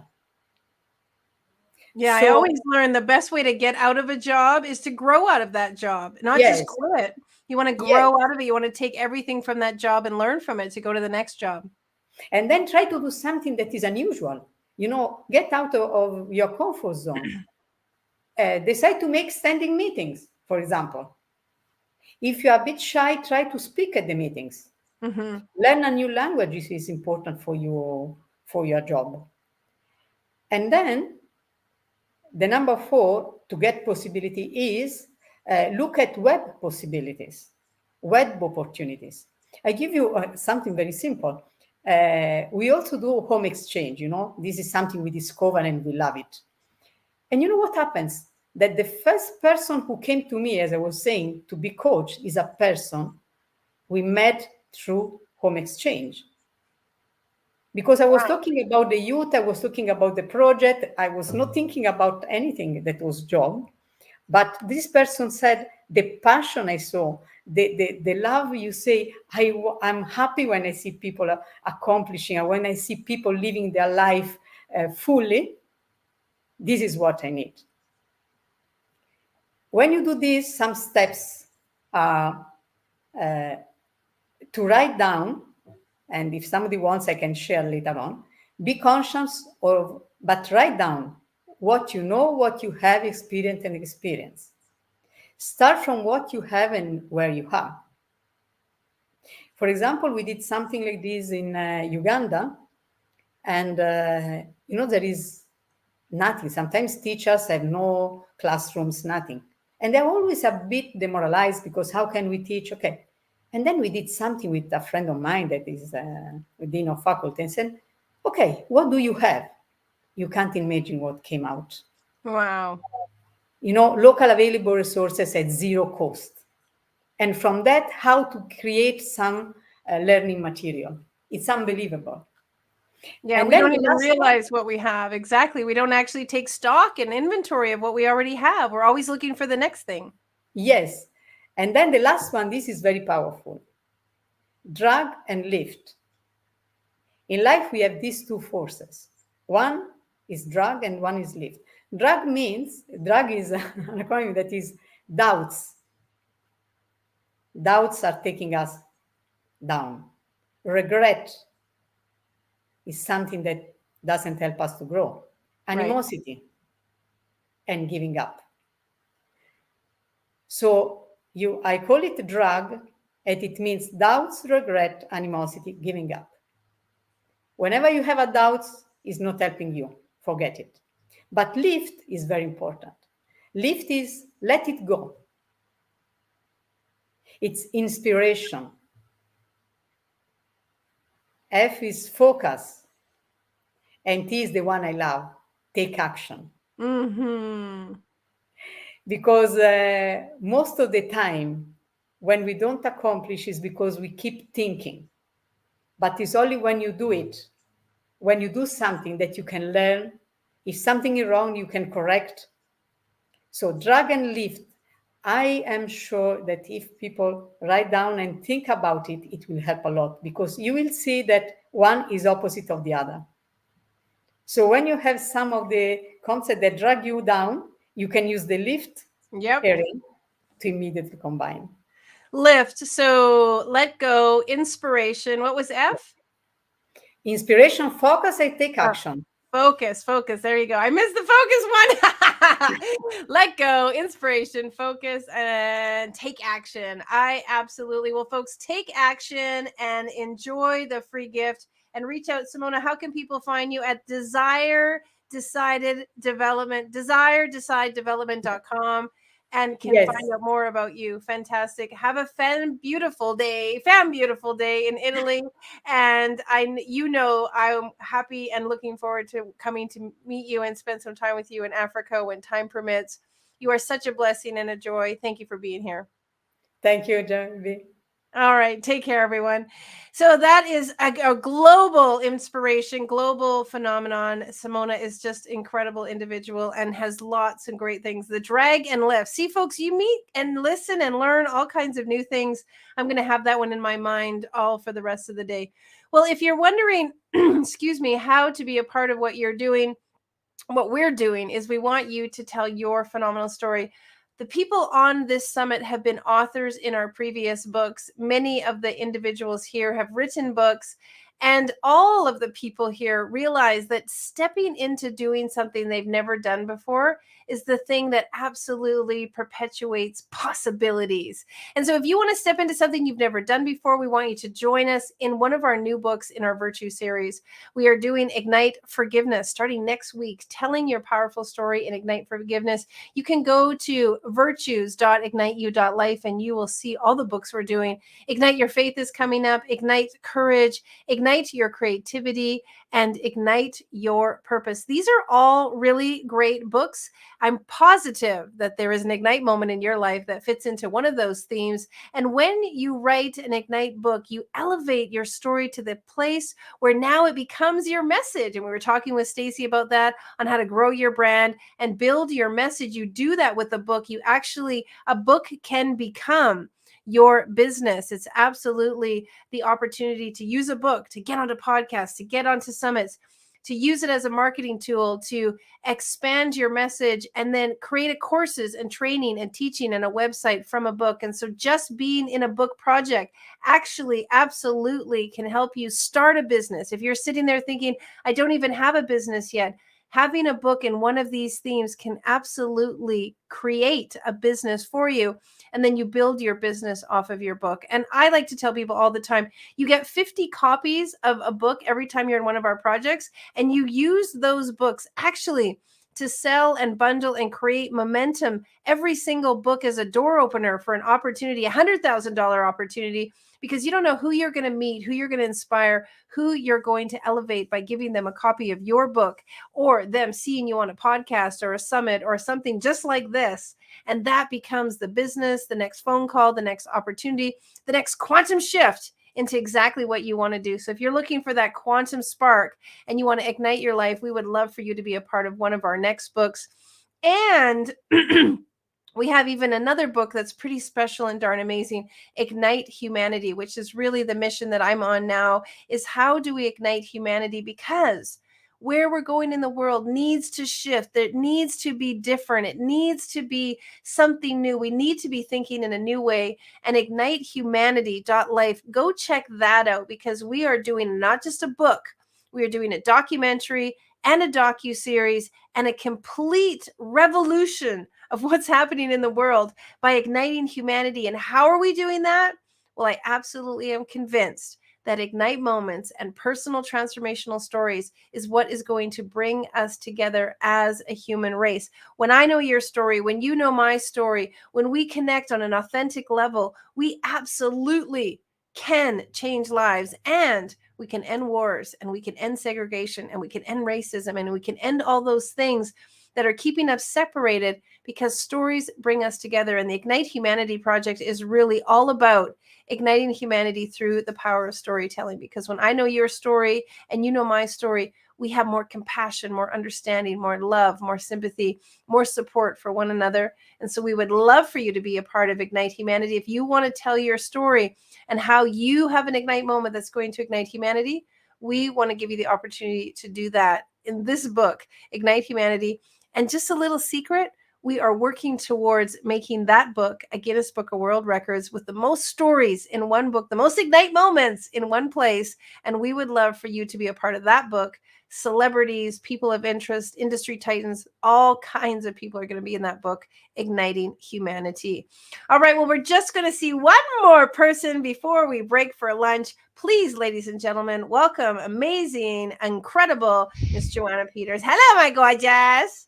Hello, Lady JB. Why, Ah, thank you. I know, it's so exciting. And it thank you for is. being along the journey with me. One of our very first authors with us from beginning of time, really, really along with me and the journey. We've been talking about journey all morning. And so excited to have you here, excited for your support. Tell me what's new with you and possibilities. Well, the first thing I want to say is thank you and Peter. And I want to take a moment to recognize French and Carolina, because only somebody that put a summit together know all the work that goes behind the scene for all of this to happen. We are all just very comfy in our houses, watching the magic happen, igniting our lives.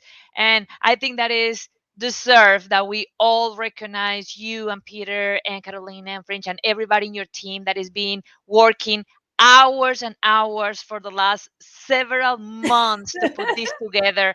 So, because of that, thank you to all of you. And I take my hat to all the hard work that you are doing. This has been a fantastic thing. What is going on with possibilities? Well, I am being super excited learning about how to get more and more possibilities. And one of the things that is happening now is, my journey. I been a coach for 15 years, and then 5 years, and I was working in corporate America. I was a coach for Goodyear, PepsiCo, Fortune 100 companies. And then in 2018, I was like, I'm done with the bureaucracy, with making decisions based on the price, the stock price. And then I start my own journey. And then part of that journey was that I start learning how uh, eating and taking care of your body could impact your life. And then that bit, a little bit of a bite in, I start transforming so many people. I changed the life of over 8,000 people. And then I was like, I don't want people to be in their 30s before they change their life. What if I just don't work with the kids, with the children? And then I start working with the children. I create a program for the children. And then that was start making a lot of impact. And then I was another ignite moment was like, what if I just work with the pregnant mom? So since they are in the womb. So then I start working with the pregnant mom. And that is the part of opening our families, our world to the possibilities of what the possibilities of life could be when we go from the foundation of having our temple, our body in the proper way, in the proper setup, in the proper perspective. And now more than ever, I know that you are close in Canada, but what is happening in the US with all those shootings, with all these teenagers killing children, when you start actually hearing that over 49% of teenagers in the US had a mood disorder. That is one of every two teenagers had one kind of disorder. And then of those 22 of them had it in a way that make them hard to function in life. And Mm. then you start seeing things like my own ignite moment, my own opening to possibilities, where I struggled with depression and suicidal thoughts for 20 years. And I found after 20 years of misery and struggling, and you know me, so I was like, I will pull this by myself and I can do it. And it was a struggle for 20 years. And I discovered that in my case, the trigger for that depression was something as simple as refined sugars. So right now I'm in this path of working with families, working with kids, and then trying to help moms and their families to actually live their life how they deserve it without having that additional noise that they are putting into their house, into their body, sometimes without even knowing it. Yeah, we don't realize it. Excuse me. We don't realize the effects of the things that we eat, the things that we breathe, the in our environment. I mean, we actually become desensitized, really. We can talk a little bit about that, how we just get used to not feeling good, or get used to, coughing all the time, or get used to being tired all the time. And the fact that you want to work with kids, and that you are working with kids and pregnant moms right at the beginning, makes me so excited, because I was one of those moms that was like very, very strict, and very, very, we stopped watching television when I brought my son home from the hospital. We stopped eating sugar. There were so many decisions that we made. And this is 17 years ago, when it wasn't really popular to be doing these things, and people were criticizing us all the time. But we had to make a clear decision that this is how we wanted to live our lives, because we wanted a better future. And so I'm sure there's ways that you are coaching and teaching parents. Tell us kind of how to get started, because there's some people that are not even aware of what you're sharing. Yeah. Yeah. So the most powerful thing to tell any mama, because one of the things that I want to give today was, what is one of the best gifts that you can give your family? And then one of those best gifts is, we as parents are all the time thinking, what is the best thing for my kids? What is the best thing for my family? And I truly believe from the bottom of my heart that every single mama that is watching us here spend hours sometime at night turning around thinking how I can give my kids the best that I have available.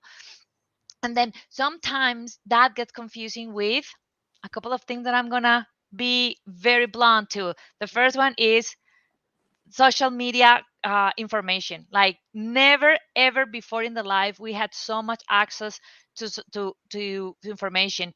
And the problem with that is that for every black you have a white, and Yes, for a every friend in yes, a back. That's what I say, a friend in a back. yeah, for every yes you have a no, and that create that overwhelming of, at the end, I don't know what's true, there is so much information.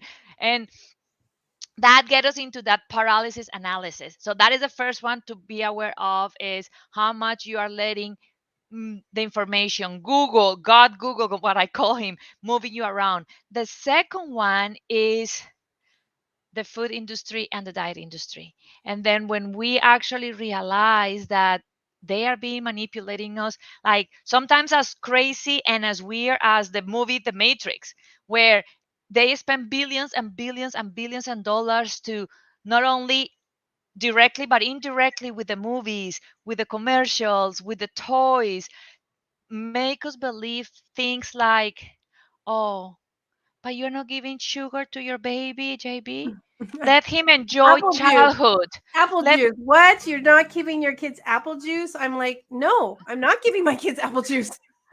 and then they're like, oh, but you but they are a child. They need to Yeah. enjoy life. And what they're doing is doing that, and then triggering your mama guilt. So that is the second one. And then the third one is that this was a hard breaking point for so many of my mamas is it's way more important that you concentrate on building the good habits Yep.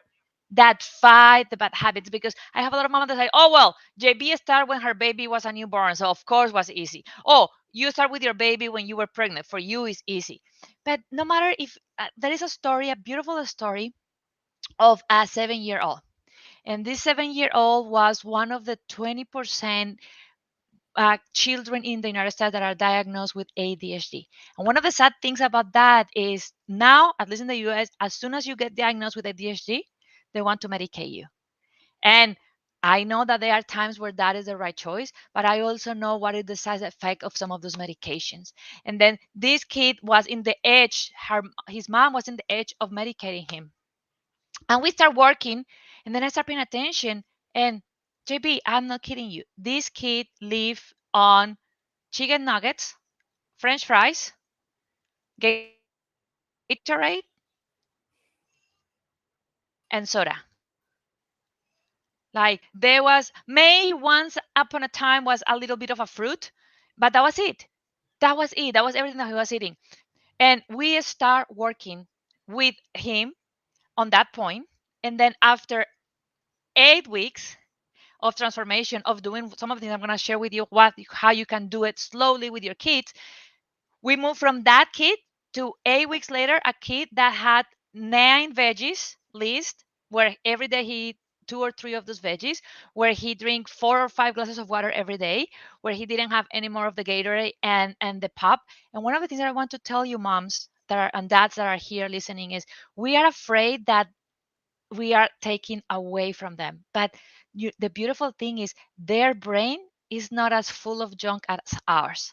So as soon as we are able to hold their hand and show them a cause and effect, and we are able to help them to see and experience in reality how different foods react in their bodies, there is not a turning page for them, because they don't Mhm. have all that emotional brainwash that we had for decades and decades. For them are like, oh, I eat this and then I get really cranky after. I did this and then I get, it's really hard to control my emotions. Then for them it's as easy as I don't not eat it anymore. Right, right. Actually this boy, after did all of that, one time we were in the supermarket, and then I had one of those rough days, and I said, okay, I'm gonna have the best quality dark chocolate that I could find. So we were pushing in the car with his mom and we were talking, and I was like, give me 1 second. And I take the bar, and then this little guy, 7 years old, turn around and said like, why you are having that? You know that that sugar is going to not make you feel good. You already told me your story about how you get sad when you have that. Why you are doing that? Now in his little mind, it Right, was it was so completely, clear. yeah, in his little mind was like this doesn't make sense. Like why you will choose something that will hurt you. And that is the gift that we have in front of us, that we as parents need to unpack and stop hearing that, oh, you are going to, don't let him enjoy his life, poor little thing. It's only for a celebration, it's only for a birthday. But guess what, how many birthdays you have every year? Oh, it's only for a special occasion. How many holidays and special occasions we had? But instead of that, if we just concentrate on giving them the power of choice, and then don't push them but walk the journey with them, respecting them as the souls that they are, but also helping them to make fair decisions. And when I say fair decisions, is because I truly believe that after they are being in a lot of refined sugar and junk food, they don't have a fair chance, because Right. refined sugars are 150 to 200 times more sweet than a fruit and a veggie. So if your baby or your child is being for a long time with a lot of refined sugar, and you say, oh, let's gonna have some fruit, you are not giving him a fair chance. Yeah, And then you, absolutely. yeah. And you're not making what's possible for them and for you. I mean, this is not just about kids, it's about the parents, right? Because we are the leaders and we are the examples. And very interestingly enough, when you tell your child, here's a better choice for you, here's a better way to live, and then you don't do that. Kids are so quick to, point out and remind you of what you taught them, because they really are, you're right, in their spiritual connectedness, wanting to live the best lives they can. And we have to be trained out of that stuff. All right, give us another one. Very, very interesting stuff. Okay. The other one is, and this is going to be hard. This is going to be hard, but I want to invite you to do it. I want you to actually make a promise today to me and Lady JB that you're going to do everything that you have in your power to stop labeling foods. This is a tricky one because the food industry and the diet industry are getting us used to it, to label food. So these are bad foods, these are junk foods. Even I said before, junk food. These are bad foods, these are junk foods. These are healthy foods, these are good food for you. And then we say them with the best intention, and we forget that some of these foods that are not as good are also chemically change and adjust to create more addiction, more pleasure, more flavor in the experience. So what end happen in your subconscious, in your reptile brain, is that you start and I want everybody that is in the summit, answer me if you ever feel this.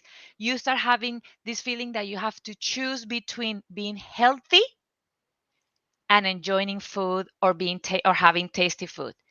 Yep, me too. It's like, oh, I want to enjoy, then if I want to enjoy, I can now have healthy food. And if I want to be healthy and take care of me, I need to eat like a rabbit and just have salad and carrot. And what that does in the mind of our child and our children is they grow up with that mentality. They grow up with that mindset of all or nothing mentality and start labeling. And unconsciously, they will start, like all of us, like, yeah, you can logically tell me that this is not as good for me than this, but emotionally, if this give me a better reaction than this, my reptile brain is always going to prefer the emotional part versus the logical part. So that is one of the things that I try to work with my mama since the beginning, is how we change the language, how we change the language to not label on our babies, on our kids, oh, this is healthy food, oh, this is bad food for you. But instead I start saying, okay, these are different choices. Let's gonna see how each of these choices feel in your body. Let's gonna pay attention how your body feel, how your body react. And I start just, instead, because this is the other one that happened to me, and I'm actually working with my husband for my husband to not do it. We have an experience this weekend, actually, we'll share the story, and is we start almost braving our child, and we start actually trying to negotiate with our price. So if you eat all the veggies, then you will have the dessert. Right. Yeah, eat all the soup, and then you will have the treat that you want. And then we think that we are doing them a good thing, because in the short term they are having and eating what we are uh, asking them. But what is that creating in their mindset? What is that creating in their reptile brain? It's creating that I have to go through this thing that I don't like, that is bad, so that I can enjoy this other thing that is a lot better, because I can only have it later as a reward. And that is that creating patterns that then chase us and chase our children for the rest of our lives. So one of the things was with my husband, my I will tell you, my baby can eat half of avocado without a problem, but he doesn't eat many other things. And then this week, my husband, with that mentality, was like, why we don't give him all the other things first? And then when he finish, he can have his avocado. And I said, because I'm not going to start giving him that mindset of prize and reward. And then you have Right. to finish this that you don't enjoy as much so you can have what you enjoy. And then we can, and I will tell you, like, this on my work, after working with 8,000 people, those unhealthy relationships with food take away the possibilities that you have in your life and the possibilities that adults had in their life, because when you don't have a healthy relationship with food, you don't feel good. One of the one of the authors was saying that you never don't have energy, and she was saying that is because you guard your energy, and I agree with you with that. And I also know that is because you are very conscious on taking care of your physical temple. I think that those are important things. And as more we do that, as more we impact. And one of the things that has been fascinating the last couple of years is understanding that our physical health and our nutrition is not just tied to how we look, but Right. also how we think and how we feel, how much focus we have, how much emotional stability we had, how much we are able to be creative, how much we are able to actually problem solve. Because as more we get the good feel for us, as more our body is able to function better overall. And which parent will not like that for their kid, that their kid had their machine working at the highest level at school, at sports, at everything that they love, so they can actually enjoy fully their life and see a infinite of possibilities in front of their eyes and their life. Yeah, and it's not just kids, right? It's us too, because I know when I'm eating well, I love the taste of lettuce and I can't wait to have broccoli. And, I eat like parsnips and I'm like, oh my gosh, they're so good. And it's your body is actually wanting the food that's healthy for you and enjoying the food that's going to give you energy and get you into the phase of what's possible for you. So, sorry. Tell us a little bit about what you've been doing recently since you published your book, since you've been a published author, since you started telling your Ignite moment, since the things that have, you stepping into sharing your vulnerable transformational story. Shift a little bit to talking about Ignite and igniting lives and the possibilities that have unfolded for you.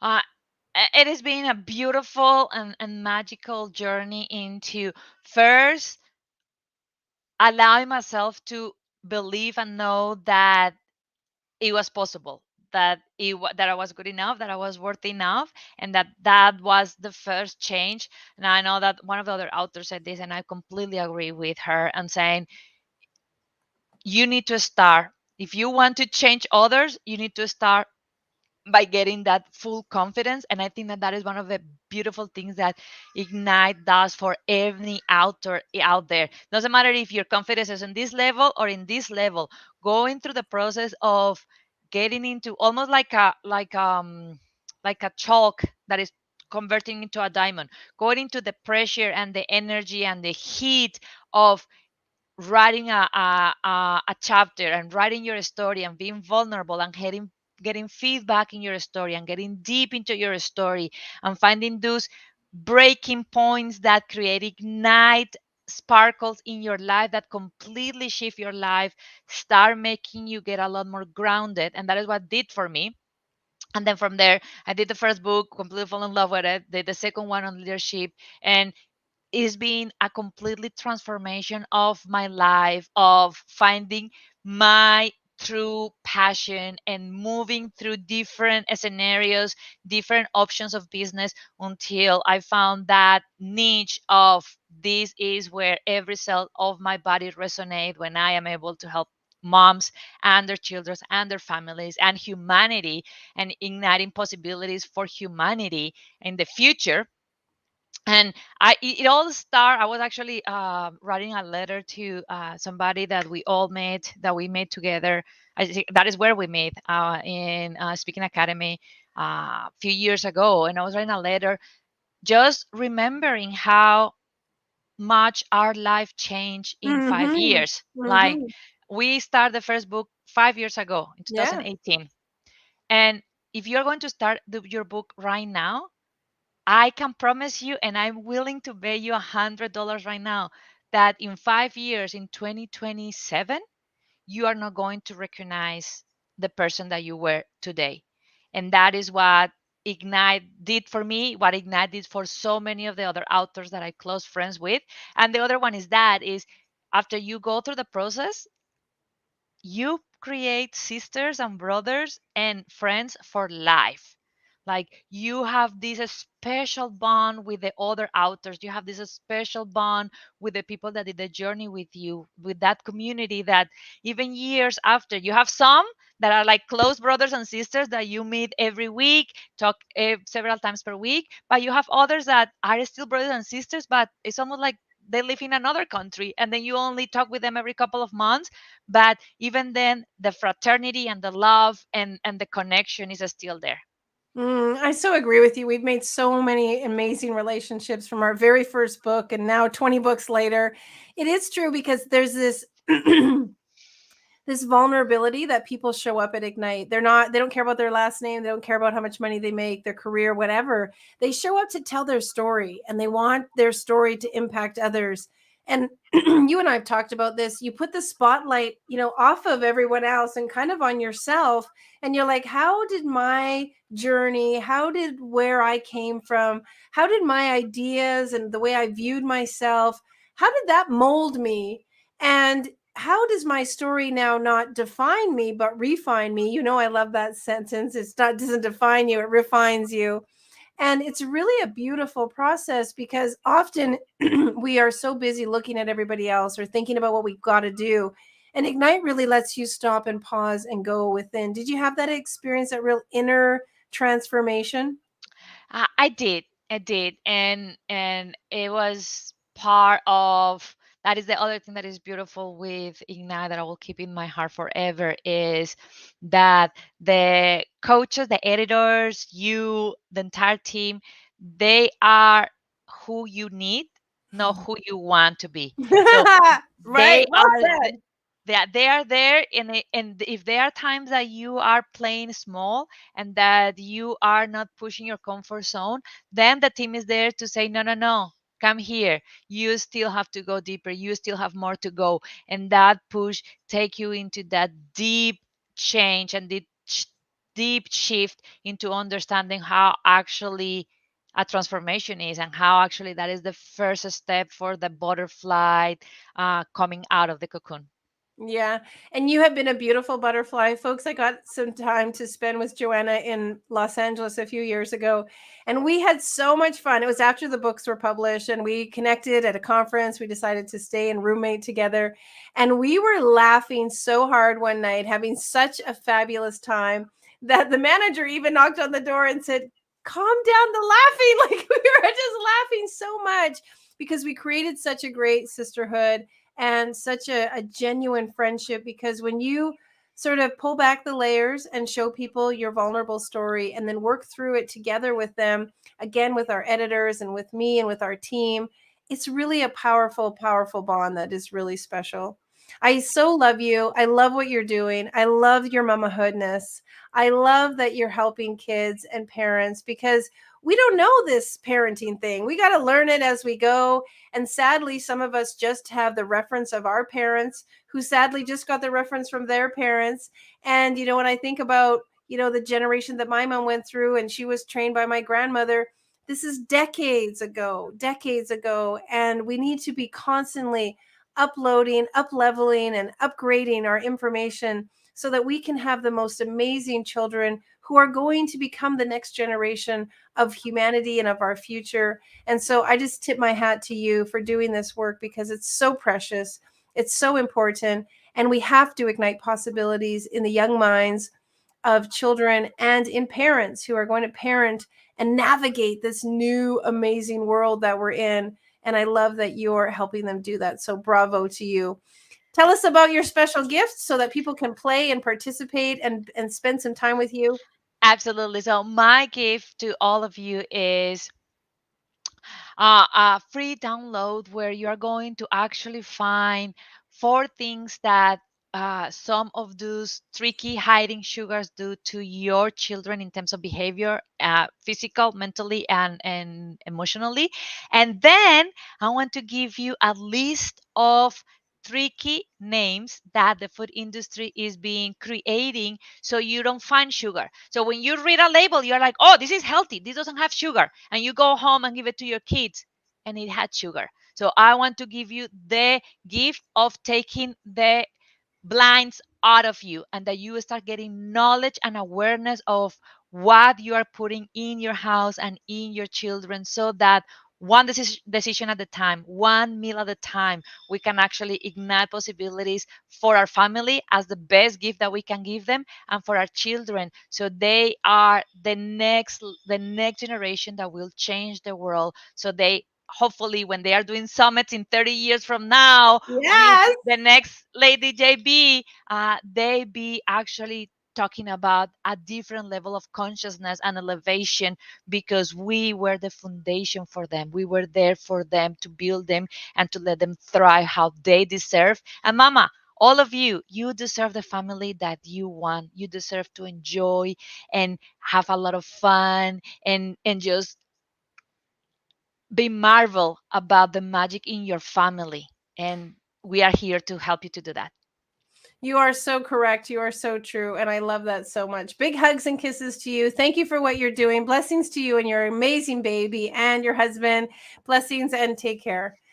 I have promised you that we are going to give you assets and opportunities and information that you are going to use in all areas of your life. This isn't just one thing, this is everything. Why? Because you can't just elevate in one area. You've got to move the needle in all areas of your life. It can't just be finances, it can't just be fitness, it can't just be personal. You've got to work on all areas, and it doesn't all have to happen skyrocket at once.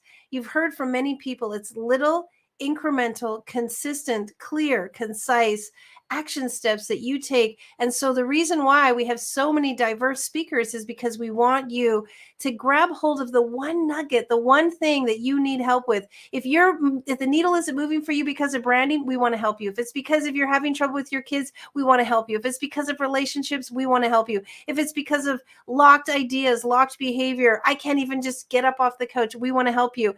And if you're at that place in your life where I literally am sitting in the chair ready to press the go button on the rocket fuel, we want to help you. We want to be there to support you, and we want to help you do exactly what it is you do. That's my mandate. That's what Ignite does. That's what we're all about. And so we're absolutely here to help you. So we're going to take a quick lunch break for everybody. We have been live for 4 hours and 43 minutes. Congratulations to the team, and not just Peter and Carolina and Fritch and but also Diana and Donya and Katie and Leanna and Grace and Mimi. There's so many other people on the team that add to and put a part of the graphics, the copy, the emails, the wonderful things that we are part of. And so I want to thank them just before we go for lunch. On your lunch break, you know what you're going to do is you're going to go to our website, ignitemoments.com, and you're going to have your lunch, and you're going to read through and see some of the fun stuff that we're doing, so that when we come back in 30 minutes, you're going to be all dialed in, all up to date, and all ready to rock and roll and tell your own Ignite moments. And stay tuned until the end of the day, because one of the things we're going to be talking about right after lunch, come back, is we're going to be talking about our fabulous contest, our giveaway, our you could win, our absolute great opportunity for you to be a part of what we're doing. All right, we'll see you in 30 minutes, and many blessings to you.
Thank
you.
Wow. Welcome, everybody, to Ignite the Possibilities in You. Ignite Possibilities Summit. I'm JBO and your host, and I'm welcoming you back from your amazing lunch break. I hope you all had a wonderful time checking our website, igniteyou.life and ignitemoments.com, where we're talking about all things possible. And here we are today. We've been online all morning long for wherever you are in the world, if it's morning, afternoon, or evening. We are continuing our incredible journey down the path of igniting what's possible in you.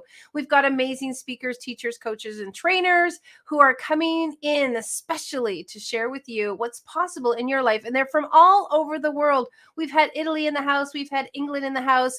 We've had America in the house. We've had Canada in the house. We are sharing with you from all over the globe by people who are industry experts in possibilities, doing phenomenal things. And why are we doing this? Well, last year we published a book called Ignite Possibilities. Phenomenal book, 35 amazing stories by authors telling their Ignite moment that changed them and redefined them. And we decided to relaunch that book in the spirit of possibilities to create even more possibilities in the world. And so we would love for you to get a copy of the newest edition of Ignite Possibilities on Amazon. You can go there and get that full of new content, full of a wonderful opportunities, action steps, resources, opportunities for you to learn about what's possible in your life by 35 powerful authors telling their Ignite moment.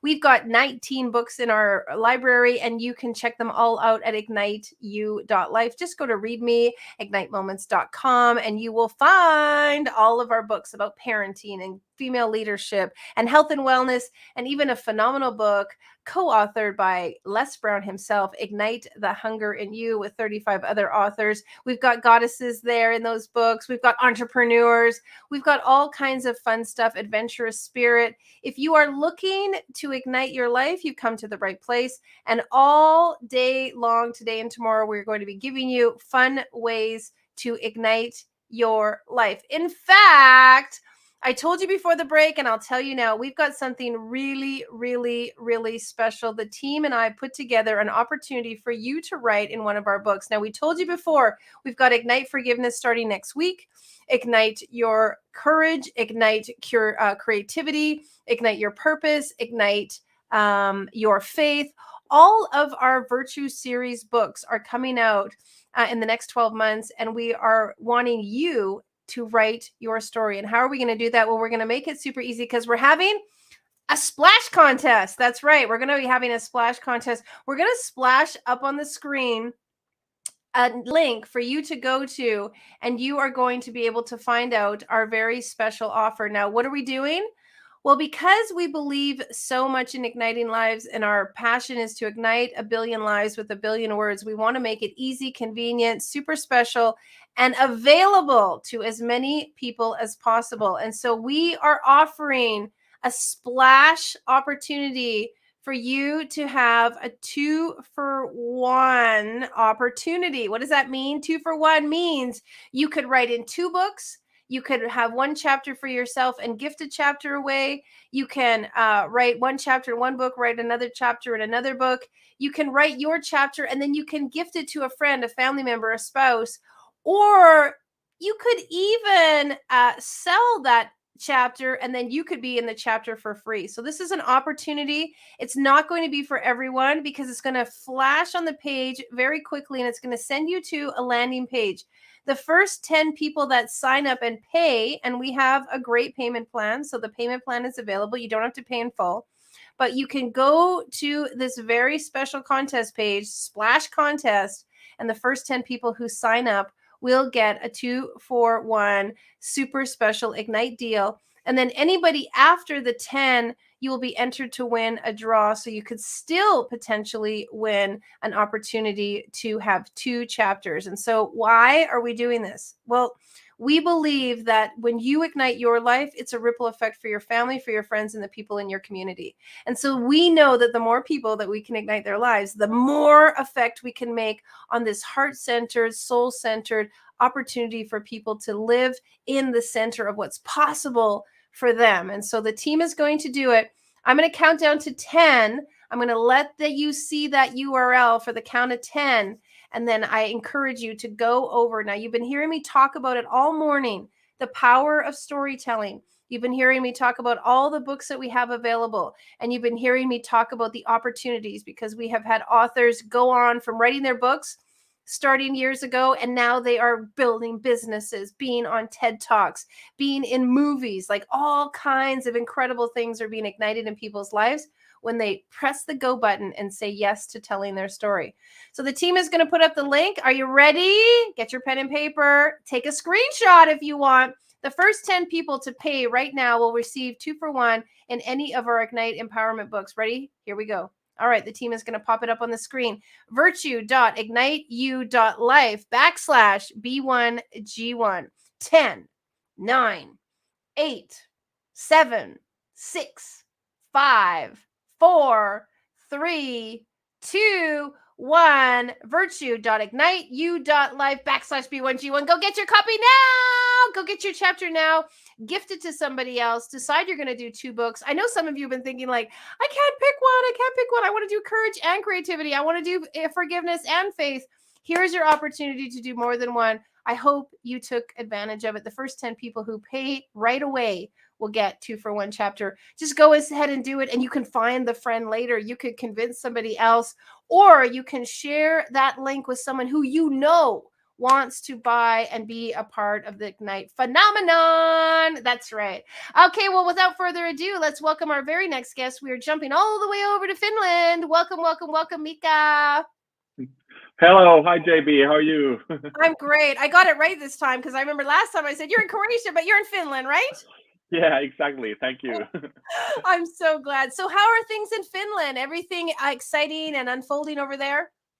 Oh, definitely. Things are really propelling forward, and even though the world is in a little bit of turmoil, I believe that we're going to have amazing possibilities also here. Hey, I should ask you, how do you say possibilities in Finnish? Mahdollisuuksia. One more time. Mahdollisuuksia. Can you imagine if I had to say that like 700 times? And that would be a tough one. Possibilities is a big word. It's a great word in Finnish. And so tell us, how are you manifesting possibilities in your life? I'm manifesting them through joy. And joy Ooh. is it's a magic that brings possibilities into your life, and that's what I love about joy. And actually, I was so happy when I was invited to join this Ignite Possibilities Summit, because joy is something that I have found in my life, and it has had given me the keys to the possibilities that I wasn't even able to imagine that I would have. So I believe that every one of you has met this kind of person who the person who comes to you and looks straight into your eyes, and you can truly see that they are genuine, they're trustworthy and open, and inside they have this peace, and they reflect all the patience and compassion, and they are very comfortable and certain of themselves, and they are present here and now without any attachment, and all they have for you is acceptance and love, and it just feels great to be with this person. And this person, they have joy. They have joy within. So congratulations that you have met this kind of person, because these people are actually very rare. And I used to work in a corporate world where I had fulfillment up to some level, but I understood that the fulfillment level was up to the level that I was able to experience it. So I didn't know that there was also better. So I needed to learn more about how to expand my thinking and how to experience and express joy. And that led me to the path of self-development. And I started to study about many different topics, and I found out that mindset is the most important thing, how we create our life. And that was about 10 years ago when I started that. And I had many ups and downs with my mindset and thinking, especially with my self-worth, while I was looking for truths about myself and also the world.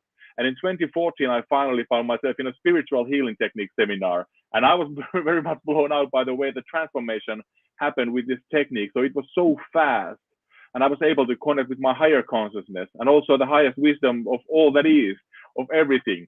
And since then, I propelled my way upward like very fast. And I've been blessed to experience and learn very, very highly transformative ways to change my life and also other people's lives. And what I do now is I help people, the difference makers exactly are my people. So they're like leaders and coaches.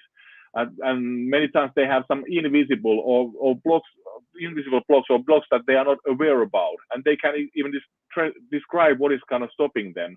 And I love to help and serve those people, because I know that it's multiplying the ripple effect that there is if I can help them forward. And when I can help them forward, they really change other people's lives in a very beautiful ways. What a great terminology, the difference makers. I haven't heard that one before. Can I be a difference maker? I think that's such a great term. I think you have been difference maker for a long time. So let's just talk about that a little bit. We in Ignite, we often ask ourselves, what makes a person have an Ignite moment and choose to be the hero? And I've used this example before. As two people grow up in the ghetto, one becomes a preacher, one becomes a gangster. What is the difference in the Ignite moment that something happened? Or for example, somebody has a spouse that cheats on them, they decide to like go and have a better relationships, then another person decides to stay home and be a spinster. What is that joy or that choice that happens in a person's life where they decide, I'm going to take the hero's journey versus the victim? I believe it's either like the timing and will of the divine that is kind of giving them the space and time that now is the time for you to shine. And it also I believe that it requires the person to have a certain level of consciousness. And I'd like to refer to Dr. David R. Hawkins, who studied comprehensively emotions, and he presented a very profound concept, a map of consciousness, because he was studying different levels of emotions and consciousness, so which affect our lives. he was doing muscle testing and calibrating the different frequency of emotions, where in the top and the very highest frequency is enlightenment and peace and joy. And at the bottom there are shame, guilt, apathy, grief, fear, these kind of emotions, and anger and desire. So he was doing like very, very great work for us so that we understand why our lives are the way they are. And he stated that the 0.04% of people, so 1 in 2,500 people, get to the state of emotion of joy. So that's very rare, actually, that people have genuine joy, which is actually unconditional love. Yeah, that's amazing. I mean, what a statistic when you think about it. You made me realize that Ignite Moments and telling your story and writing your story actually moves you through that ladder, because a lot of people have shame and doubt and grief and anger and frustration around an Ignite moment. Something happened in their life and it didn't go the way they thought it should. And they have these trapped emotions around it. And then through the writing process, we help them uncover and unleash and discover and rediscover what that situation really meant to them. And in all honesty, what you described, it moves them up the ladder into new feelings of self-worth, or into acceptance, or into understanding. And then ultimately, you're right, many people feel a tremendous sense of joy when they finish and complete and reach bestseller status. You wrote your story in Ignite Wisdom. You were actually one of our fastest writers. You came in at the end of the project and you're like, I'm doing this, I'm getting this done. Did you feel yourself going through that ladder? Yeah, definitely. Or actually, why I had the inner urge to do the process and start writing my story, but I was suffering with the self-worth thing, who am I to do these kind of things? So that was what I was like suffering about until I made the decision to join the project. And that was really a very good decision, because I've never like written any kind of like longer text of my own, or telling my story in such a beautiful way that you kind of provided the platform me to do. But the team with Ignite is just amazing, because the people have the joy within, and they can give you the unconditional love so you can flourish and you can shine with this platform. So I was very grateful to be, and actually I was able to do it so fast because I was given the love that I wanted to have while doing the process. So it's not possible. So that's what we need. We need the environment to support us so that we can truly first get to the level that we want to be in. And after that, we know what it feels like to be at that level. And after that, it's possible for us to maintain that level. But first, we need to experience it. And sometimes environment is something we need there. Yeah, I was going to ask you, like, there are probably people watching this who are maybe not in a state of joy, and they don't know how to get there. They, it feels so far, or maybe so foreign. Are there steps, or there techniques, or there things that people can do by themselves? You said environment, but is there something that we can give to our listeners if they're feeling so far connected to joy? Definitely. There's a process of understanding and feeling what it is. And first we need to understand the truth, and we have to look at the truth as it is. What's really going on in our lives? So we need to see that we have the power to lead our own lives, and we are not victims. And it's important to take that charge of our own creation process. So what we choose to create, because we all have the power in our own hands. So we should choose the good things in our lives and the empowering thoughts and aspects in our lives and create from that kind of perspective. Then, of course, we should accept ourselves. We should let ourselves be who we are, and also let others be who they are, and how they are and how we are, what's the kind of lifestyle that we are having. We should accept all of that, because it's impossible to lead a change in our own lives if we judge anything or any part of us. Like a GPS, it has to accept what's the current location to be able to direct us to another place. And if we find it hard to accept anything or anybody, we should practice forgiveness. So that's a very important step. And forgiveness, it's being called that it's the biggest blessing and most healing experience in our lives. So we should practice forgiveness. And many times it's ourselves who we are feeling resentment and judgment towards. So we should forgive ourselves. And after that, we should center ourselves into our heart and let our heart decide and direct us. So we can reason anything in our lives and for other people, and they can reason something for us. But how we truly feel within our heart, that's the direction where we should head to.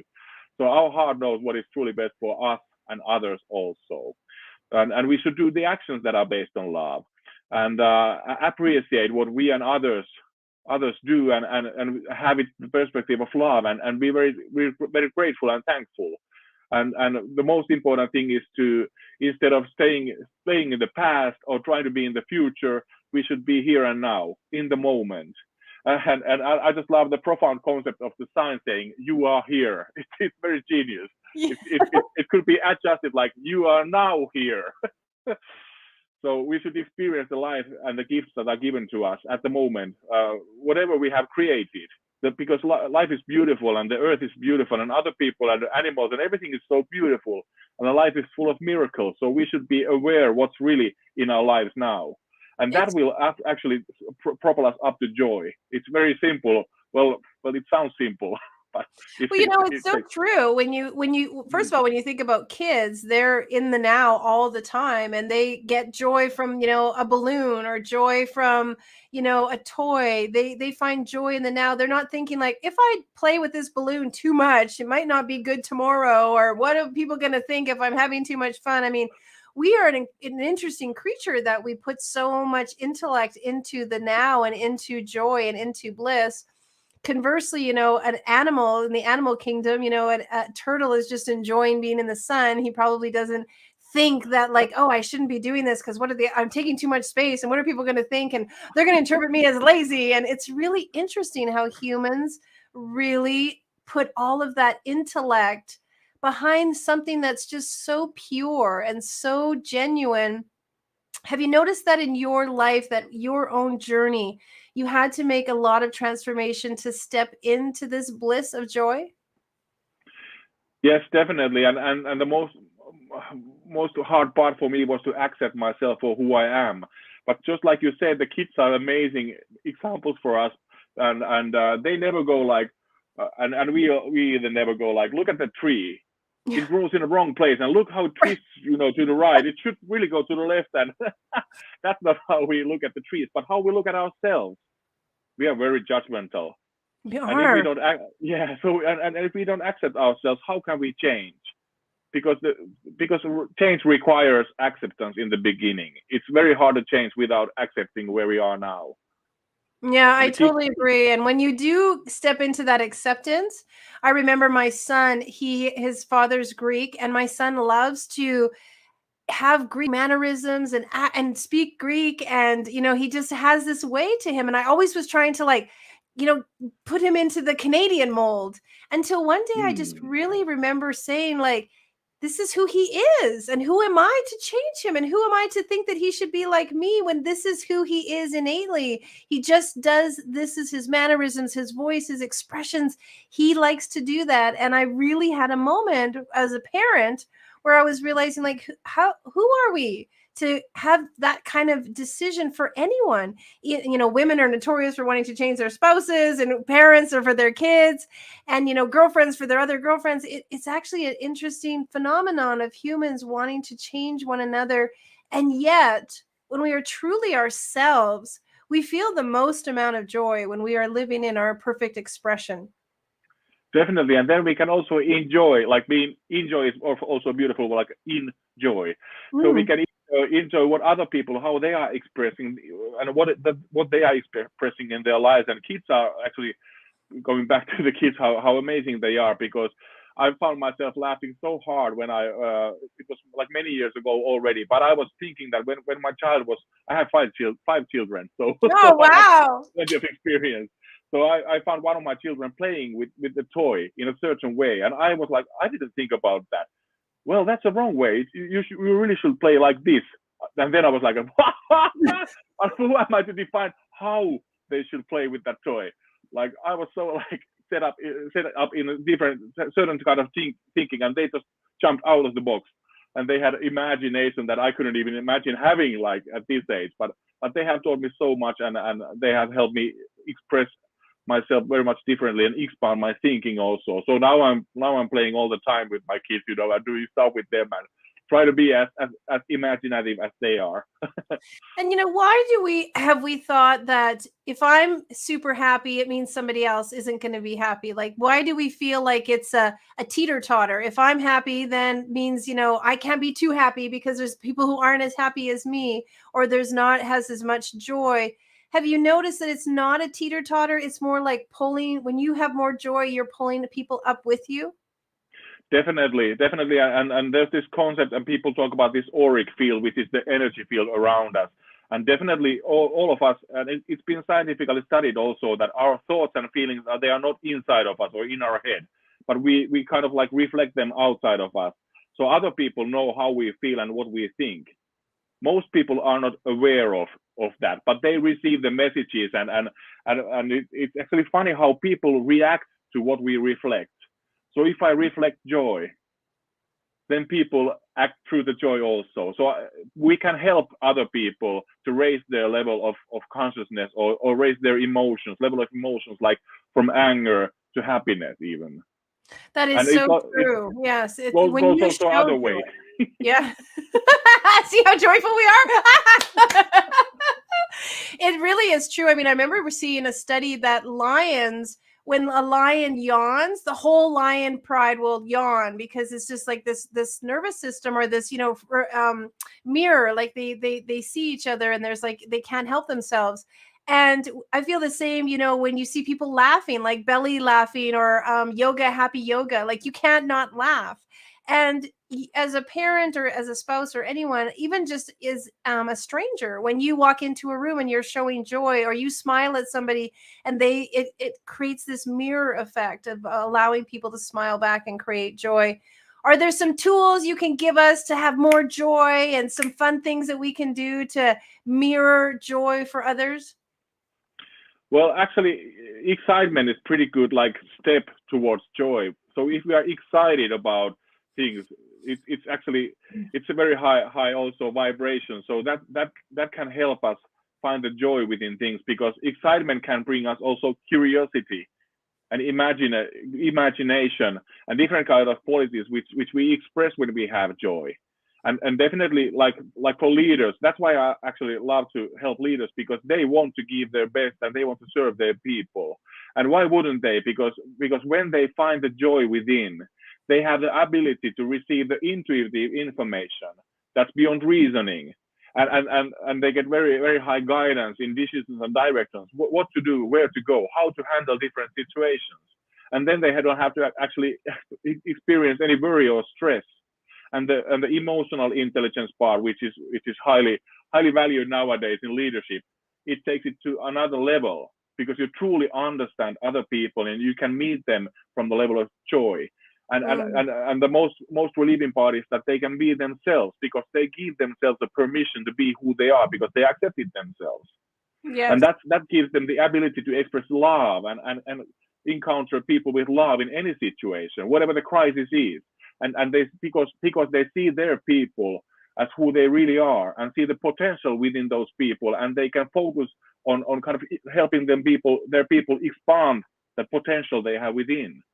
So and the enthusiasm and trust and compassion and these kind of emotions can be present in the organization. Mm-hmm. And when you have this kind of like emotional state at the organization, you don't have to force anything. You just have the inner power. Yeah, and what is the marriage between joy and possibilities? Because this whole summit is about possibilities, and there's a definite link. Yes, joy is actually also, some call that it's the level of unconscious. I mean unconditional love. And when we are at the level of unconditional love, it gives us like, it opens our perspective so wide that we don't have to reason or imagine anything ourselves. We can receive the kind of vision of the possibility that we never thought that is there. So it's the best way to create possibilities, to live in joy and feel joy and express joy. It makes me think of so many times when I'm really I guess, really enjoying my personality is when I have these like more like childlike fun where I'm very excited about, the food that's being brought to the table, or I'm super thrilled to like listen or read a book or open up something, or I'm the craziest at Christmas because it's so much joy and excitement, and it is contagious and people do like being around it. Is there something that you do specifically to help people or coach people or train people, some of our listeners, that they could spend time with you or learn from you? Yeah, what I actually do is I help people to center in their heart so that they can truly find the the possibilities within, that they can recognize who they are and what kind of virtues and values and abilities they have inside, that they usually people aren't aware of them. So we need to bring the awareness of what they can offer for others, and that gives like even the understanding of that gives immense joy, because they feel that, wow, I'm so worthy, I can help other people so much, oh, this is so beautiful. So just the understanding and awareness of that is amazing. So I use different kind of techniques. I can help people change their thinking, their emotions easily. I can guide them meditations where they can release different kind of blocks, or or expand some thinking, and expand their imagination and help them make right decisions for them. That I just love to empower them. But I can feel it. I can feel it. Like, I'm so glad you came after lunch, because you have brought me so much joy and you have made me feel wonderful. Do you have a free gift that people can participate in? yeah, I'm offering a free orientation call where we can actually access something that people are not aware of, that what might be the good thing in their lives. It might be something that they are looking for, or some block that they are having. So we are in the orientation call. We are looking at, okay, what is it that you want to change, and I can tell them that we could work like this, and maybe we even have time to make some changes in their lives. And if they feel good about it, we can continue working together. And the techniques that I've learned are so fast, so that 15 minutes is actually a very long time. Wow. Well, I want to say, folks, if there's one thing that you can change in your life and rise up to the vibration of joy, it is so worth it. Thank you so much. Your website was on the screen. And of course, folks, if you get our email and our newsletter regarding the summit, you will get access to Mika's incredible free gift. Thank you, darling. That was quick and easy. We had so much joy in it. The time just flew by. Thank you. Love you so much. Love you too. Take care. And thank you so much for teaching me how to say possibilities in Finnish. Mahdollisuuksia. You got it. You got it. Well, we love being around the world and sharing things. And I would try to say that word possibilities in Finnish, but I think I would need to see it written down. There's a lot of syllables in there, lots and lots of fun. Well, the team has been sharing with me that some people took advantage of the 2-for-1 offer that we had, because we want to help you write your story. Why? Because writing your story is super important. It helps elevate you. You've been listening to the folks on the summit and thinking like, they're happy, they're living lives, they're traveling, they're going places, they're having great relationships, they're doing their businesses, they're living lives on yachts. And said facetiously, because that was what Tammy talked about, living the lifestyle on your sailing the way you like to do. And I guess what I want to say around that is that every single person's currency of success is different. And I've been talking about that for decades, about we all have our own unique currency of success. And whatever that is for you, we want you to reach that level. And we've heard from people all over the world doing different things, but the frequency, the consciousness, the awareness, the self-worth is so elated, because they all started with telling their transformational story, with getting out of the low vibrations and into the higher vibrations. And so if you are ready to tell your story, we want to help and support you, because your story matters and somebody else needs to hear it. So please go to our website, ignitemoments.com, and you will find out exactly how to tell your powerful Ignite moments. We want Ignite moments to be on the ears and lips of everyone around the world. Ignite moments is the new Google, in the sense that everyone says Google. Well, everyone's going to start saying Ignite moments. Well, we're coming all the way back to Canada from Finland to talk to our next guest. Ladies and gentlemen, please welcome to the stage Miss Sandra Horton. Hello, JB. I'm so excited to be here, my beautiful I'm friend. so excited to have you, my fellow Canadian. Thank you for Yeah. being here, and thank you for sharing your magic and your wisdom and your wonderfulness. You and Oh, I have talked a lot about leadership. We've talked about stepping into what's possible. And one of the things that you do that I think is so great is that you give people some of the framework, because a lot of times we talk, right? I want to do this, I want to do that, I'm into this, I'm into that. Yeah. And we don't have the steps. And so diving right into it, what's some of the framework? People are listening. They're like, okay, Yeah. JB, I'm in. I want I'm in. something Let's go. possible, right? I want to make it Want in. possible. Can you share with them some of the fabulous things you know about creating possibilities in your life? You absolutely, JB, and thank you for this opportunity to share. So I want to share 3 key areas that for me comes around learning and living and leading. Now, the key piece here is that I can absolutely say with all certainty that I am the woman I am today because I got vulnerable. I opened up and I challenged myself. And so I'm going to take you through these 3 areas. And within it are 10 strategies. Because, like you said, JB, I like to give some solid ways that you can move forward. Yeah, me But too. you know, And it's really, strategies it's matter, really folks. interesting. Yeah, get your pen It and paper does. because strategies matter. And Okay. if you know the Yeah. strategies, you are like halfway there already. So let's hear them. I'm going to get my pen and paper. All right, perfect. Well, first of all, I want to kind of define what is conscious leadership. Because for some people, you go, okay, that's just a name. What does that mean to me as an individual? So whether you have formal or informal leadership power, this is key because anyone needs to understand that it's about building your self-awareness and then guiding others in a way there's no ego, there's no power, that we are we, not I. And so there's a series of steps to get to that place. Because to be able to say, okay, ego, go over here, I am now part of everyone. Everyone within my organization, we are all equal. And I know the millennials are loving this because then they see the purpose in what you're doing because they come from that background. So let's dive in. So the first strategy, and I'm going to kind of embed a little bit, JB, about my own personal story Yes, and what please. I've learned from coaching others from around the globe. So the first thing that we have to really look at is we need to awaken and bridge the gap from where you are today into where you want to go for tomorrow. So take a moment. I want you to put on that piece of paper a timeline. And I want you to write on that timeline, I am going to be open and I'm going to listen to myself right now. And as we go through these 10 steps, I want you to write down the words and let's get straight.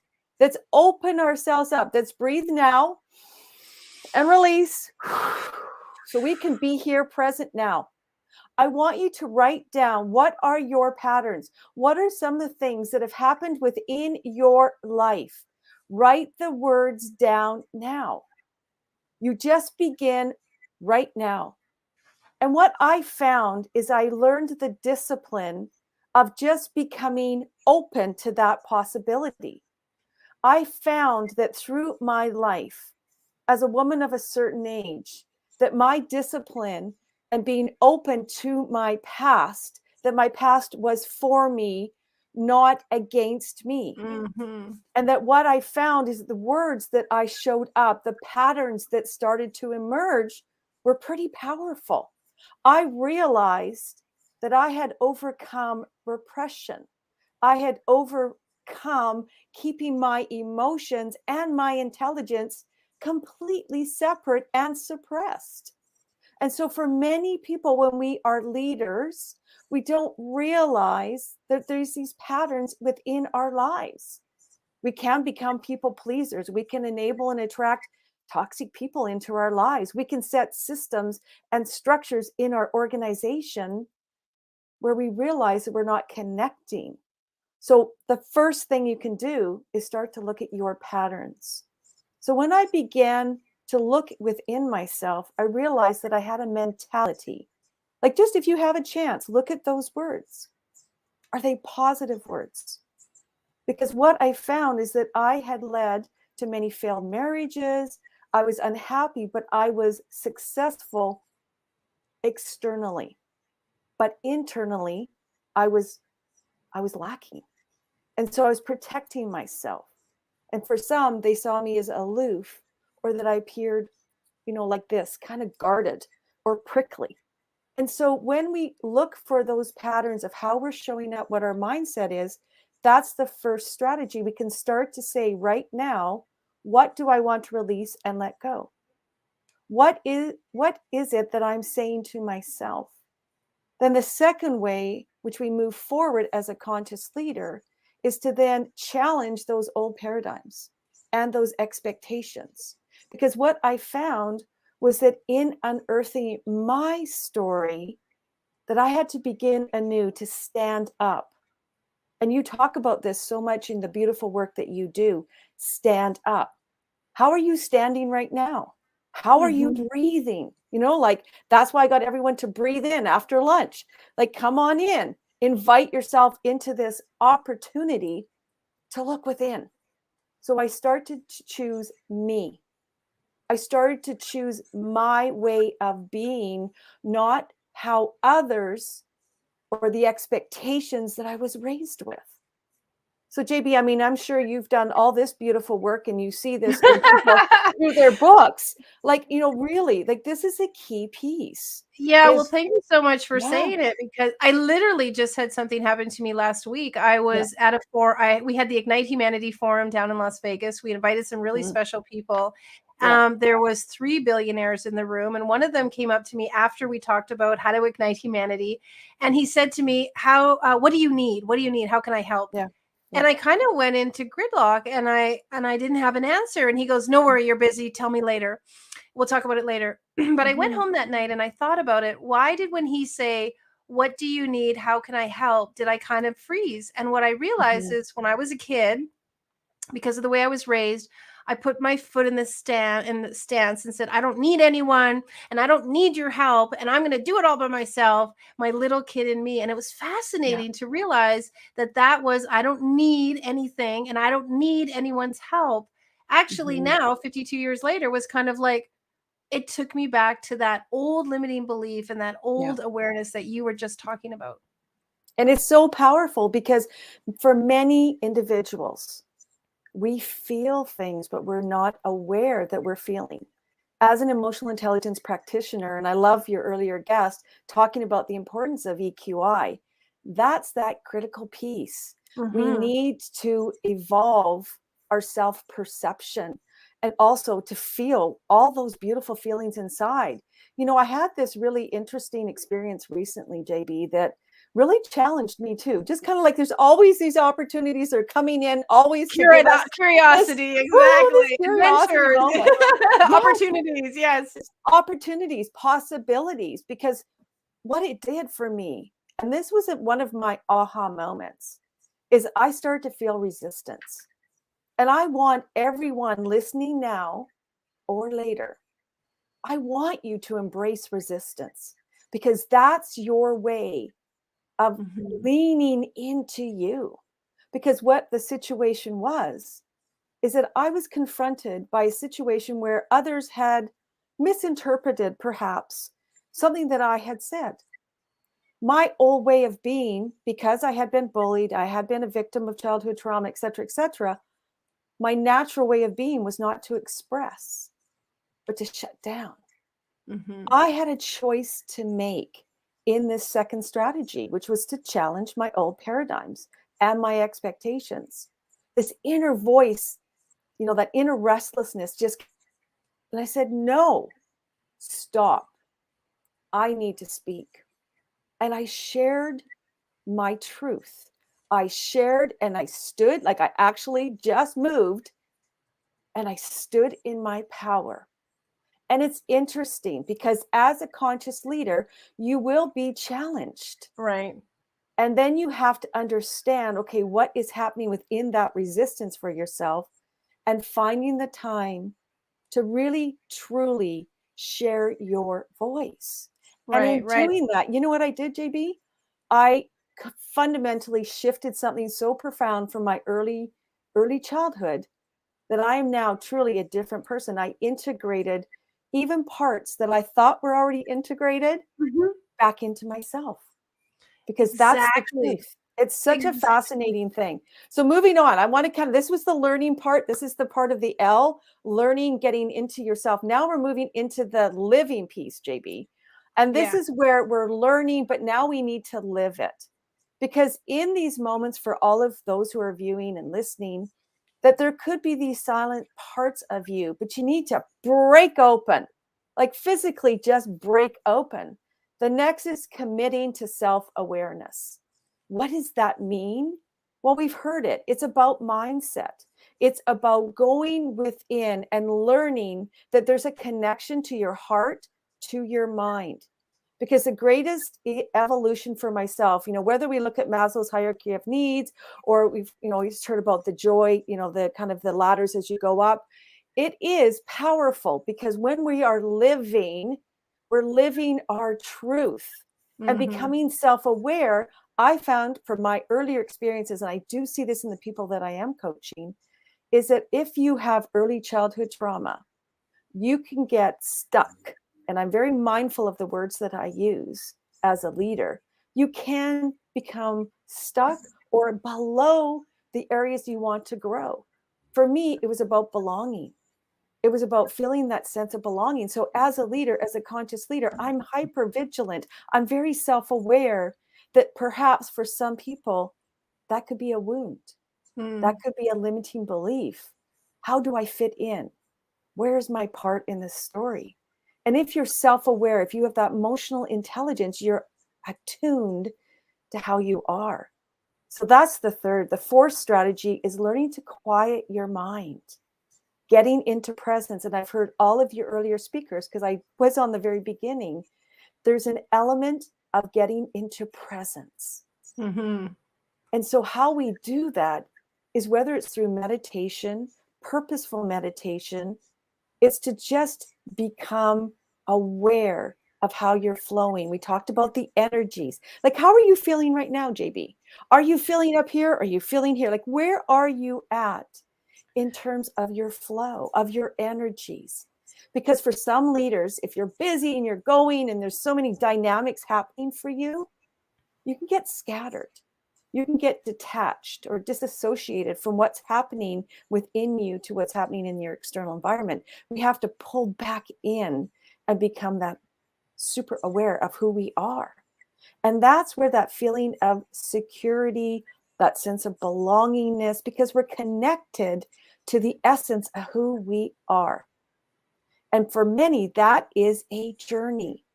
And I know for myself, particularly the last year, that has been the greatest thing, is to quiet that egoic way of being. Just imagine that. For those who are on that crazy path right now, could you imagine, what would you hear? What would you feel yourself feel? What would you say to yourself if you could just have that quietness and the joyfulness that we heard earlier in these speakers? It is possible, but you need to practice it. And we know with Napoleon Hill, the quicker and the faster and the more consistent we can become over the long term, this is where that presence comes from. We need to have that presence, because possibility demands us to have that. Yeah, it really steps into the mind when you open it up, because if you have such a specific way of thinking, or you think it can only be one way, there's no room for this vacuum effect to happen, where you've made space for something else to welcome itself in. Yes, and thank you for that. And that's the key piece there, JB. It really is, because many people talk about how we're such reactionary beings. I could say that I was that reactionary being because I didn't understand myself. I hadn't gone inside. So when I was able to reprogram and repattern and find great mentors, this is a key too. Even as a conscious leader, find yourself beautiful mentors. Surround yourself with like-minded individuals like yourself. And I have great mentors like Rex Sykes and, Dame Dora Cordova and many others who, we all surround ourselves with, because that is the power of that positive mindset. And this is where I love it. Yes, just JB. I was going to say, talk a tiny bit about conscious leadership, because some people may feel like, well, first of all, it's a buzzword. Second of all, of course, I'm a conscious leader. I'm well aware of what's going on in my life. Yeah. Can you just give the next layer? Because conscious leadership, there's some really great books about it. And there are very few people who are practicing it. And I would just love a little definition, so that no judgment, because we're all working towards everything that we do in our lives. But the more we learn about something, the better that we can adapt to it. Absolutely. Well, I would say that our society demands of us, and this is why I've committed my work towards raising consciousness for leaders, because I don't want leaders to do harm. And harm meaning personally, to your teams, and to society, to humanity. That's why I'm so purposeful on conscious leadership. So again, at the very beginning, I said the key to conscious leadership is understanding the shift from an I focus to a we focus. It's bringing it into a learning organization, being that leader. And I love the work by Gina Hayden, who has an amazing book out. Actually, I actually have it here. It's called Becoming a Conscious Leader. And I always love to stand on the shoulders of great masters. And it's how to lead successfully in a world that you're making up. And I have a book also coming out, which I can't wait, with a couple collaborators, excuse me. And one of the things that many in this field talk about, and I do as well, is that it begins with yourself. That's that whole self-awareness. But importantly, when you look at conscious leadership, one of the key elements is that leaders understand systems. They understand how their decisions impact not only themselves, but others. That's the connection piece that many leaders today are somewhat missing, because they're not understanding systems thinking. And I'm actually doing this work right now for a local health authority where it's actually in virtual healthcare. That is transforming how we look at the healthcare system delivery. So if you're a leader and you want to elevate and you want to create this organization that's going to make a sustainable difference, the first thing is you have to get self-aware. Then you have to understand that there are core values that you need to bring in your life and then to your organization. One of them is getting radically responsible. But you can only become radically responsible and know your values if you've done your own self-work. That's why I like these 10 strategies of how do you go through that journey of coming to being a conscious leader. So when I love it. Thank you. It's such a great definition. Keep going. We have another 10 minutes, so I'd love to know the strategies. Awesome.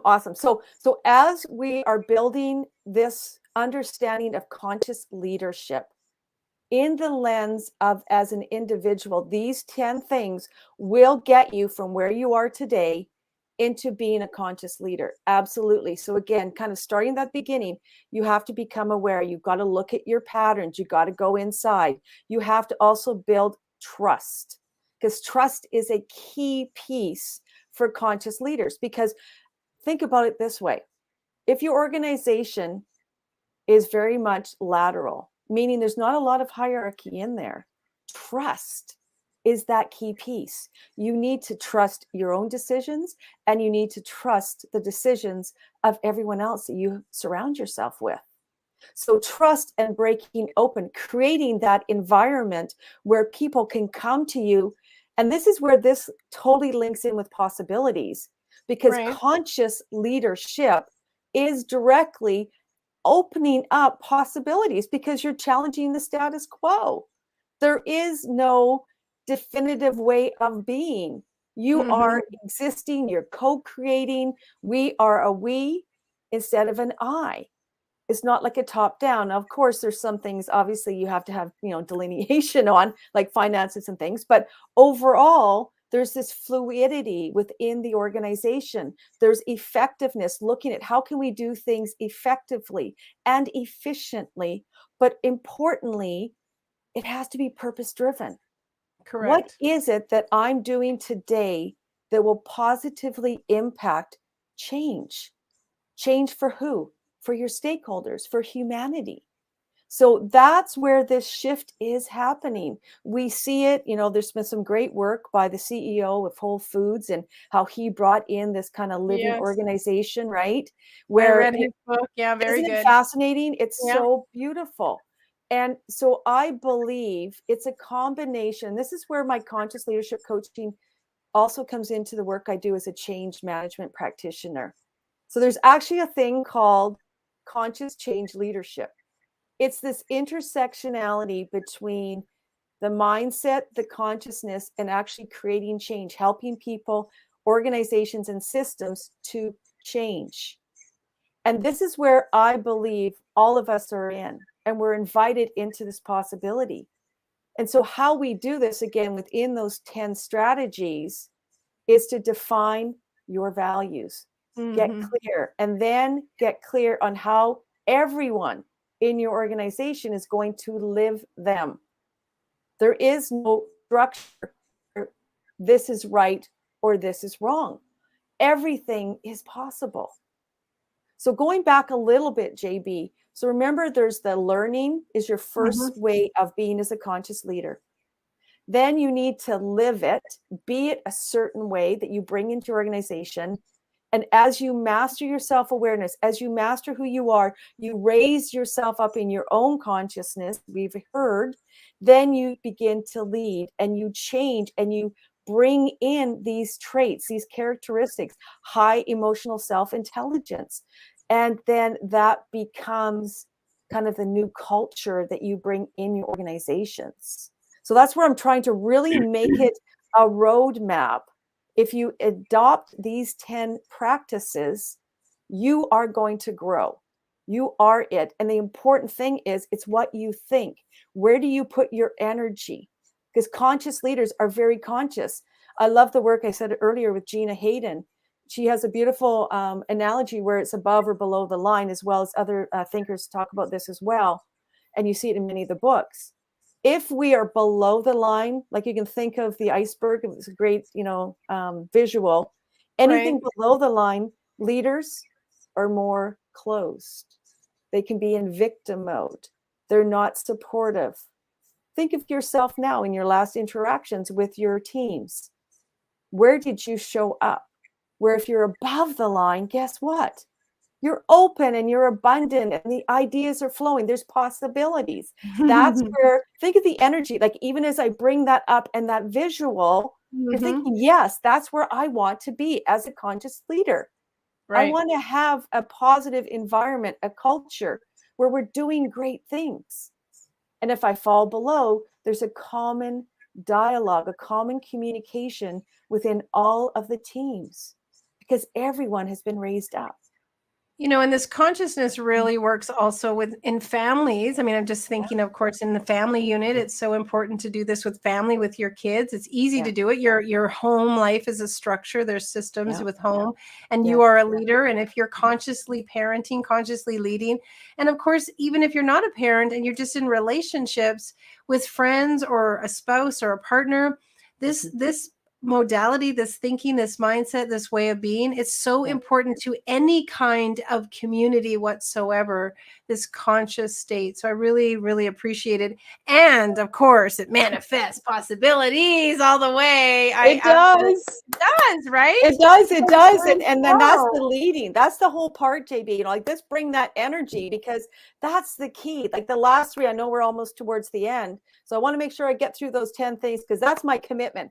And that's one thing that conscious leaders do is they are committed. And we know that they're clear, we're committed, we will action out. And so the next three things real quick is I want everyone to consider, define your authentic self. Yes. What is your moral code? What is your rudder? How do you want to show up? What does integrity mean? And that you can unpack that a little bit. What and how are you going to see, hear, and feel and move past your roadblocks? What are your non-negotiables?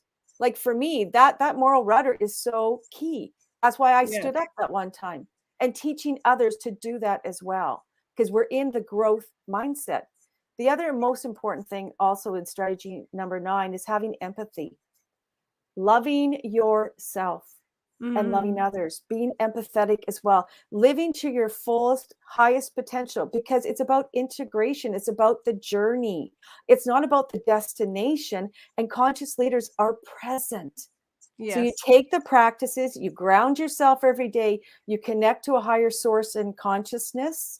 And as you transcend, as Maslow's hierarchy of needs shows, absolutely, you're at that top level. You are vibing high. You are manifesting. People gravitate towards you because your success as a leader is ultimately dictated by everyone else because you are a team.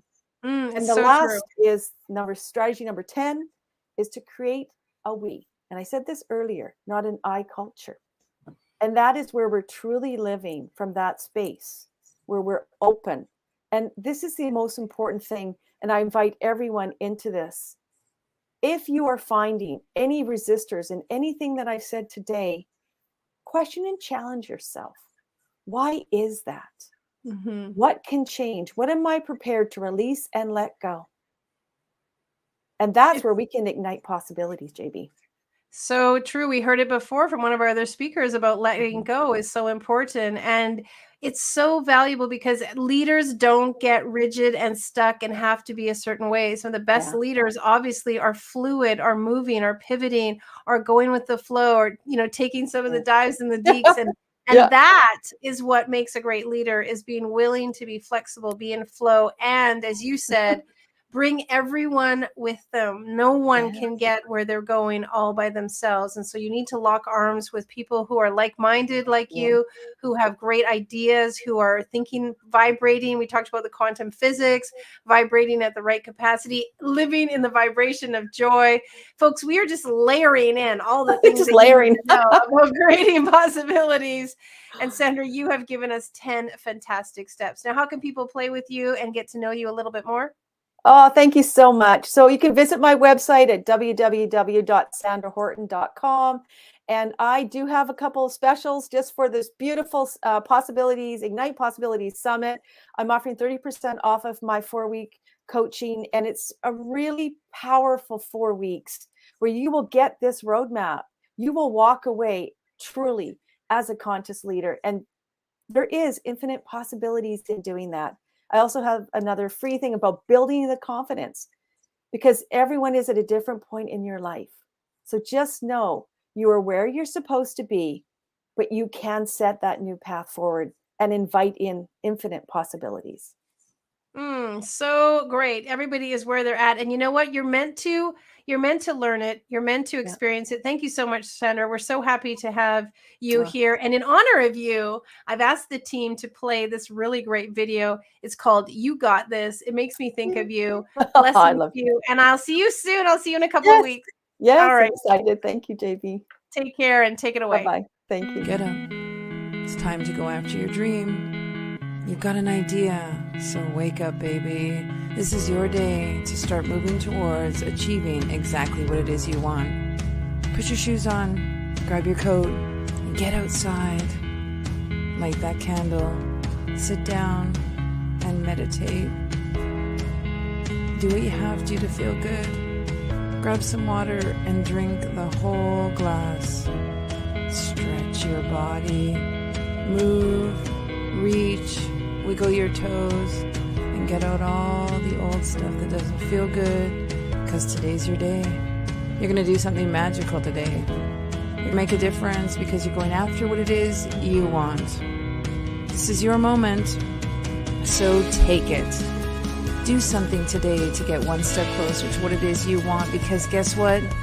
The universe is waiting for what you've got brewing inside your mind, and it's excited to help you, encourage you, motivate you, and push you forward, because what you're thinking, it wants to see.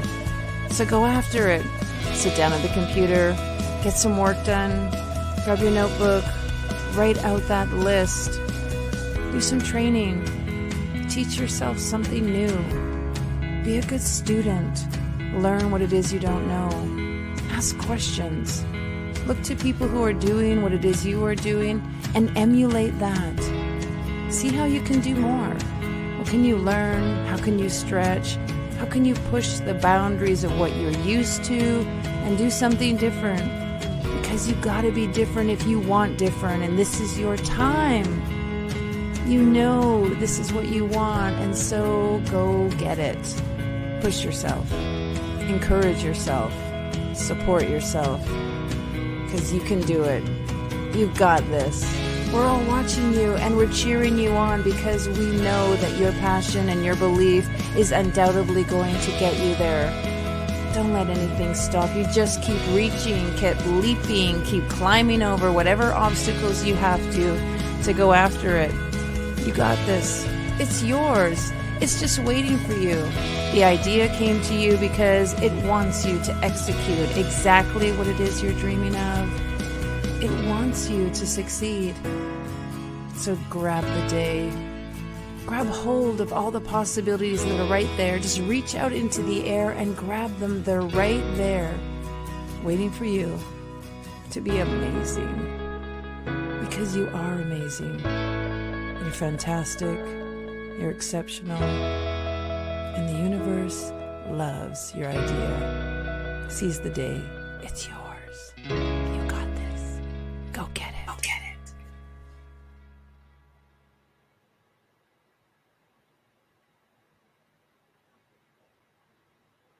Well, welcome back, everybody, to the Ignite Possibility Summit. I've been looking over the chat. I've been hearing some fabulous things, and people are just loving what is going on here at Possibility Headquarters, Ignite Empowerment Publishing. We love it. Ignite Moments, Ignite everything about you. And so we're glad that you're enjoying it. We wanted to make it fun, enjoyable, and really sparking what's possible for you. And so we brought on so many incredible speakers, and we have another one on their way. Madame, darling, my amazing friend, Georgia, welcome to the Ignite Possibilities Summit.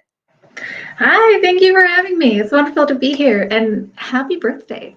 Thank you so much. I appreciate that so much. And it's just such a joy to spend some time with you. One of our very first authors in our very first book years ago when we started this little adventure that we're on. And girl, you have been crushing it and making things possible. When you think back to when we got started and where you are now, and it's been a pretty short period of time, really, in the big scheme of things, can you just see possibility after possibility after possibility unfolding? That's a really interesting question. Can I see possibility after possibility after possibility unfolding? Yes. Now I can see those possibilities in a different way than I could before. Before, they just were little tiny steps along this bigger journey. But now, yeah, everything is possible. Now, instead of it just being like, I think I can do it, it's, yeah, you know what? I can. You've done a lot of things since you began. You've been on this incredible journey of your business, growth, speaking, your TED Talk. So when you were on stage for doing your TED Talk, were you thinking about all the steps that got you there? Were you thinking about this is the moment that's going to be the launch to something else? Many people want to make a TED Talk possible in their life. Can you just give us like a little bit of a story behind that moment, that Ignite moment? It's interesting because leading up to where we are right now is a journey in itself.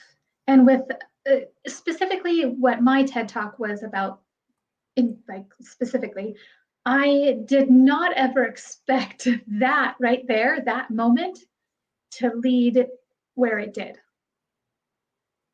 I thought that moment was going to fix the world, but I didn't know that it was going to fix my world later on, if that makes sense. Yeah, explain. Well, okay. So my TEDx talk actually, well, it was about creating a sense of mattering in our youth to prevent teen suicide. And then it was about my own story and my journey through being a teen, and what it's taught me and how we can connect with our teens now to strengthen them and raise them up. And when I was 14, I didn't think that event would bring me to where I am now. I thought it was me fixing all the problems that were Right. in my life. But yet it was a lesson, because everything in life is a gift or a lesson. That was a lesson.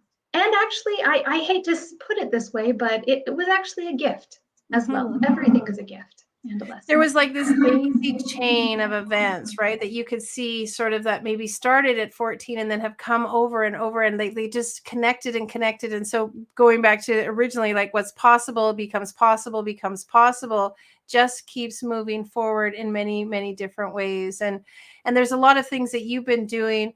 What's exciting for you now? What are you making possible right now in your life?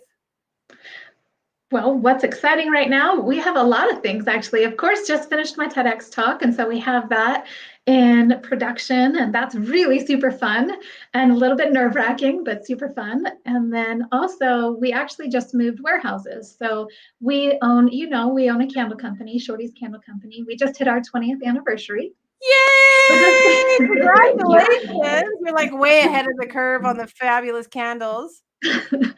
And we just doubled our warehouse space. So we moved into this new location. My husband is I'm actually in the warehouse right now. He is out back, and him and my 11-year-old have a scissor lift, and they're taking it up and down and changing some ventilation around. And so we have a lot of fun growth, and that's really exciting. Yes, amazing. So talk a little bit about starting a company, because I'm sure there's some people who are here who are listening thinking, how did you make that possible? Starting a company, someone had said, or maybe I heard it earlier, something about following your passion, about make a company around what you love. And I did not build a company around something I loved. Actually, possibly I did. The possibilities are there. So what I did was I took something that I was shocked that people liked that I did, which was make candles. I mean, I didn't think anybody would like anything I ever made. So that in itself blew my mind. And then to be able to have people want to buy it, and then just it became a bigger possibility. So then it was all about following steps. It was about stepping into the next step and actually just doing it. But one of the big things that really helped our company grow was because we started in 2002. And in 2014, I had kind of, in the book, I point to the book because it's sitting right there. But in the book, I talk about how I had some memory loss. And in that memory loss, it helped me kind of figure out that I needed to choose a different direction. Kind of, what Joanna was talking about was changing our food. And the gentleman that was on 2 speakers ago, he was talking about finding joy. And then Sandra was talking about meditation. And actually, I would say that meditation was one of the biggest things and one of the biggest keys for me to move forward in our company, because of the simple fact that I don't believe you can get somewhere that you can't see. Mm-hmm. And if you get there, you won't recognize it.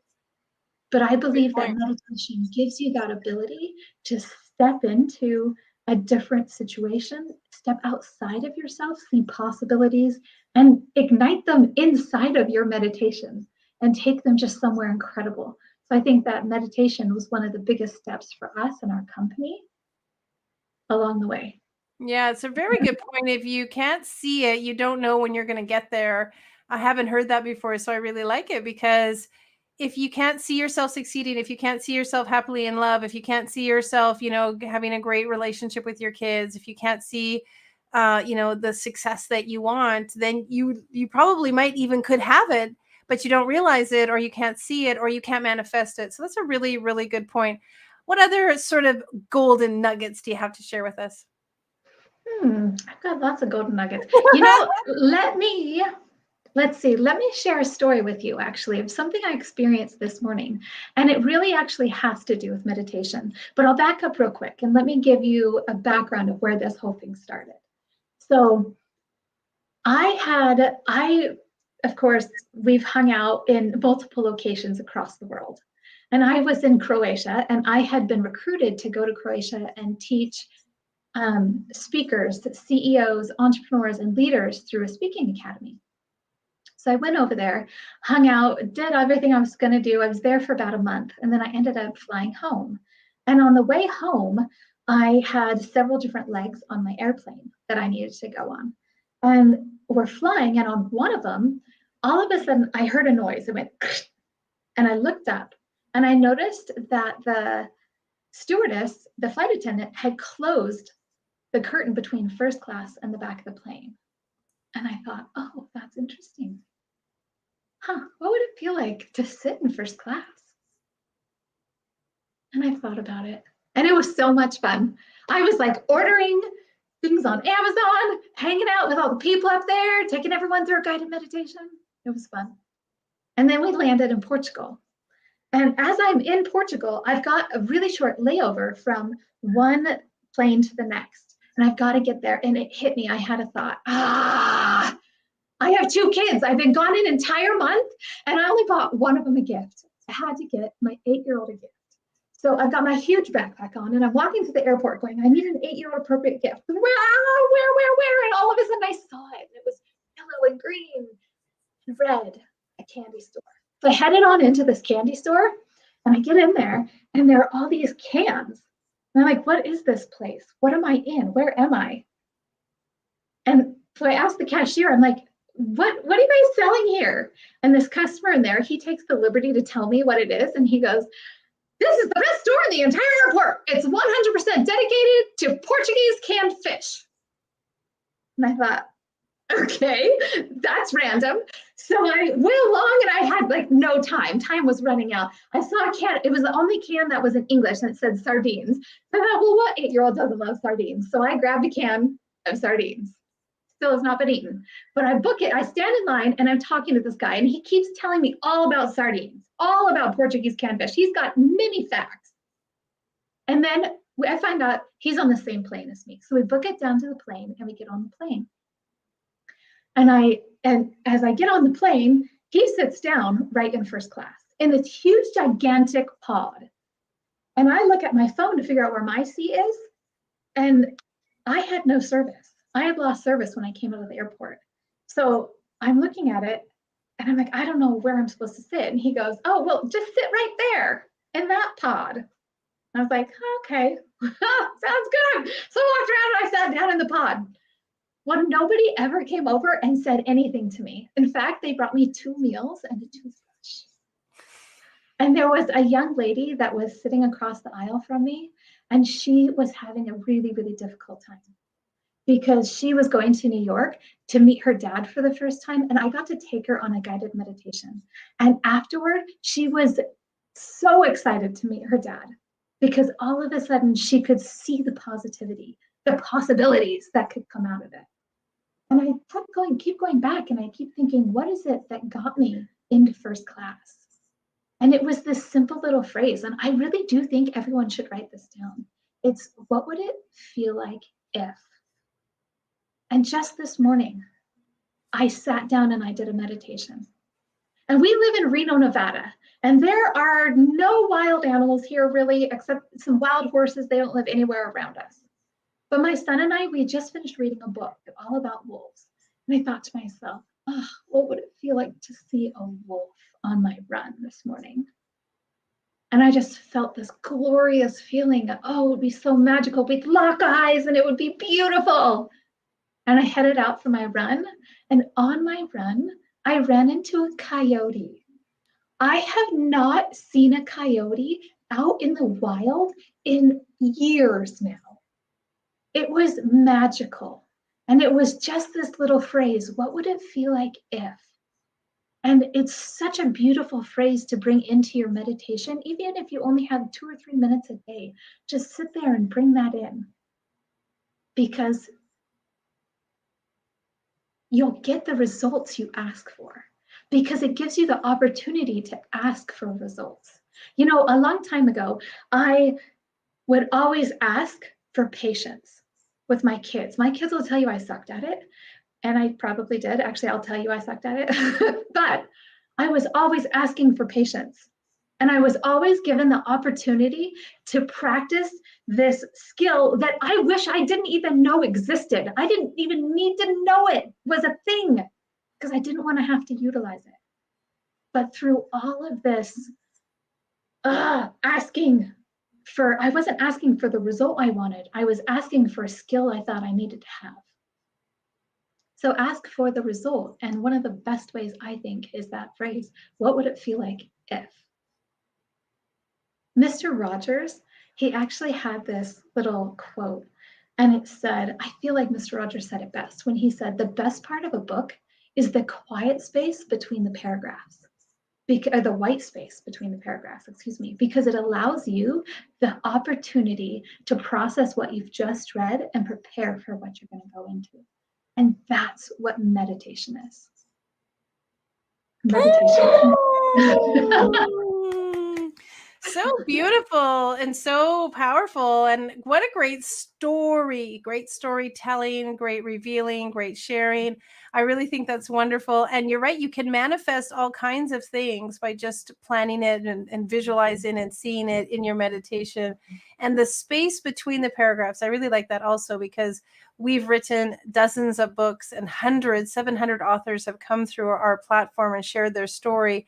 And you're right, we rush to read the next thing. It's like sometimes we want to get to the bottom of the page, but the preparing of what we've just read and to what's to come is really a great metaphor for life. I appreciate that so greatly.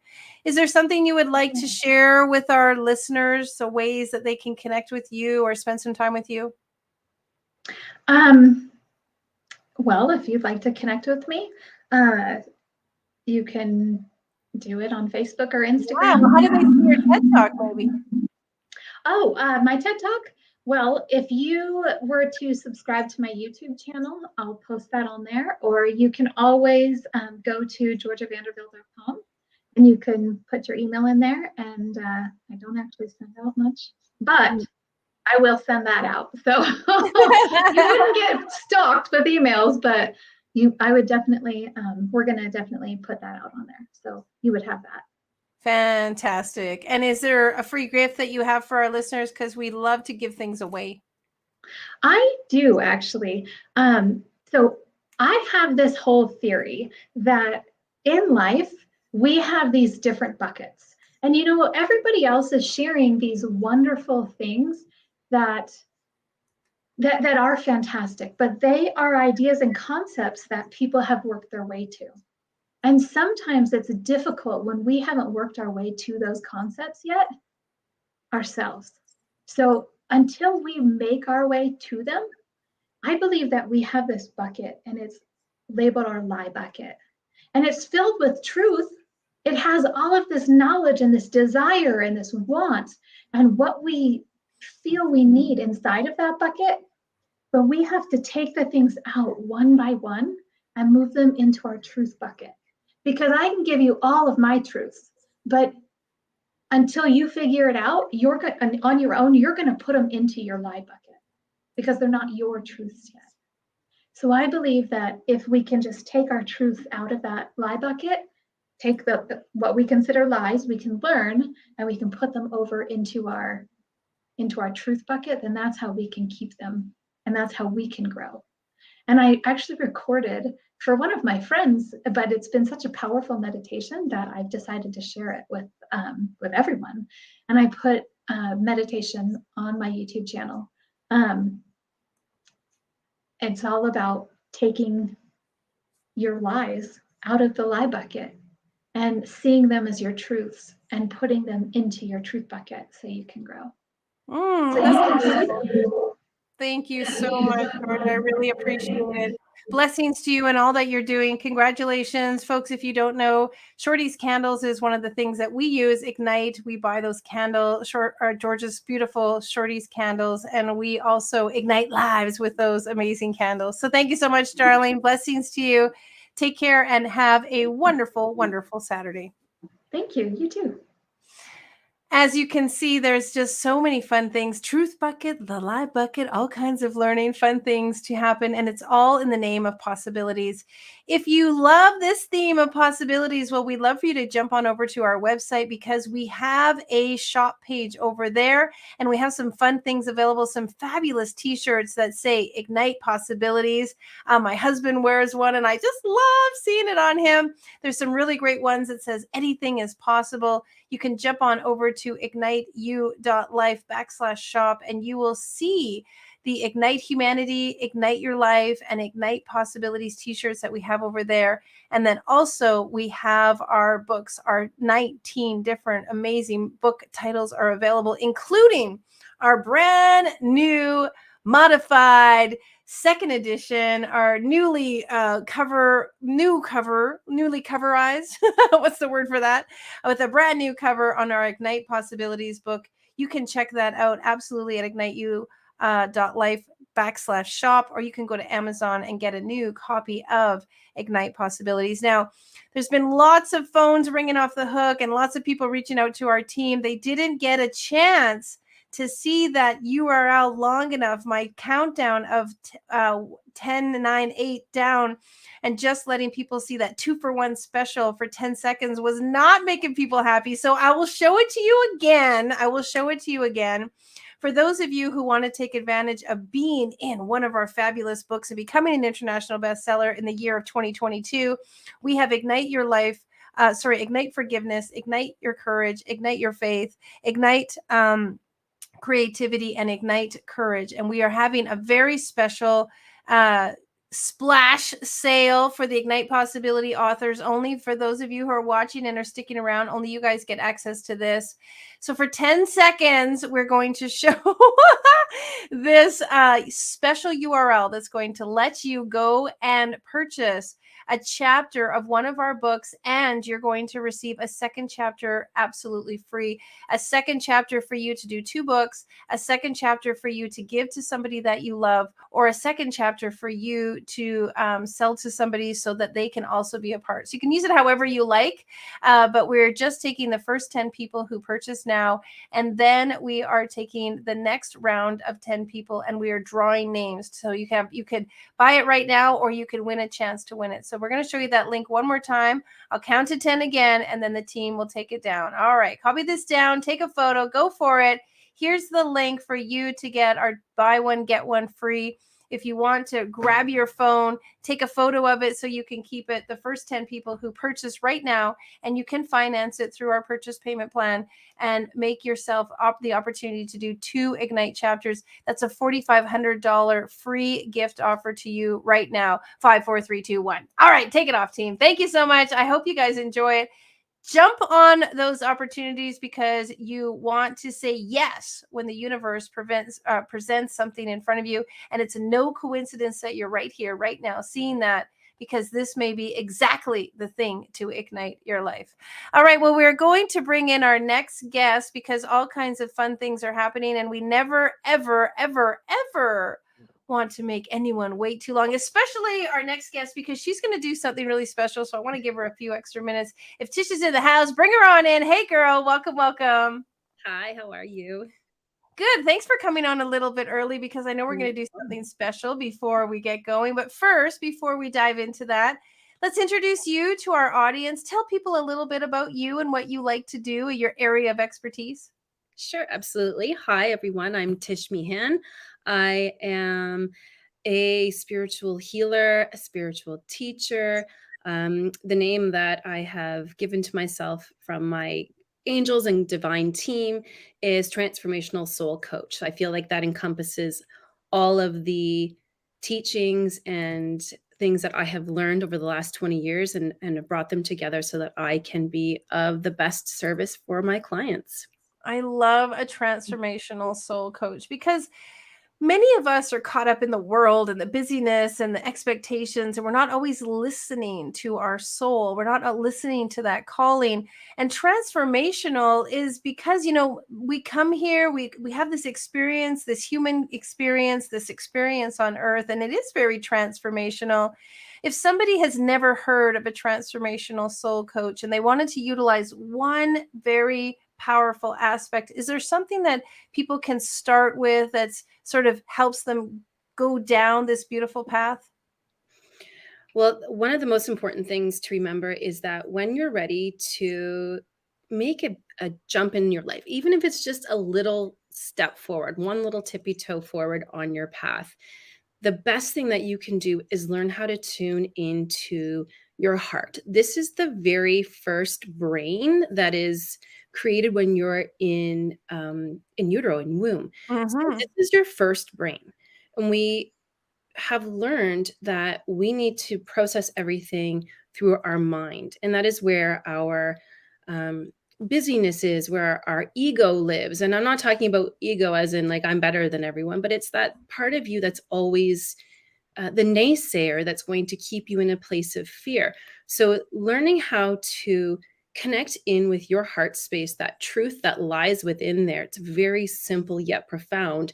Hearing that wisdom will help you to be able to make choices and changes in your life that might feel really small or really big, but they're able to transform you because you're going to be in line with the wisdom of who you are. So it's actually quite simple. I think it's really profound because we often are always in the head. You know, we're analyzing everything. We're not trusting our instincts. We're not listening to what makes us happy. We're doing what we think is practical. I might be speaking my own, singing my own, some of my own problems, but always being practical and always, you know, analyzing. I'm a huge analyzer. I always, my kids will be talking to me and I'll be like, okay, give me the facts. What are the facts? Give me the facts. Because I just sort of analyze everything. And often, my kids will even say to me like, okay, mom, step into your heart, you know, and I'll be like, okay. And it's true, we often forget about stepping into the heart. What happens when we're listening to the heart or we're hearing the wisdom of the heart? Can you talk a little bit about that? Because a lot of people, especially now, they're making practical decisions or they're making decisions out of need or out of fear. So when you're tuning in and tapping into this place, it's actually a very quiet voice or knowing. Okay, and it has to be built. You have to build that trust, and I want to call it rapport with this part of you because we have learned and been conditioned to only trust the mind. So when you're able to trust is a huge part of working within your heart space. So when you're able to trust, it's like very simple. You can ask yourself, okay, heart, what is my right next step? What is the right thing for me? Show me, make it clear, make it obvious. So it's really building the capacity to have a conversation with yourself, with your higher self and your heart, so that you can take whatever steps feel right. And then when you receive a message or you have a feeling, you don't have to act on it right away. Everyone's like, let's do everything right now, right now. Take a step back, take some breaths, and see how that feels for you. In that moment, you might be feeling that you need to make that big move, but in your head, it might feel like too much, but that knowing will stay with you. And from there, you can continue to take those little steps forward when it feels safe and right. So it's about bringing those parts of you into balance, not ignoring your brain and your analytical side, but bringing the heart and having them come into that place of balance so that you can hear both sides and make the decisions and steps that are right for you in that moment. I really appreciate you saying that. One of the things that you're really helping other people with is turning their trauma into transformation. So taking some of the trauma, listening to the heart space and moving into transformation. Share a little bit about what that is, because all of us, every single one of us, has had trauma in our own way, and how we transform it is really one of the things, the keys to creating what's possible. Absolutely. So I can speak briefly to myself and what I've done with my experiences. Everyone has experienced challenges, trauma, loss, grief, and it doesn't matter what it is. We have those experiences within us. And what I did is I buried them really, really deep. And I just didn't want to touch into those places because it hurt too much and it made me feel like I was in chaos. And I did a lot of soul work over the past 30 years trying to heal those specific traumas. But at the same time, I was like, yes, yes, I want to heal it. And then, no, no, no, I don't want to go into the depths of it, into the fire of it, because it was so, so painful. And over the last 6 months to a year, I finally said, okay, I'm going to actually move into it and not bypass it anymore. And when I was able to do that, I saw the bigger transformations. So we often want to just, it's like, I don't want to go into those really hard places because it's going to keep me there. But the truth is, when you go in there and you touch into those places and you, it's like reconnecting those parts that have been broken, you heal them properly from the root. And then you can actually take them and take the wisdom and knowledge that comes from that and use that to better your life and to be able to be of more service to others, whether it's your spouse, your children, your friends, your coworkers, or if you're, a spiritual business person or anybody. And you can use those teachings to be the best person that you can be. You recently were a best-selling author in our latest book, Ignite Your Wisdom. What has that felt like, becoming a best-selling author, sharing your vulnerable story, having so many people on the planet reading your story? It actually feels surreal that something that was so private and something that I didn't like to share out there in the world, it took a while for me to feel good about it. But now I'm extremely grateful for the process, because it was one of those parts of my transformation that was crucial to being able to move forward and step into my own role in my own light. But it feels so powerful that I can then share that with others who might read one part of my story and say, I can relate to that. Okay, I'm not alone. There's someone who gets it. There's someone who feels that. And then they can take that and apply it to however they want in their life. So I feel really blessed that I can share that with anyone who's, needing like a support from someone that they don't even know. That is very powerful, the process of Ignite, writing your story, because somebody reads your story and it's exactly the medicine that they needed to help heal them. You've been so successful with Ignite Your Wisdom that we're jumping into Ignite Forgiveness. You're also going to be one of our project leaders for the Ignite Forgiveness book. Congratulations to that. We really look forward to it. Folks, if you didn't know, Ignite Forgiveness is starting next week with our community. Tisha's going to share her story in that. What's the difference for you now between story 1 and story 2? Has there been a major shift in your viewpoint, the heart-centeredness of it?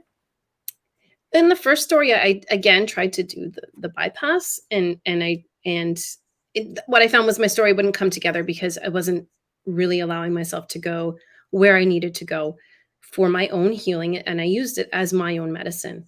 And my forgiveness story, it's creating some friction within me already. I can feel the resistance, but I have the awareness. I know now the process of getting there and what that feels like when you get to the end, and you can close a chapter of something that could be really difficult in your life, and like find peace and resolution for yourself, for myself. So I'm like kind of nervous. Well, it's true. It's exciting writing your story. Like, there is that head part of it. Like, we analyze and we think what we know what the story is going to look like and putting words on a page. And then there's this other soul centeredness of it, this transformational piece, this cellular piece, this divine piece that comes out that people don't really know about until they're in the process. And we as a company are so gracious and precious in helping that unfold and just letting that blossom and bloom in beautiful ways. Additionally, you've been working with me on your brand and your business. What kind of new things are you making available for people so they can play and participate with you?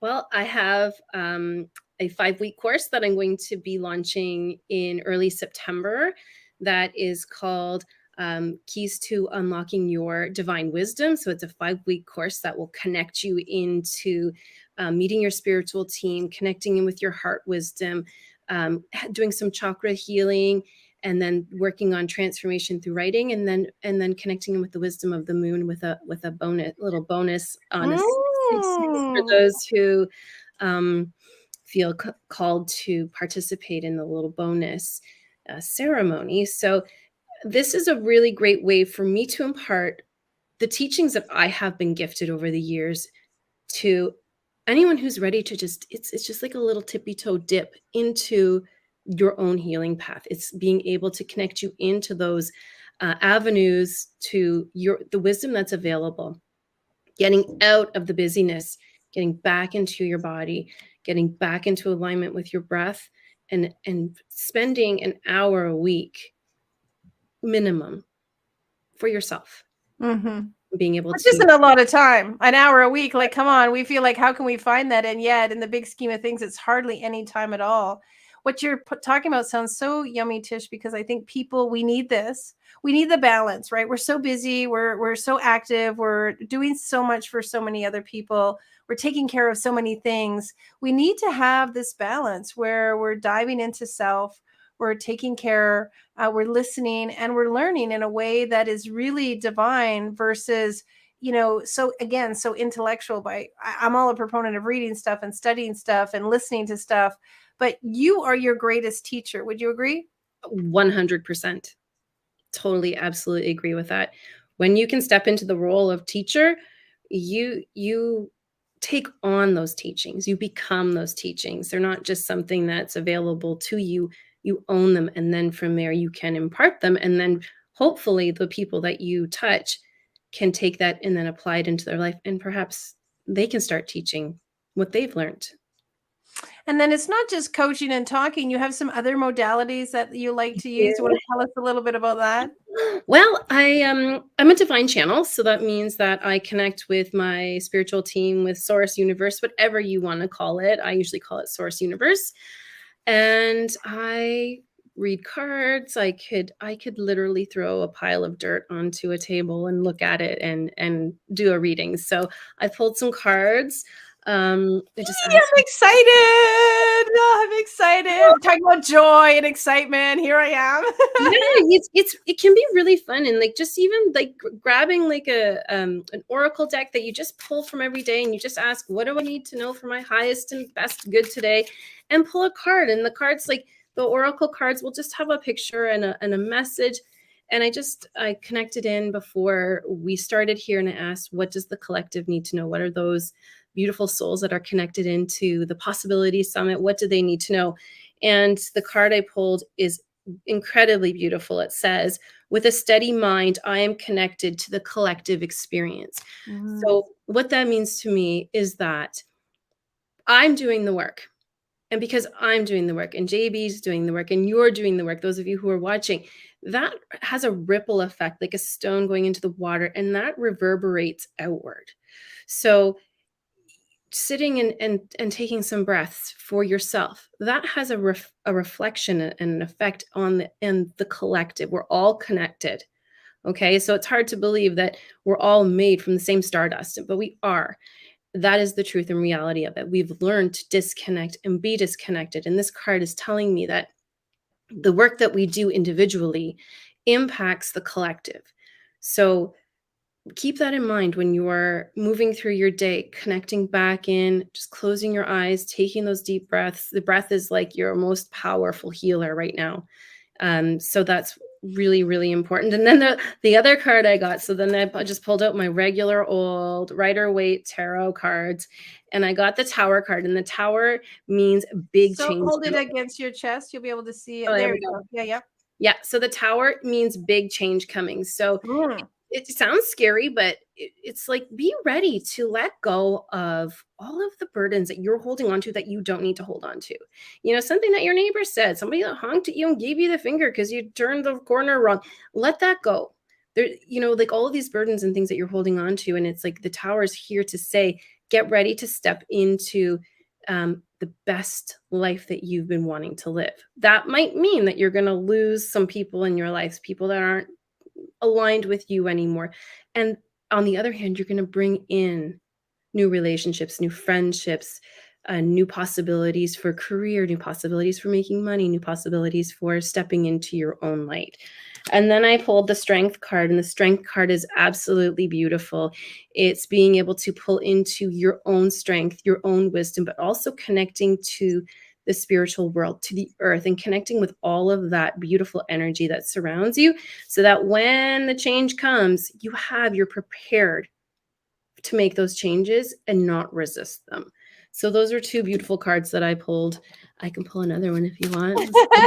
What comes through. Well, no, I think it's wonderful. And change is always happening. I've learned this lesson long ago. If you resist change, it's impossible. Change is happening, change is unfolding. And so the Tower card sounds great, because if change is happening and new things are coming in, then embrace them and welcome them and be in alignment with them and go in the flow with them, because it's ultimately going to happen. Nothing stays the same. And the truth is, you don't really want it to stay the same. You want to be evolving and ascending into the next version of yourself. So I like that one a lot. And of course, we all need strength, and then the divine collectiveness. Well, we just love doing that.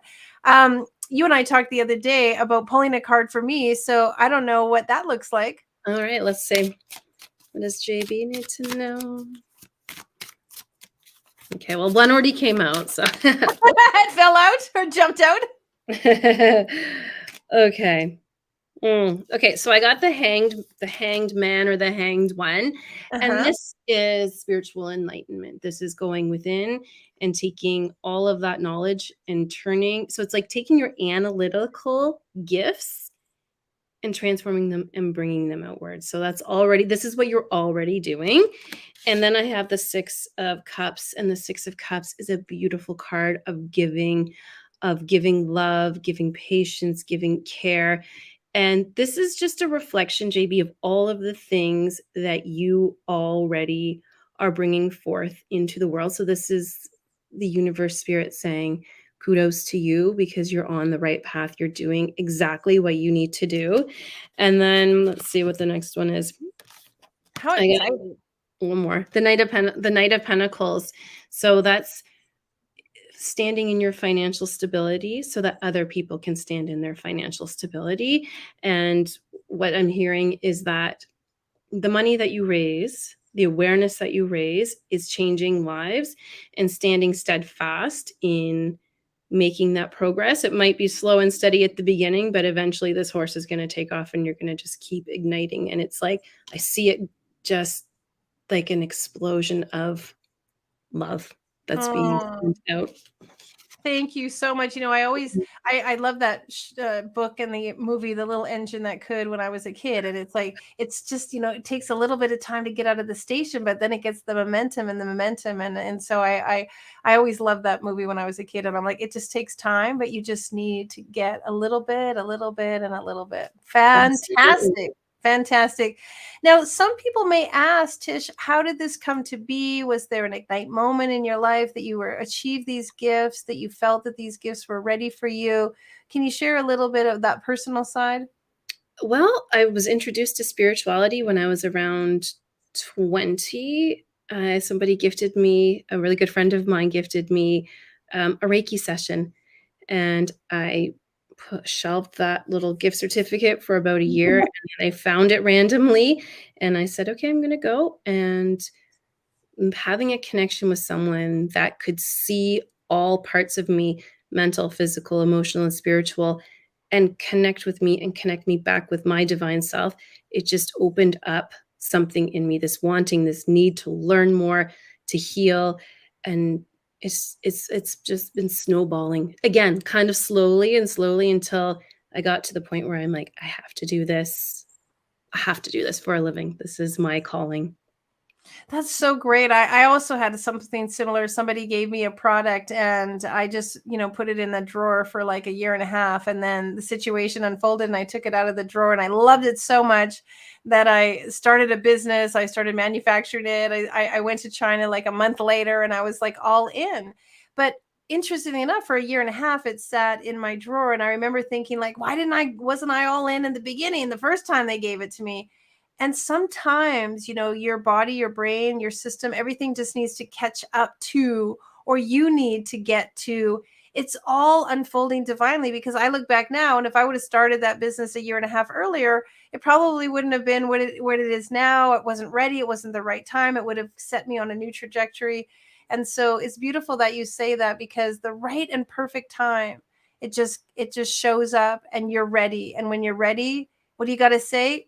I'm in. Let's do it. Let's go. Yeah, just show me the right next steps. That is the best thing that you can say.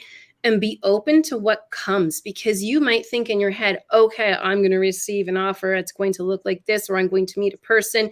He or she is going to look like this. Be open, because you don't know how those gifts and how you're going to manifest what you think you want to manifest. The universe has a bigger, better plan for you.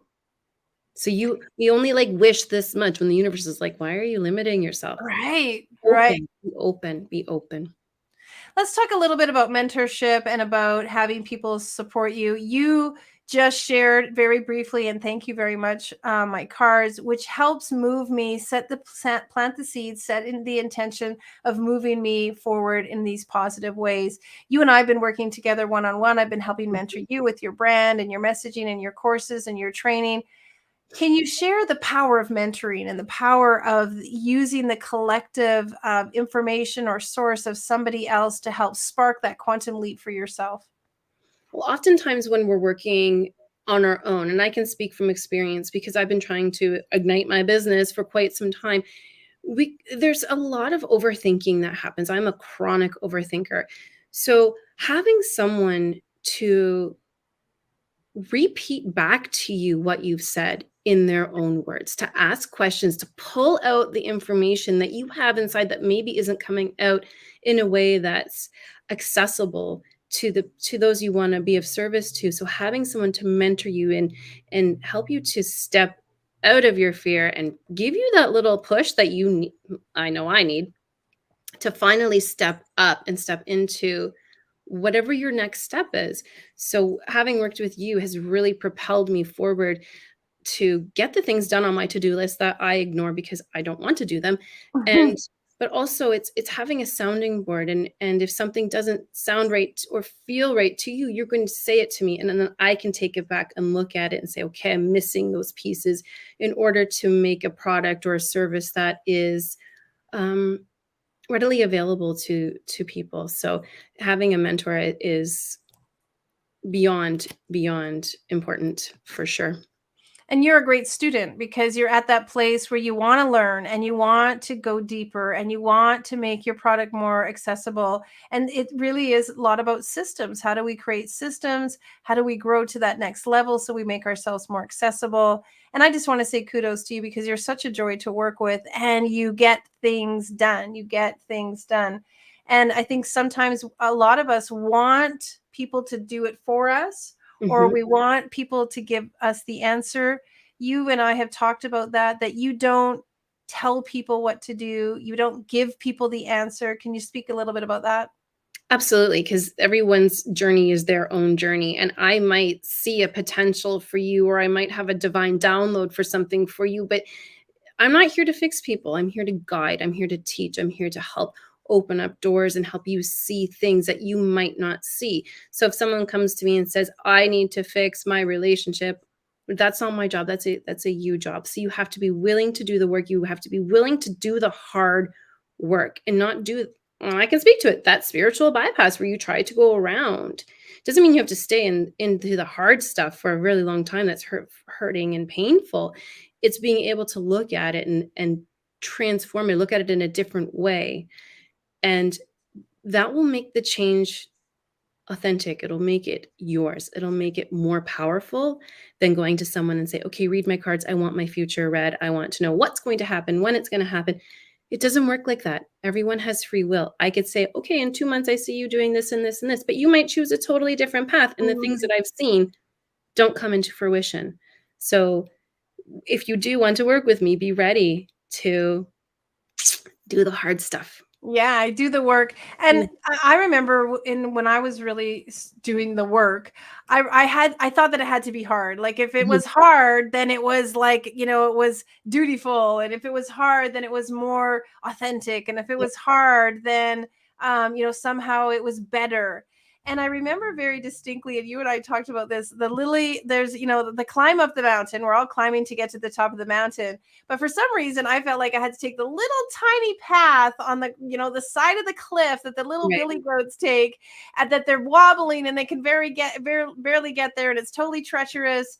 And there was this time in my life where I was like, why am I taking the billy goat path up the mountain when, in all honesty, just on the other side of the mountain, there's this big giant road that's been paved, that the parade, and I call it the Maharaja, goes up the mountain with, all these wonderful people. I felt like I had to be all by myself on this little tiny path, taking the hardest way, when there was this big, giant, beautiful road that was filled with people and parades and elephants and balloons and all this kind of stuff that was still going to the top of the mountain. It was just a very different experience. And I remember sharing that with you, and we had a lot of fun. We went and looked at some photos. Can you talk a little bit about that? Because there is this sense that if it's hard, it's better, versus it's still there. It doesn't have to be hard work. It just has to be your work. Absolutely. We are conditioned that everything needs to be a struggle. Anyone who has something come easily to them, it's like, oh, they're just lucky. They haven't worked for it. So it's not as meaningful. It's not as good. So what I want to say is, yes, sometimes when you do touch into something that, like death of a child, of a parent, of a loved one, like a trauma that you've experienced, it will hurt. Mm-hmm. Okay. But you don't, like I'm saying, like you said, you don't have to sit in it for a long time. You don't have to stay there. You're not going back in there. It's not like reopening a wound. It can be a very quick pit stop on the way up that mountain, but it's an important step to getting to the top where you can actually see the light. And it can feel a little heavy at times, but that's why you have someone like me, a mentor, a spiritual teacher, a guide, a coach, whatever it is that you resonate with, to help support you and to know that you're not alone, so that you're not on that teeny tiny little path. And it's not always about the hard work. There's a lot of celebrating. Mm-hmm. All of the good things. We always want to look at the hard things. We always want to look at the things we're not doing well. When you work with me, I help you discover what your spiritual gifts are, what your natural abilities are, who you're here to serve, what it is that you're passionate about, and really dig into those things. And it can be really, really fun. Mm-hmm. It doesn't have to always be a struggle. It's true. Not meant to be a struggle.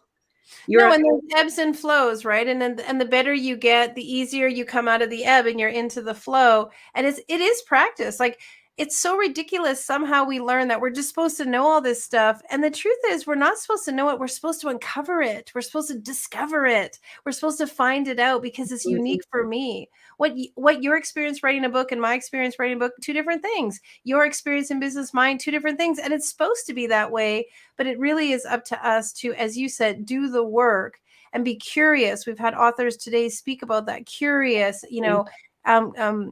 looking at it as an adventure, asking questions, being willing to see what was the meaning behind that. And it really is fabulous that you use the cards to perpetuate some of that. And at the same time, really giving people wisdom. Tell us again the name of your course and how people can participate in it. It is called Unlocking the Keys to Unlocking Your Divine Wisdom. It is on my website, tishmehan.com. You scroll down to the bottom. I'm not having people just sign up for the course right away. I want to have a conversation with you. So there is a link to book a discovery call with me where we get to have a one-on-one conversation, and we can talk about all the things that you're looking to uncover, the things that you're looking to learn. And then that helps me to know what I can bring forward into the course and whether we're in alignment and if what I'm offering is what you need. So I feel it's really powerful to have that time together to see if we're a good match. And you can also join my newsletter. It's a great way to find out more information, and that's also on my website. And I was going to offer the first 4 people to sign up for my newsletter to get a free half-an-hour reading with me. And so the first 4 people to go onto my website, tishmehan.com, scroll right down to the bottom, join my list, and I will connect with you through email and we can set up a time. That's very generous of you. And I appreciate you giving that to our listeners, because you don't know what you don't know, right? And people are going to spend some time with you. And I like that you also said that we want to meet and get to know each other. I'm a big proponent of, we just don't take people's money. We just don't work with everyone. We want to work with the people that we're in alignment with, and everybody has their own vibration, their own style. And so it's so important. And that shows such a level of integrity for you, Tish, to want to work with people and spend time with them, to know that you are the right coach and mentor for them. So I value that so much. Any last words of wisdom you'd like to leave with us? Just know that anything is possible. Like, you're here today, ignite possibilities. You might think that your role is something really small, but you're so valued.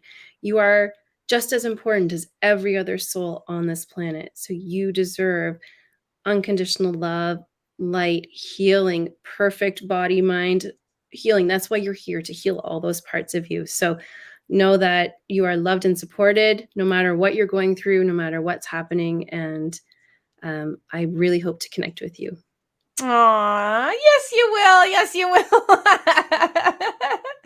Thank you so much for being here. We appreciate you. Big hugs and kisses. Congratulations on an amazing Saturday. You are igniting possibilities in people's lives. Take care, gorgeous. Thank you.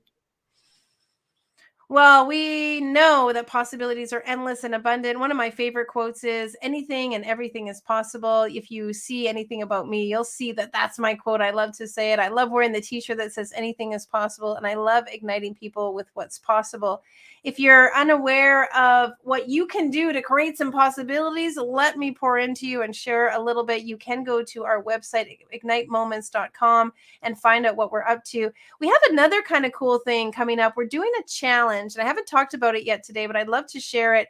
So this summer, my husband and I are creating some possibilities. Now, the Ignite Possibilities, let me give you the origin story of that. When COVID first hit, of course, we were all sheltering in. And I was like, I'm not sheltering in. I'm not thinking about all the worst things. I want to start thinking about what's possible, because we don't know what's going to happen with COVID, but we still need to be thinking about what's possible. And so to just stop the worry and the fear and the dread that was coming at the very beginning of the pandemic, my husband and I decided to get up off the couch, even though we had gained a bunch of weight from COVID. I had just turned 50 years old and never been an athlete. I decided I was going to cycle across Canada on my tandem bike with my husband. And so 5,000 kilometers, it's crazy to think back then, 5,000 kilometers seemed like such a huge thing.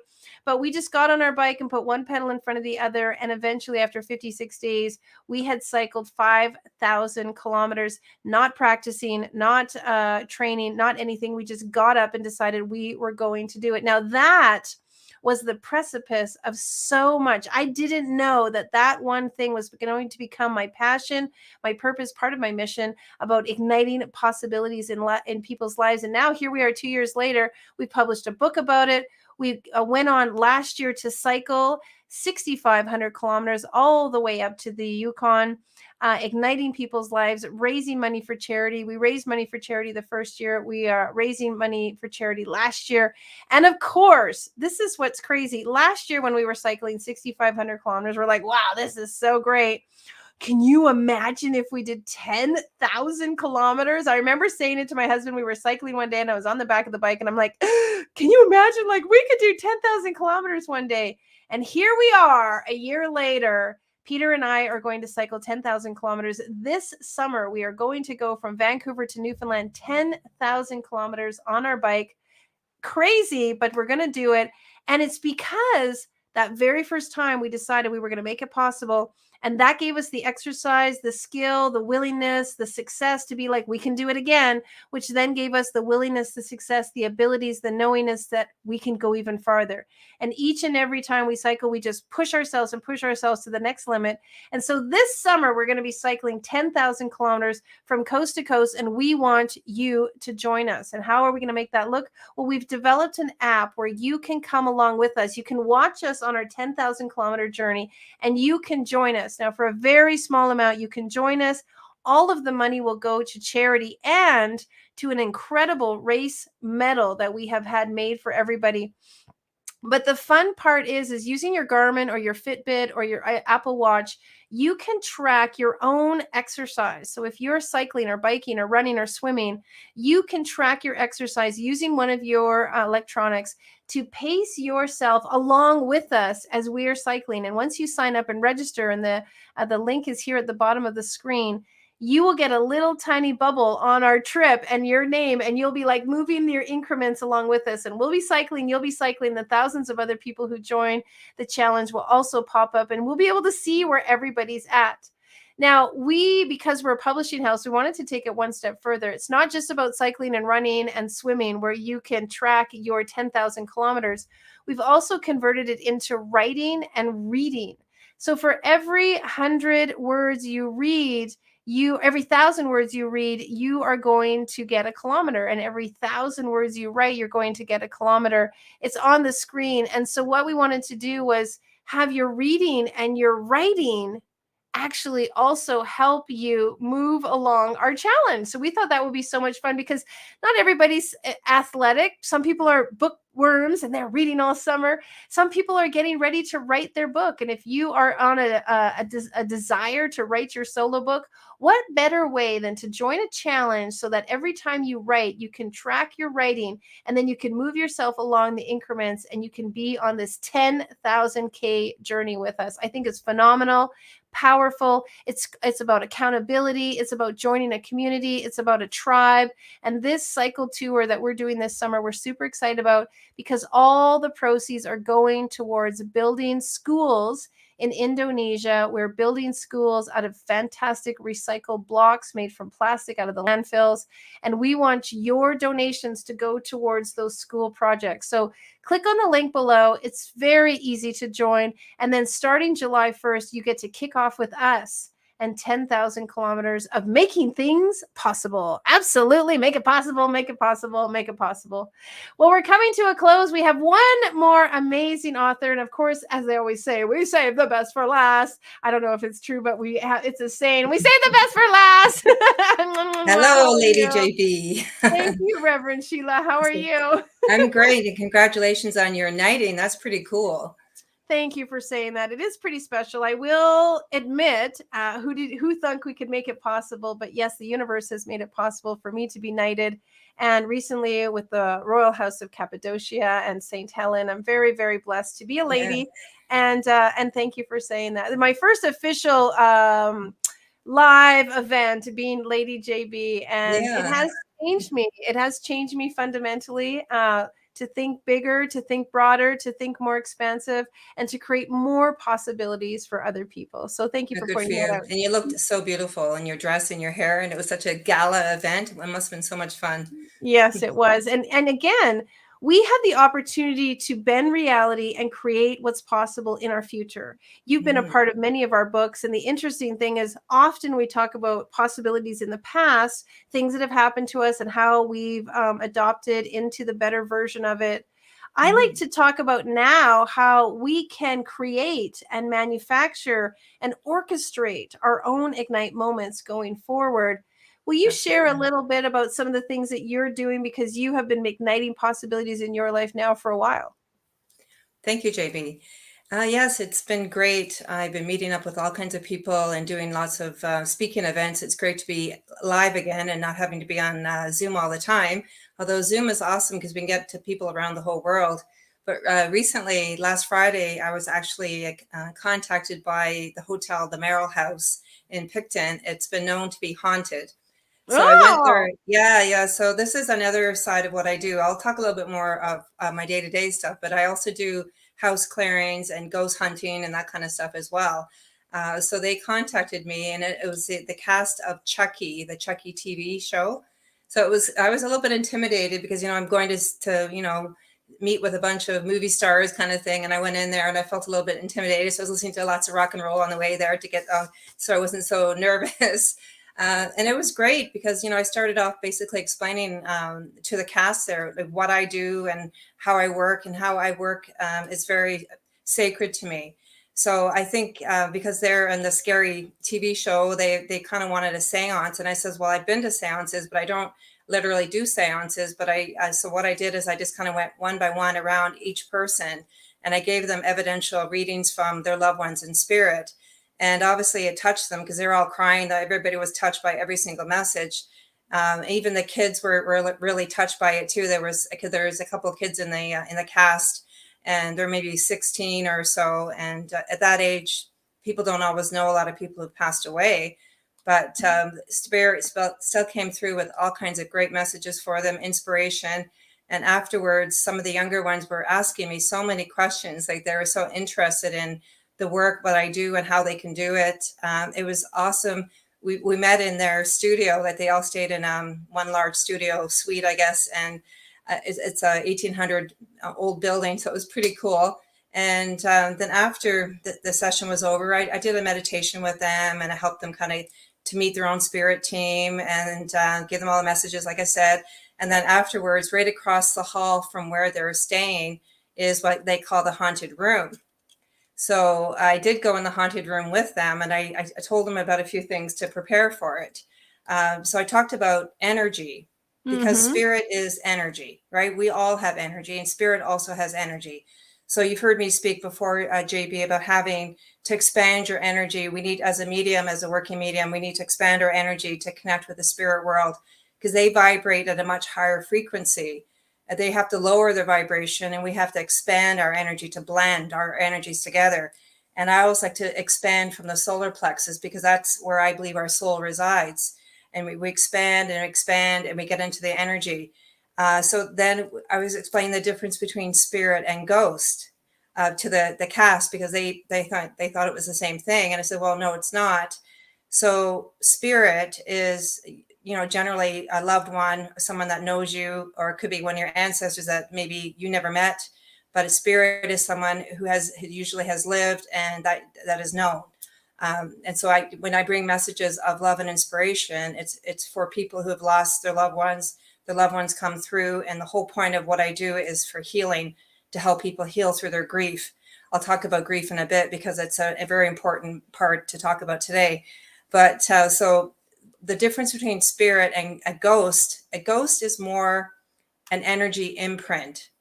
So say somebody was murdered in a scene or something like that. And I'm not saying that their body or their soul is left behind, because if you believe in a God of your understanding, I don't think any God would leave anybody behind. So I don't really believe that.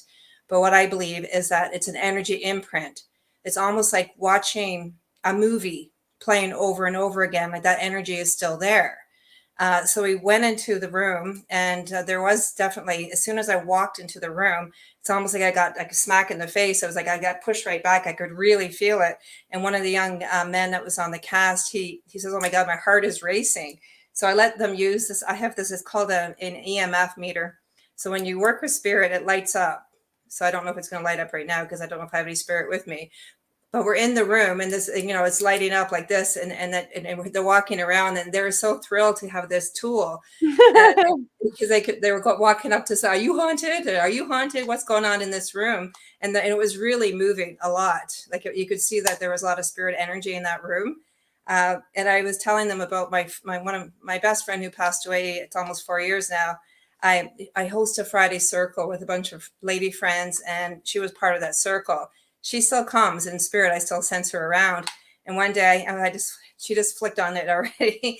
One day I brought this out, and I put it in the middle of the circle, and I was talking to her, and I thought, are you there, Liz? How's it going today? Like she's like, you could just see her energy was on there. It's like spirit is able to, to move things, to work with electronics, like your radios, your TVs, pay attention to numbers. If you see 444s or 333s or whatever, spirit is making you aware of these symbols and signs. And as I said, never disregard them, because Right. I don't believe in coincidences. It's all synchronicity. So this does work. I've been into, there's a haunted haunted ghost walk in Hamilton. And same thing, I went in, and I could sense the energy of a woman who was killed in that building too. And again, she's there, but it's not her, like it's not her soul isn't trapped or anything like that. It's just an energy left from the murder. So what someone can do, like myself or someone else who works with spirit, you can go and you can clear the energy, and you use sage, you use prayer, use salt, depending on what's going on. Sometimes I bring sacred water, and you can pour it down some of the drains if that's necessary to clear the energy of the home, because a lot of times it has to be cleared. You could build your house on top of sacred ground or something, not knowing it, right? And so Right. sometimes you need to ask for, forgiveness or permission and do prayers and do clearing. But I always believe to only work with the highest and best. Like, I don't believe in ever being scared of anything, because I don't believe that anything like that is ever going to come. It's all about healing. It's all about love and relationships with spirit. And I also have these rods.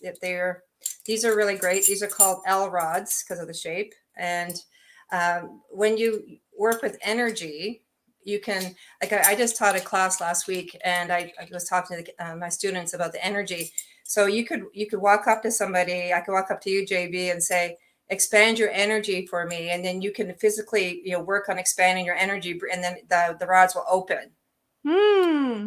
Or I can go up to you and say, which of JB's chakras needs to be worked on to be open, and I could go up the body, and the ones that are closed will cross, and the ones that are open will just completely open. You can use this for finding this. The dowsing rods were made for finding water. That's what they're originally made for back in the day. And you can still find things. You can, where's my keys again? I've lost them again. Where are they? So, you could take, you could take them into different rooms, and you could walk around, and you could try to find them. Like, and it'll point. Like, I have them basically trained to how I want them to work. It's spirit working through the tools. Because I know your last speaker, Tish, was talking about her divination tools that she uses. There's all kinds of different tools that we can use. These are just one of them, the L rods. It's kind of like a pendulum. You can use a pendulum to find energy. You can find yes or no's with pendulums. But this is really fun. And I know that the cast of the show, they really learned a lot about spirit. They learned a lot about the difference between spirit and ghost. And, it was a very sacred time. It was really interesting for me to be able to do that. And I was just going to ask you about, I know you and I had. Before, I want to say that's so special, because when somebody doesn't understand something, they make a lot of judgments about it, or a lot of opinions about it, and they can be very inaccurate about it. And so having the opportunity for the cast to learn from you, and then have you give them the education and the understanding for them to actually process it in a better way, it's going to end up making a better movie, making a better film, educating them much better. So I really honor that you did that. Congratulations. It must have been super fun. And probably you're like, oh, I want to do that again. Yeah, it was super fun. And I do think I'll be called by the hotel and by the cast again, because they come into that area not too far from where I live a couple times a year. So I think it's going to be maybe not a regular thing, but I'm sure I'll be doing it again. It was great fun. And I've done stuff like this before. I work in, I don't like to call them parties, but because I do group readings sometimes, and I'll have a circle, like we had 8 or 10 people with a Chucky cast. And it's the same idea. I'll have 8 or 10 people, or 12 people, 14, whatever. And I can go around, and then we do a meditation together, and I do the explanation of how spirit works. And then again, going around with everybody to give a message to every single person in the room from their loved one, evidential proof beyond a doubt of who that person is. And then what happens is there's so much healing for the whole group, because you hear everybody else's messages and you see how it's impacted them, right? So it's very, very healing for everyone to go into a group dynamics. And also in a group dynamics, when you meditation, the energy is raised. It's so important to meditate in this job that I do. And just to actually, I think it's been important to meditate every day for everyone. Meditation, only 14 minutes a day is only 1% of your whole day. So I always tell everyone, I think you can do 1% of your day, don't you think, to meditate, to quiet your mind, to go within, and to get, the guidance that you need, the clarity that you need, the calmness, and to connect to the spirit world. We really, really need to have that calmness, because so often, our brains are so busy, and that spirit may come to us. They may show us these signs. They may show us feathers or coins or whatever. But sometimes we don't pay attention because our brains are just too busy. So to quiet the mind is the most important thing to do any type of spiritual work, to quiet the mind so you can receive the messages. As Tish was talking about, she gets her divine downloads. Everyone works a little bit differently. And there's all different, the main reason I do the work that I do is to help people with grief. Grief is such a tough thing. And like I have so many different clients in various stages, and it's can be very sad. Some of the work that I do can be very sad, but then it can be very uplifting because the client will know at the end of the session that their loved one is okay on the other side, that they're with them and that they're no longer in pain, and that they're able to communicate with them. And I do teach people to communicate with their own loved ones so they can have that comfort to help them with their grief. That's one thing I really appreciate about you, because we've talked before on other summits another time, is that you teach people how to do what you do. You don't hold people hostage that I'm the only one that can do this. You No, of actually course not. show people how that they can utilize this gift and turn up this frequency and help themselves utilize it. Can you talk a little bit about that? Sure, sure. Like when people come, generally, like people come, I think, again, Tish and I have a lot of similarities, I think, because when people come to me, usually I find that they're a good fit right away, whether I can, we work well together. But when I first meet with somebody, they may come for the reading, and but I do a healing with them. That's part of what I do. And through the healing, that's when I can really tap into their body, their soul, to see what's going on with them, and, to find their potential, or to, discover some really past traumas that need to be healed. And again, I'm not going to be responsible for healing that person. I'm going to help them on their way, but they need to have their own ownership and do their own work to help heal themselves. But by coaching all these different clients I have, or students that I have, by coaching them onto basically, the whole grieving process, sometimes people can be too raw in the grieving process, that it's going to be too hard to connect to the spirit world. Sometimes it's very, very heavy, the grief that they hold. So, I coach them along that, and I tell them to let them to be in their emotion, to be in the grief that they're having. And when they're ready, I can give them development stages to help them to access their own spirit people. It's really important to keep a dream journal. I think I may have told you that before. We've had a talk about that before. But because our minds are so busy, like I said, having a dream journal so spirit can talk to us in our sleep. And I always encourage people to write it down right away when they wake up in the middle of the night. Take a couple words down so you don't forget in the morning. That's the first thing. Like, again, the dream journal, the meditation, the quieting the mind. If you could join similar groups that have meditation or spiritual connection. I do host circles. I do host online and in-person training sessions, but there's tons available online or in person. But if you're in a group dynamic, it really does raise the energy, and it really does help the people. Yeah, and there's different different exercises that I do with people, different stages. Like there's a really introductory stuff is really just blending with the spirit world, calming the mind, and then expanding the soul, expanding, working with a partner. But the longer you practice, the better you get, right? It's so like I feel anyone can do this, but we do have to work for it. It doesn't come easy. We need to work for it. If we want to be good at what we're doing, we need to be good. Have to take extra courses. Like I like to take a course every year for my own self-development to keep my hands in the pot and keep with new mythologies and stuff like that too. Well, I have to say, I've been so blessed to actually have a session with you. And so, folks, we always love to give out free things at Ignite. And Reverend Sheila was in our previous summit, shared an opportunity to have a reading and a reading with her and a healing. And it was so profound for me. I want to just tell you, because we haven't really talked since then, but it was just life-changing, and it was really beautiful. You brought in some messages from my grandmother, which was so special. My grandmother didn't speak English, and so I never really communicated with her. I always had to have a translator. And Reverend Sheila shared some beautiful messages from my grandmother, which I felt were absolutely totally directed to me. And then some healing stuff for my mom with my grandmother, which was special. And then she brought in my doctor, the doctor that delivered me, who was a part of my life for 40 years. And imagine, right, being my doctor for 40 years, and he had passed away, and she brought him and shared some messages from him, and I was in tears, but tears of joy and tears of bliss and tears of just gratitude. It was really special to get some messages from him. He was one of the most influential people in my life.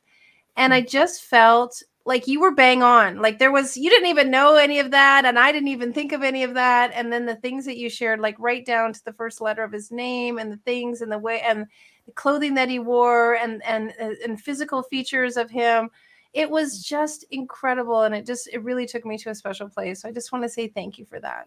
No, thank you for sharing that, JB. I appreciate that. It was an honor to do the session with you, and every session's different, and I find myself, it's hard for me because I try not to get emotional, but I do. Like sometimes the love of the spirit world that comes through is so strong and so overwhelming that it makes me kind of teary. But it's not sadness; it's happiness, right? Because when I feel the spirit people come through, I feel my strength is I really get their the essence of their soul, like the real emotional being. Like I usually get a description of them too, but I really feel them. I really feel the love they have, and it's an honor to have worked with you. And I guess we could. I am going to offer, which we maybe get as our segue, but we're going to offer. I am offering another. Let's do it. Let's do it. Yeah, one free session for one lucky person who's going to email me at my webpage, which shows on the screen there now at be1withspirit.com. And just write in Ignite Possibilities free reading. And I'm doing one free reading, and then I'm offering 20% off for any other readings by mentioning Ignite Possibilities. And that can be done no problem on Zoom, or we can do it in person. I live near Belleville, Ontario, so I'm not sure if that works for people, but I'd be more than happy to do that. It's such a wonderful gift to be back with you, Lady JB. And it gets so great to be able to talk about spirit and to hopefully educate some people on how the world of spirit works. And it's all about healing. Like I had clients this week. I have clients all the time, but one lady came in, she was so angry that her son just died tragically, and she was really angry at him. And it's okay, because as a minister too, I've had training as a counselor. So a lot of the job that I do, it's not just a mediumship, it's counseling and guidance. And a lot of it's grief counseling, like I was mentioning. And anger is part of it, anger, denial. We go through the process of it, and everybody deals with things differently. Like a couple I know that their daughter was killed tragically, and the mother that I know, she cried every day for 3 years, every single day, just cried and cried.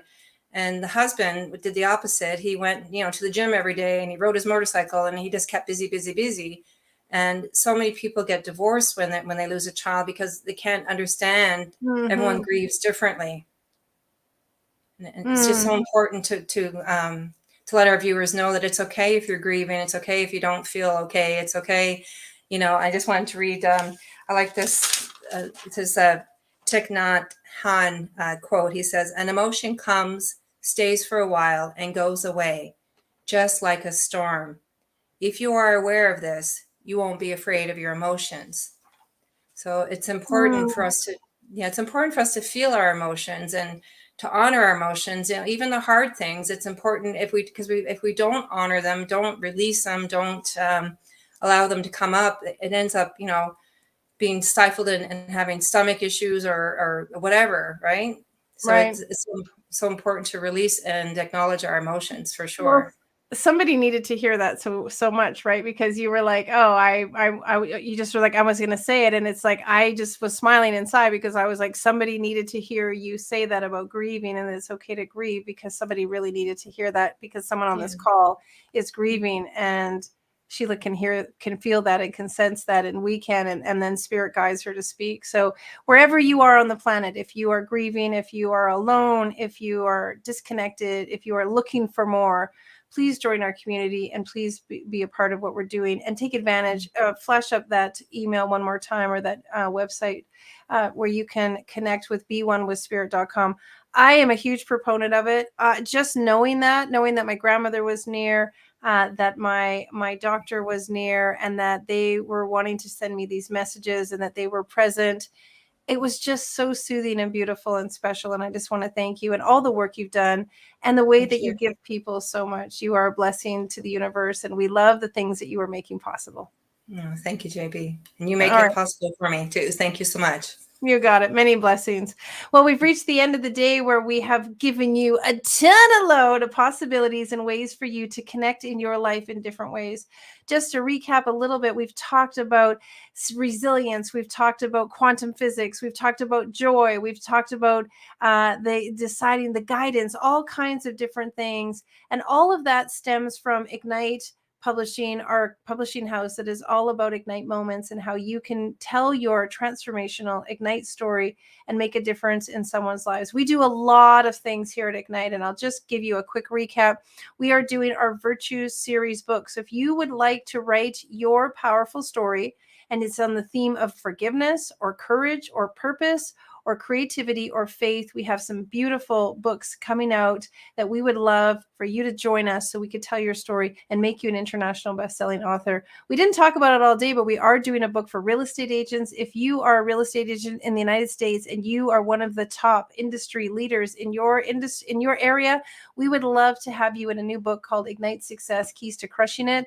And it's all about real estate agents who are crushing it in the business. We're also doing Ignite Humanity. And I don't know, team, if you could bring up the Ignite Humanity video. I would love to just show that as the end of the day. But we are igniting humanity with our new documentary, our new book, and our docu-series, all about what I believe is the way that we can heal humanity is through storytelling. We can end wars and we can stop prejudice and racism and division and segregation and disconnect by sharing our beautiful, powerful Ignite moments. And we want you to share your Ignite moment through our videos, through our books, and be a part of our documentary. If you'd like to go to ignitehumanity.life, you can find out more about that project. We are going to be, that's a big initiative for us this year, Igniting Humanity, ignitehumanity.life. And you'll see all the stuff we're doing. The book, which we're going to set a Guinness Book of World Records. The movie, which we're going to India. We've been invited to potentially meet the Dalai Lama. We are going to Indonesia to cut the ribbon on our school. We're going to be doing a huge event in the US called Ignite X, where people will be going up on stage telling their phenomenal Ignite moments. We're going to be cycling across Canada and filming part of that as we are igniting lives and igniting possibilities. So you can check out everything at ignitehumanity.life. Now, if you want to join us physically in the physical challenge and do some exercise or some fun, some reading or some writing, then we would love for you to be a part of our challenge. We are cycling across the country, and we have a really awesome app where you can join us on the proceeds go towards building our schools in Cambodia. So you could be a part of that. And then every week and every day and during the ads, you'll get all kinds of updates and fun stuff about what we were doing coast to coast in Canada. So we'd love you to be a part of that. You can check out our marketplace on our website, igniteu.life/shop, and you can see our incredible t-shirts and all of our books and everything that we have available for you, because we want you to have fun. We want you to layer yourself with Ignite possibilities, and we want you to be a part of what we're doing. Now, tomorrow we're going to be back here. So if you have heard all of the wonderful free gifts, how do I get those, JB? How do I get the free gifts? Well, we have a link where you need to go and download and register. Now, if you register to be at the event, you will get all the free gifts by an email. If you just showed up and you're like, I love this, this is amazing, how can I get these free gifts? You want to go to possibility.igniteu.life, and there's just a quick little registration. You'll get in our email list, and then you will get a copy tonight and tomorrow of all the lists of all the gifts that we give out to from our summit speakers. And so free gifts, thousands and thousands of dollars worth of free gifts. I tell people all the time, if one thing moves the needle in your life, it was worth it. And so just one of these free gifts, just one thing that somebody said, just one of the opportunities for you to participate with one of these speakers is the thing that ignites you, then it was worth it. Just go to this link and sign up. It's entirely free, and we are going to send you all of those free gifts. I just want to thank each and every one of you. If you want to know more about me, you can go to thepinkbillionaire.com. That's a little bit about JB and what JB is up to.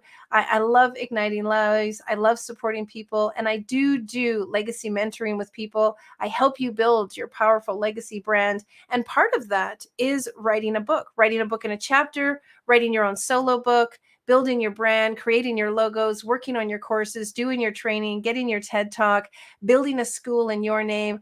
I do the gamut for you to help you build your legacy. So if you have a message or a mission, just like Stacy talked about, and you want to build your brand, but you don't know how, and you want the collateral and the pieces that are going to get you on stage, I've been speaking around the globe for decades.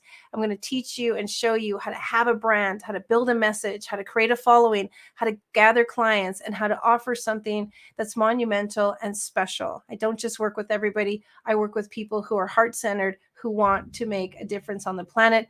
And you can reach me at thepinkbillionaire.com. Well, most importantly, before you go, I just want to say thank you. Thank you to my team and everybody behind the scenes. Thank you to all the authors who showed up on this very special day. We appreciate you and the things that you are doing and all the specialness that's happening in the world. We want you to go out and ignite lives and make things possible for you and everyone you know. I'm going to show you a little video called Ignite Humanity and End the Day, but you can find out more at ignitehumanity.life. And then really get involved in igniting your life, igniting possibilities, and igniting the lives of others. Big kisses. We'll see you here tomorrow. We'll be here at 9:45 Eastern Time. We'll see you then. And in the meantime, lots of love to you, and may your life be filled with Ignite moments. Now, more than ever, we need to come together to connect with one another.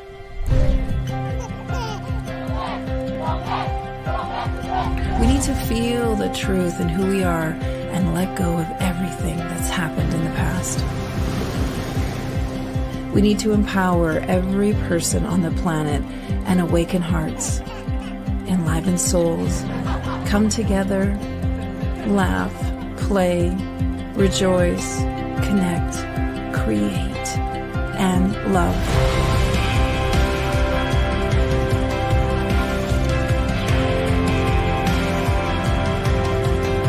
It's time to ignite humanity. We want you to be a part of something that will impact the future for everyone. We want you to tell your story, share your Ignite moment, show people who you truly are. Be a part of igniting humanity and making a difference in the world and all of our futures.